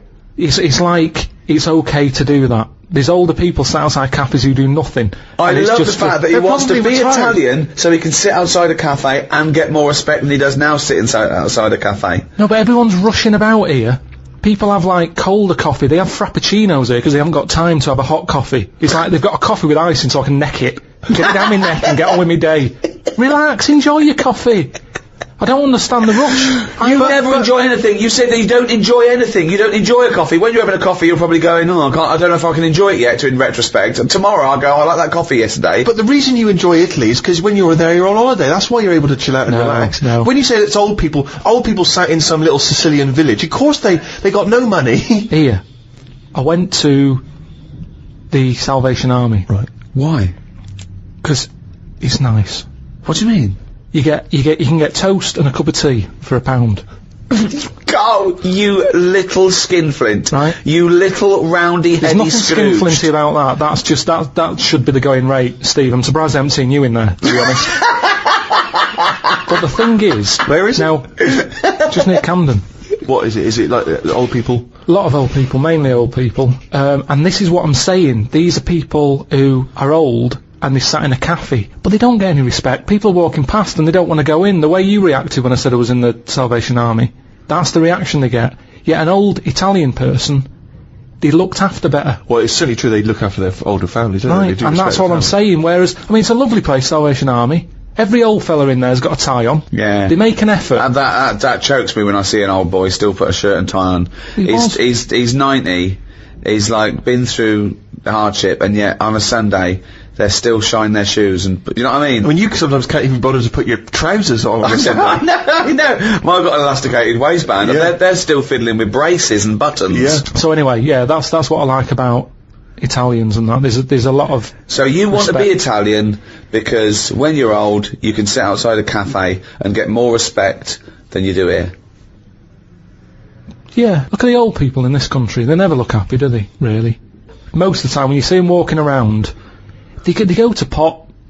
No one's keeping an eye on them. Well, it's an important thing, isn't it? That my mum, this is when she was about 60, 65. There was a neighbour who was like 85, 90, and again completely alone. And my mum used to go on there every day. Do you want any shopping? Do it, right? She was good for her. She was like her witness in the world, you know, to her existence. But I remember calling her once, and she's come back. I said, "What have you been doing?" She went, "Oh, I've been around so and so." So I went, "All right." She went, "Oh, she won't die, Rick." Like she's helping her, but she's thinking this is getting silly now. You were meant to go years ago here. I was like, Well, that's the problem, you know. If you get pally with an old person, then you could be stuck with them for years. And having to do stuff, you know, that's what you don't want to do, is it? You meet an old, you know, an old fella, and then you've got to start popping in his sort of piles or whatever when he can't do them himself. You know, what do you do? If you're... It depends how friendly you are, though. I mean, I'm just talking about someone you meet at the bus stop, as opposed to popping the piles back in. How does that happen? Jesus. Just the ones on the estate I grew up on. As soon as he got to a certain age, there was Mrs. Knowles who went mental. One day she seemed fine, next day she was chucking cans in everyone's garden. You could just hear her coming. Which was weird. Aren't you? Now you brought up weird people. There was a fella called Shorts Man. Right? It's so pedestrian! Oh, I love that. Shorts man wore some shorts. Now what I like, yeah, he did, but they were really short. They were that sort where, you know, it's almost pointless having them on. What do you mean? They were just, you know, like shorts now for blokes. They go up to your knees, don't they? There's no chance. There's no accident happening there. There's nothing going to pop out. Yeah. No. But Shorts Man, he liked it. He liked the fact that happened. Right. And he used to walk with big strides to sort of help the chance along. So that he knew, with the big strides and the short shorts, yeah, they were going to pop out. Did you ever see it pop out? Yeah. Why were you looking at the shorts? Just because it was like playing Buckaroo. It was like, when are they going to pop out? But what? It's just what happened. So, right, but Shorts Man, so he was an exhibitionist, he basically wanted people to see his veg. Yeah. And they were out more than they were in. I mean, they had a tan.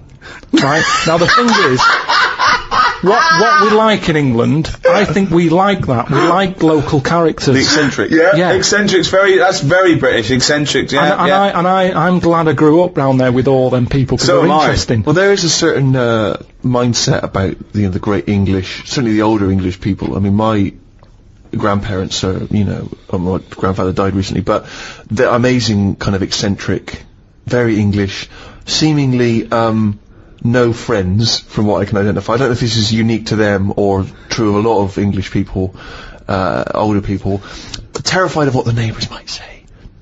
Always did that thing of speaking like that in case Jack's in next door. Yeah. Like the neighbours are constantly listening in. Yeah. They've got glasses against the wall, they're constantly listening into what my gran's got to say. Yeah. They had about 3 teeth between them.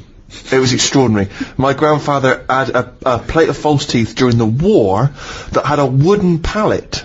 A wooden upper pallet with teeth on it, and those teeth slowly fell off during the course of the years. Never got replaced. So they'd sort of invite you to Sunday roast, and they would wake up at 6 in the morning to put the beef on, and they wouldn't have it till 6 in the evening. They would cook it. The biggest compliment you could have, if you made some food for my gran, if it was some beef, would be, "Oh, you're so lovely, this, so tender, you can suck it away." If you could suck your Sunday roast through a straw, she was happy. Well, because she didn't have any teeth. Right, exactly. Basically, they got to about the age of 60 or something, and it was as though they were just waiting to die. It was strange. They lived for my grandfather lived for at least another 25 years. So he must have been gutted. But when my father needed a winter coat, a big heavy winter coat, and he was thinking of buying one, and my gran said, "Oh, don't worry about that, Ron. You can have your father's winter coat." And he said, "Well, but he's still alive. What do you talk? He needs a winter coat." She went, "No, he'll be dead soon. Just silly to waste it. Seems to waste it, just wait." My father must have been waiting 10 years for that winter coat. I love the fact he waited. You can see where Steve got it from. Of course he waiting. Stupid, I'm waiting now. Steve, you must be freezing. I am cold, but I'll tell you, it's a lovely coat. In English society, traditionally and now, is manners. I mean, obviously manners change, but what is etiquette? What is good manners? I think that a lot of that has been lost. Well, I was thinking the other day, have you ever heard of the finishing school?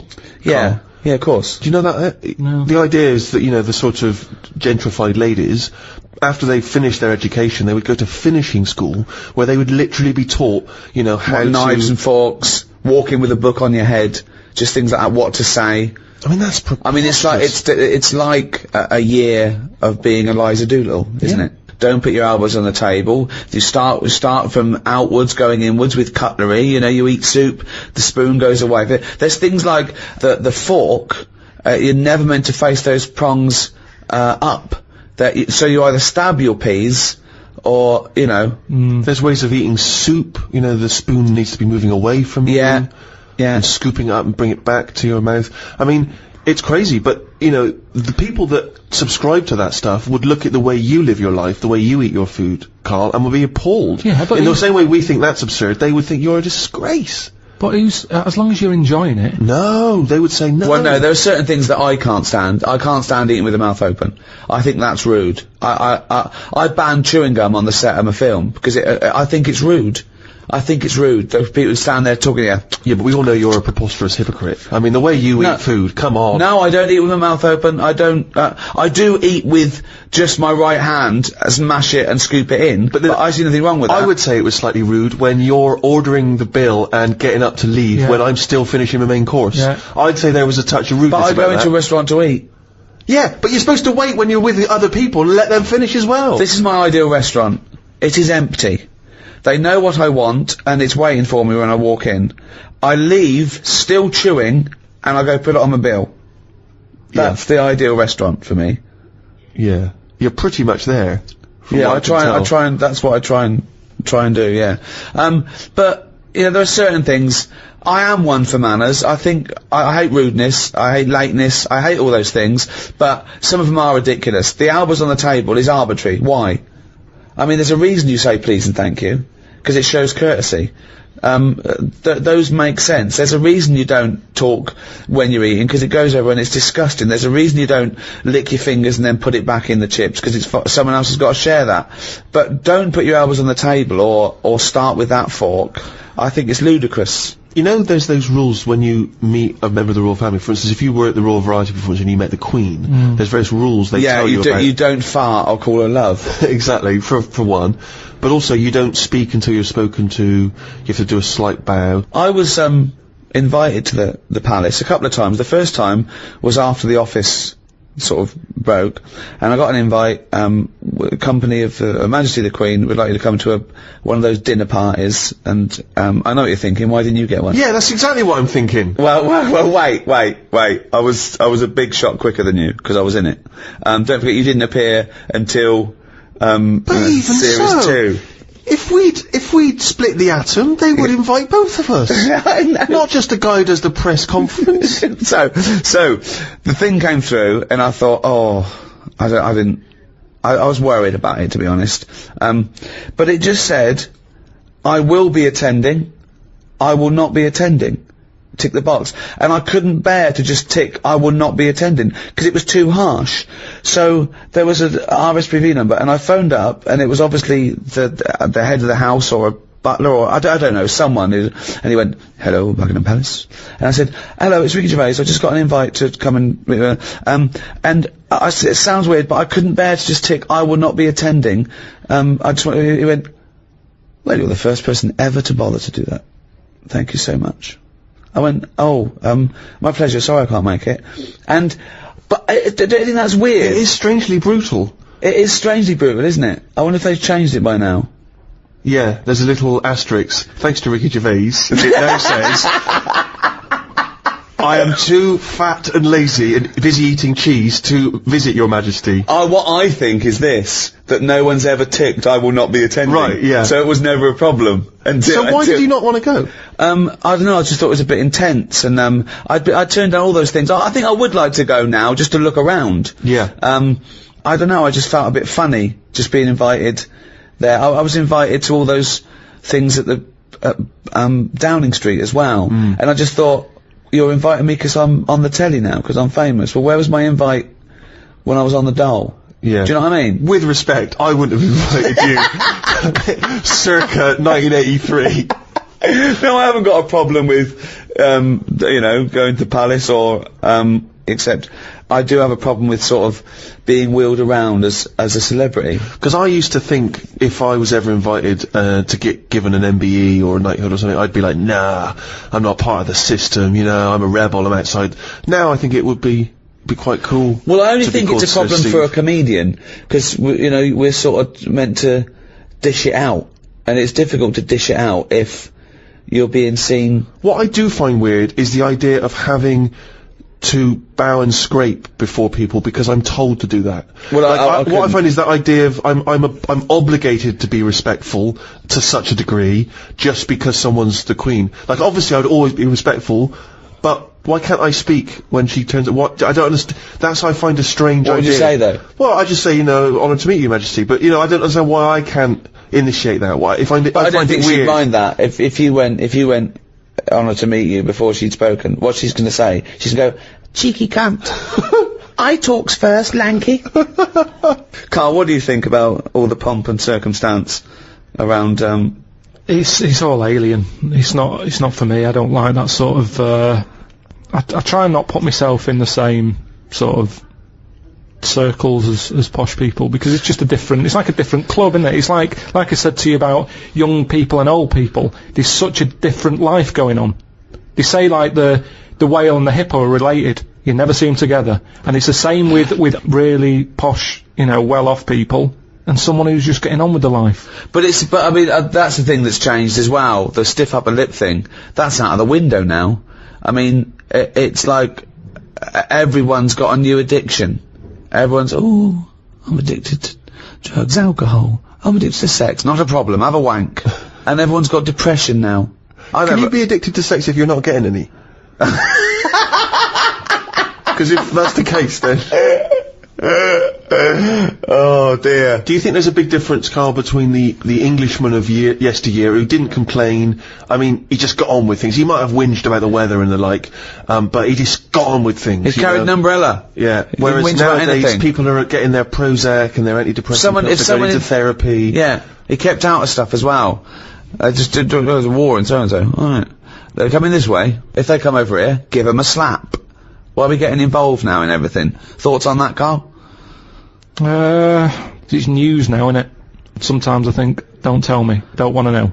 Just get on with it. Whoever's job that is, get on with it. Yeah. Why am I being told about it? When I've got a problem in my job, no one else knows. No one helps me out and goes, well, I've got an opinion for him. No. This might help him. No one helps me. But I'm being bombarded by everyone else's hassle. They love talking, actually. That's what the English do. Talking, but they never finalise it. They love just being in the meeting room, talking, saying, yeah, we could do this, we could do that. I'm the only one in that room not getting paid. Everyone else is on a wage. I'm there looking at my watch thinking, right, I've been here for an hour and nothing's been sorted. They're looking, thinking we can drag this out for another half hour, get us to lunch. That's what annoys me. They're all sat there just pushing bullshit around the room like dung beetles. I'm sick of it. And that's what the English do. And it's a shame, because I don't think they used to be like that. I wish everybody just sort of kept to themselves more. Like, you know, certain animals do. Just get on with it. It's like an old-fashioned way. What animals keep themselves? Any animals keep themselves to themselves. Like what? I've said loads of things. What animals keep themselves? Badgers.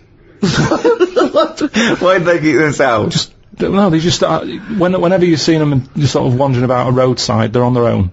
Right. They're not sort of... What are they doing? In pairs. I don't know. Most of the time they're dead. I've seen more dead badgers than alive ones. I've never seen a live badger. I don't know what his point was. So that's why they're one alone and two getting on with it. That's love it. Most of the time. It started off as some kind of poetic analogy. I don't know what that was. Most of the time. I just, Oh God. I like this thing of the Englishman I knew growing up, was, you had to, when you hit a certain age, when you hit like manhood or puberty or whatever, 13, 14, 15, you had to start showing your mettle. Then the most important thing then was to the worst thing to be growing up was gay.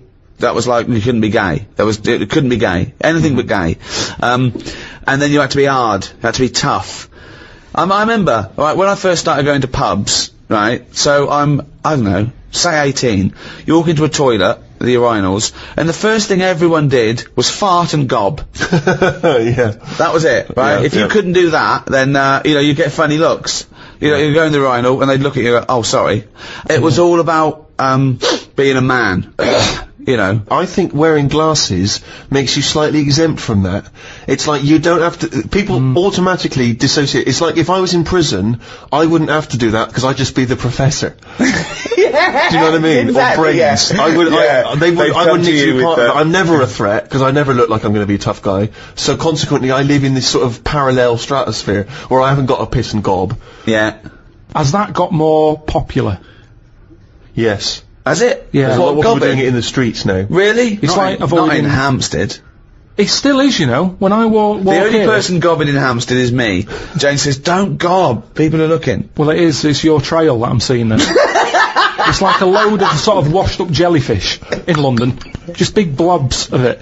I mean, I don't know how they're coughing this stuff up. I mean, they shouldn't still be alive. Some of them have, like, organs in them. It's just big lumps of stuff. I mean, that list of idyllic, antiquated England of, you know, tea and cakes and cricket, I mean, is valid. But I think the things that sum up Englishness, I mean, talking of the weather, I think drinking, war, we love a ruck. Yeah. We're built on war. We're a warrior We're race. pretty good at war. We are good. We used to be good. I don't Yeah, know if no, we we're are very anymore. good. We're good. We're very good. I mean, I think we reached our peak with Churchill, Probably that's probably our greatest hour, our finest hour. according to him. Yeah. Well, you should know he was there. He should know. And he liked to drink, didn't he? He loved a brandy. He's not afraid of a drink. He'd like to. He'd get pissed up, and no wonder he'd fight him on the beaches. He'd fight him anywhere. Yeah. See, there's an example of a posh bloke. It was like I was saying. He'd lead you into battle. He'd have a weapon too. He'd go in there. He didn't sit back. I mean, when he was old, he did. But nothing wrong with being posh if you're willing to go and, you know, get stuck in. What do you think, Carl? Is it as scary though? I mean, imagine if he was rougher sounding, and he was on the front line. And, Like he went, you fucking little cunt. I'll fight you on the beach, Look, see me down in Brighton Monday. I'm gonna fucking smack your head in, you little fucking German cunt. Like that, you mean? Yeah.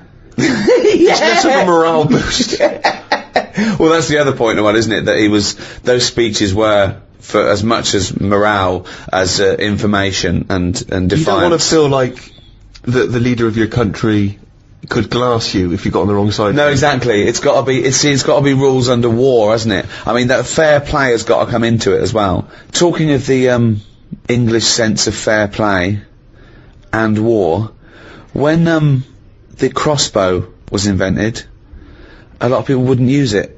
They said it was unchristian. So our soldiers sort of resisted it. So Europeans got this thing that needed no skill, and it was shooting these bolts, and they could reload quick, and versus our bowmen. What do you think of that? What do you think of going, oh, it's cheating, we won't use it, but having a disadvantage? That's honour, isn't it? It's almost like it's okay to kill someone, but with skill. But what's the problem here? What am I meant to be worrying about?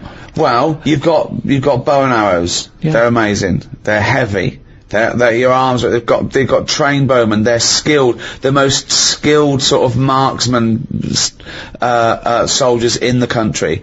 Someone comes along, goes, don't worry about that. Here's a crossbow. Just pop it in, put it back. Deadly quick. Anyone can use it. So now you've got anyone with a crossbow killing people. Women, children. Anyone can use it. So the Europeans, they're going crazy. Oh, William Tellon he's shooting apples off heads. Yeah. Right? But we resisted it because we thought it was, you know, unchristian and cheating to kill without skill. What do you think of that? But where were the actual bows and that being made? Because that's the thing, isn't it? The company who's making them, they just want Right. to get out to a big market. Brilliant. That's what they do now with the iPod and everything. It's not about people wanting more music than ever before. That's not the case. It's about having the accessory. And if the bow and arrow was like sold as this, you know, light to carry for all the family, that's how it would have happened. That's what it's all about. Ye new bow and arrow from Ronco. But what do you think the problem Yeah, but is? you're not quite getting Ricky's point. His point is the idea of there being sort of rules and fair play and etiquette in war. The I don't objective is think to that's kill a the enemy. place. I don't think war and that is a place to start getting all uppity about someone cheating or having a better system. Really? You think all fair in love and war, do you? Yeah, definitely. Right. But It's there's just got to have about rules, winning. isn't it? No, not in a war. There isn't rules. So what about things like the Geneva Convention? It's the understanding that even if we're entering into a war, theoretically, there's a set of agreed It's good for both universal sides, rules. isn't it? Fair play has got to come into but everything. What's extraordinary about the idea of English fair play is, famously the approach during the First World War, that we would sort of walk up out of the trenches onto no man's land and sort of politely march at a slow, steady pace across towards the I enemy. know. I mean, and then we were just being machine gunned down. I mean, it was absurd. Well, I know we were fodder. It was fodder to use up some of their bullets. I mean, it was But, crazy. I mean, it's madness, but in a way it's the gentry who are leading us, seeing, the average Tommy as a sort of, as cannon fodder. Of course. And, you've got to realise that most of the people didn't want to be there. Most of them didn't even understand it. I mean, and if you think of the first and second, they were just wars, but, I can't imagine How what would it'd you be cope, like. do you think, Carl, in a war situation? You've seen all those films of the, I mean, that's the one they had a knockabout and stuff, didn't they? They took the game of football. And In that. no man's land, yeah. Christmas Day. But who took a football there?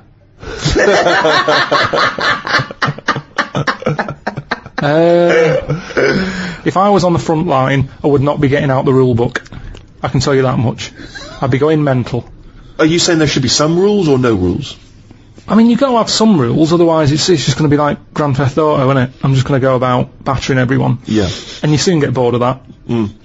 So I think you've got to have some rules. Right. Which rules would you repeal that already exist, that you don't like? It's a shame you can't tip as much as you used to be able to. You mean in a restaurant? No, just when you're getting rid of a mattress or something.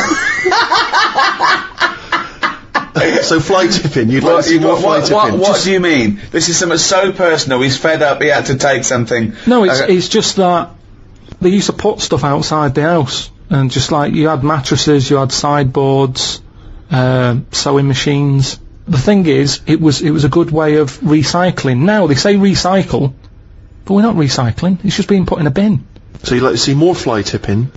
No, not you see. That's all we need in London, more rubbish. This is the problem. You see, look what's happened. Look what's happened to what I've said. It's been taken the wrong way. Right. I'm not saying tip. I'm not saying chuck your bin bags out the door and let crisp packets go everywhere. I'm saying if you've got old furniture, you should be allowed to leave it outside your house without the council going, move that, it's dangerous, someone's going to trip over it. Well, if they trip over it, you should have been looking where they're going. Well, what if they're blind? What? What if they're blind? That's why you don't leave things out in the pavement, because blind people will fall over them and smack their face in. What if a woman with a couple of kids in pushchairs has to go out into the road to get past your piece of junk? And get crushed? No, because I'm leaving it. I'm not leaving it on the pavement. Well, you just said you were. Where are you leaving it? Sort of outside the house. Right. In your front garden. Well, who's going to take it from there? That's just thieving. No, sort of. Just Where are you leaving it? Where are you leaving it, Carl? You haven't established where you're leaving this yet. Because so far, a blind person's fallen over and broken his nose. I've never and seen lost a two blind teeth. person trip over anything. You've never seen a blind person trip over anything? Definitely not. They're better on the feet than some people because they're more cautious, aren't they? So Make it more fun for them, if anything. why can't you just have this stuff collected by a second-hand shop or Because they send it won't. to They a don't come, charity? Steve. They Honestly, they don't. They will. I've called up people and they're saying, "Yeah, we'll be there in an hour." And I say, "Right, I'm going to put it out on the street. And are you going to come and get it?" "Yeah, we'll be there." An hour passes by. They haven't been. Suddenly, blind the people council all over goes the past. on the floor, bloodied noses. Then the council say, I call them up, "Do you want to shift it?" "Well, we might, but don't know when." "Well, it's outside the house now." "Well, you can't leave it there. It's your responsibility. You'll have to stay with it." Suddenly, I'm wasting time sat outside the house with rubbish that someone else might want. But you're not allowed to leave there because a blind person might come along. What's the dog doing?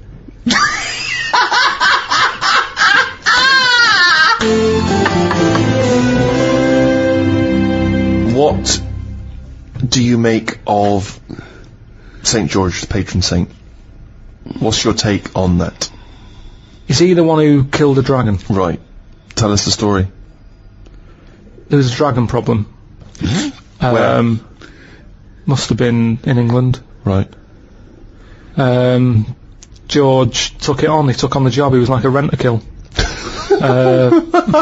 came out. The interesting thing with him is, right, he was a hero then, I honestly think if he did that now, there'd be an uproar. Because it's the last dragon. It's the same way we try to save the panda and all that now. If he came out and said, I've done it, and they've done what? They've just killed the last dragon, they'd go mental. There'd be marches. Idiot, bloody idiot. And that's what's interesting. But it was going around burning people. Doesn't matter, we shouldn't have killed the last one. It's the last one. And that's what we'd be like. You say you should have saved it, you should have captured it and put it in a cage so we can all look at it. There's no point. It couldn't have bred anyway. It was the last one. Was it definitely the last one? Well, you were saying it was the last one. I'm not bothered either way. Hang on, what? Sorry, whoa. So you think that there were dragons? Well, what are we celebrating then? Well, it could be a metaphor, a dragon slayer. It could be a bad thing amongst us. It could be a foreign threat. It could be things that threaten. It could be anything. It's not to be taken literally, is it? But the real legend of George was that he was a figure who stood up for Christianity. Have you ever done anything brave? There was a kid at school who used to have epileptic fits a lot, and the teacher used to always say, if it happens, grab his tongue. And I sort of had a go at that once. His tongue. His tongue? Yeah. What did he have a tongue for? To pick stuff up? What do you mean, a tongue? His tongue in his mouth. Oh, his tongue. Oh, his tongue. Yeah. Right, go on. And they used to say, if he starts doing it, grab his tongue and that. Yeah. And I sort of had a go at that once, and it wasn't nice. Well, how'd you grab it? You grabbed his tongue, did you? Well, I tried to. It's like grabbing a slug. And plus his mouth's going up and down, that you think he's going to have me handy. So you sort of do that thing where you go... So you were trying to grab hold of a kid's tongue, yeah? And he's throwing himself all over the place. It was in a physics lesson. I sort of had a go, and then I thought, this isn't happening. So I just sort of kept putting my hand in, like I'm having a go. But in my head, I was going, I'm not going to get hold of it. What you could have used is a pair of tongs. Well, firstly, I don't see why this is brave. Kids have an epileptic fit and you're just supposed to help them out. I don't know why that's bravery, but even given that, the fact that you were thinking more about yourself in that situation than this other kid. You were thinking, I'll make it look like I'm helping, but I'm not really. And yet this is kid having an epileptic fit. I did at the beginning. Doesn't that sum you up, Carl? Selfish. No, it doesn't. Because no one else was having a go. At least I did try and grab it at one point. You weren't doing anything. You were just making it look like you were. Have you ever tried to grab a tongue? It's like chasing a chicken. It's murder. And after a while, it wears you out. And it was weird anyway, because it was like what was he doing it for? I don't know. Why don't you know? After hours of chasing this kid's tongue. I love the idea of you ever tried grabbing a tongue. It's a valid question. I love that he's annoyed. He's annoyed that this poor kid's having a What was your technique? Were you trying to grab it just with your thumb and your finger, like a pincher thing? Yeah. But it was because his mouth's going down and. Was he shouting or just? No, just throwing himself around. So that's your one attempt at bravery. Well, hang on a minute. Let me just think. Trying to grab a tongue. There was a time you were chased by a bee and you scored a goal. I thought about that. That isn't really bravery, is it? As you were running away from a bee, and the ball happened to hit your foot and go in. Does that count as bravery? I love it when he goes up to the pearly gates and goes, well, have you done the act of courage? I pretended to grab a tongue. A what? A tongue, yeah. Got chased by a bee, scored a goal. It doesn't count as brave at all. Well, what have you ever done? Well, it's a good question. I thought of some of them. When I was a kid on the beach, there was a baby, like a toddler. I was about 12, and they were out, their little boat was going out, the mother missed it, and they were miles out, and the mother was sort of distraught, and I swam out, and I was a good swimmer then, and I pulled it in, right, and she bought me a box of chocolates. It's not enough, is it? What? It's not enough, a box of chocolates. I'd have been furious. Really? I'd have wanted a lot more. I didn't expect anything. No, it was like when I found that old lady's purse and I sent it back to her, and she sent me a little thank you note, but nothing. No cash, nothing. I was furious. I thought, come on, I could have kept that purse. I sent it back to you. I need more than a little thank you note. I didn't expect anything. I was sort of, I wasn't even particularly proud of myself, because I just thought, well, I could just do it. I mean, if it happened now, I'd go, what's in it for me? I've just eaten. Exactly. I'd go, is that your kid? They're miles away. Yeah. I've got less brave. I've got more scared of the world, yeah. The things I used to do, jump off sheds, I used to jump down flights of stairs to see if I could do it, walk along, all those things that kids do. And you lose your nerve, I think, apparently if you haven't bungee jumped by your 30, you never will. Really? Yeah, you sort of. I think it's a sensible gene kicks in. I'm pretty sensible. Yeah, you think, well, this is not worth dying for. Don't do it. You know. Yeah. I think having glasses prevents me from doing a lot of things. No, seriously, because it's hard to be brave with glasses. Because if I stepped into the middle of a fight and there's people being bullied and I stepped in, my glasses come off, that's it. Now I'm just being bullied as well. But I'm also blind in this, so I'm just crawling. It's very hard to strike fear into your opponents when you're crawling around on the floor looking for your frames, going, don't tread lightly. That's 200 quid there. Oh God, I love that when you took up judo and you think you overheard the judo instructor say, just knock his glasses off. Just knock his glasses off. But who are you, Woody Allen? What are you doing in this scenario? Why are you stepping into the dojo wearing a pair of glasses Well, how am I anyway? supposed to do judo without, where am I supposed Well, to they come off immediately. But what am I supposed to do? Not do any form of martial art because of the glasses? I don't know. Actually, I haven't thought about that. Exactly. This is the problem, innit? People don't think that. You never see boxers with glasses. Well, of course you don't. Right, exactly. So I got no kind of athletic role models in that way, except Dennis Taylor. Oh God, a man with glasses, me and my glasses. It's to tell you this, I could write a book on the difficulties of having glasses. But I suppose it's completely affected your life, hasn't course it has. Everything you do. Of course it has. Absolutely. Fashion. Yeah. Sort of sport, dancing, moshing. Can't go in the mosh pit. Can't, I've always wanted to jump on the stage, take my shirt off and then jump back in and everyone catches you and they you sort of sway along on top of everyone's hands. Can't do it, the glasses would come flying off. But how do you swim in the sea? I'd have to hand them to the singer and then do it. I went to, I was in India recently, I went to Goa and I got myself a pair of prescription goggles. Could not believe my luck. It's revolutionised my swimming experience. Alright. Goggles which have got the same lenses in as my glasses so I can see alright. That's good. Went in there. Literally, and they're pricey as well. Went in the water, within seconds, giant wave had come over, and it was crazy. It was like Rio all over again. It ripped off both my trunks and my goggles. They went flying off my head. What? Now, I can only grab one of them. My trunks have never come off. Maybe once I've dived in, they come down a little bit. They came loose and they slipped down, thus revealing penis.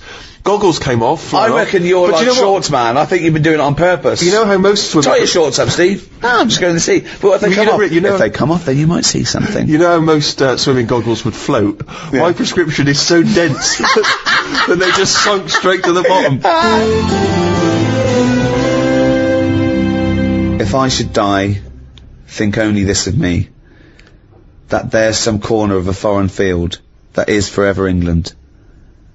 There shall be in that rich earth a richer dust concealed, a dust whom England bore, shaped, made aware, gave once her flowers to love, her ways to roam, a body of England's breathing English air, washed by the rivers, blessed by sons of home. And think this heart, all evil shed away, a pulse in the eternal mind no less, gives somewhere back the thoughts, by England given, her sights and sounds, dreams happy as her day, and laughter, learnt of friends and gentleness, in hearts at peace, under an English heaven. Rupert Brooke, The Soldier.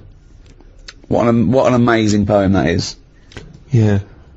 It's a shame you read it, though.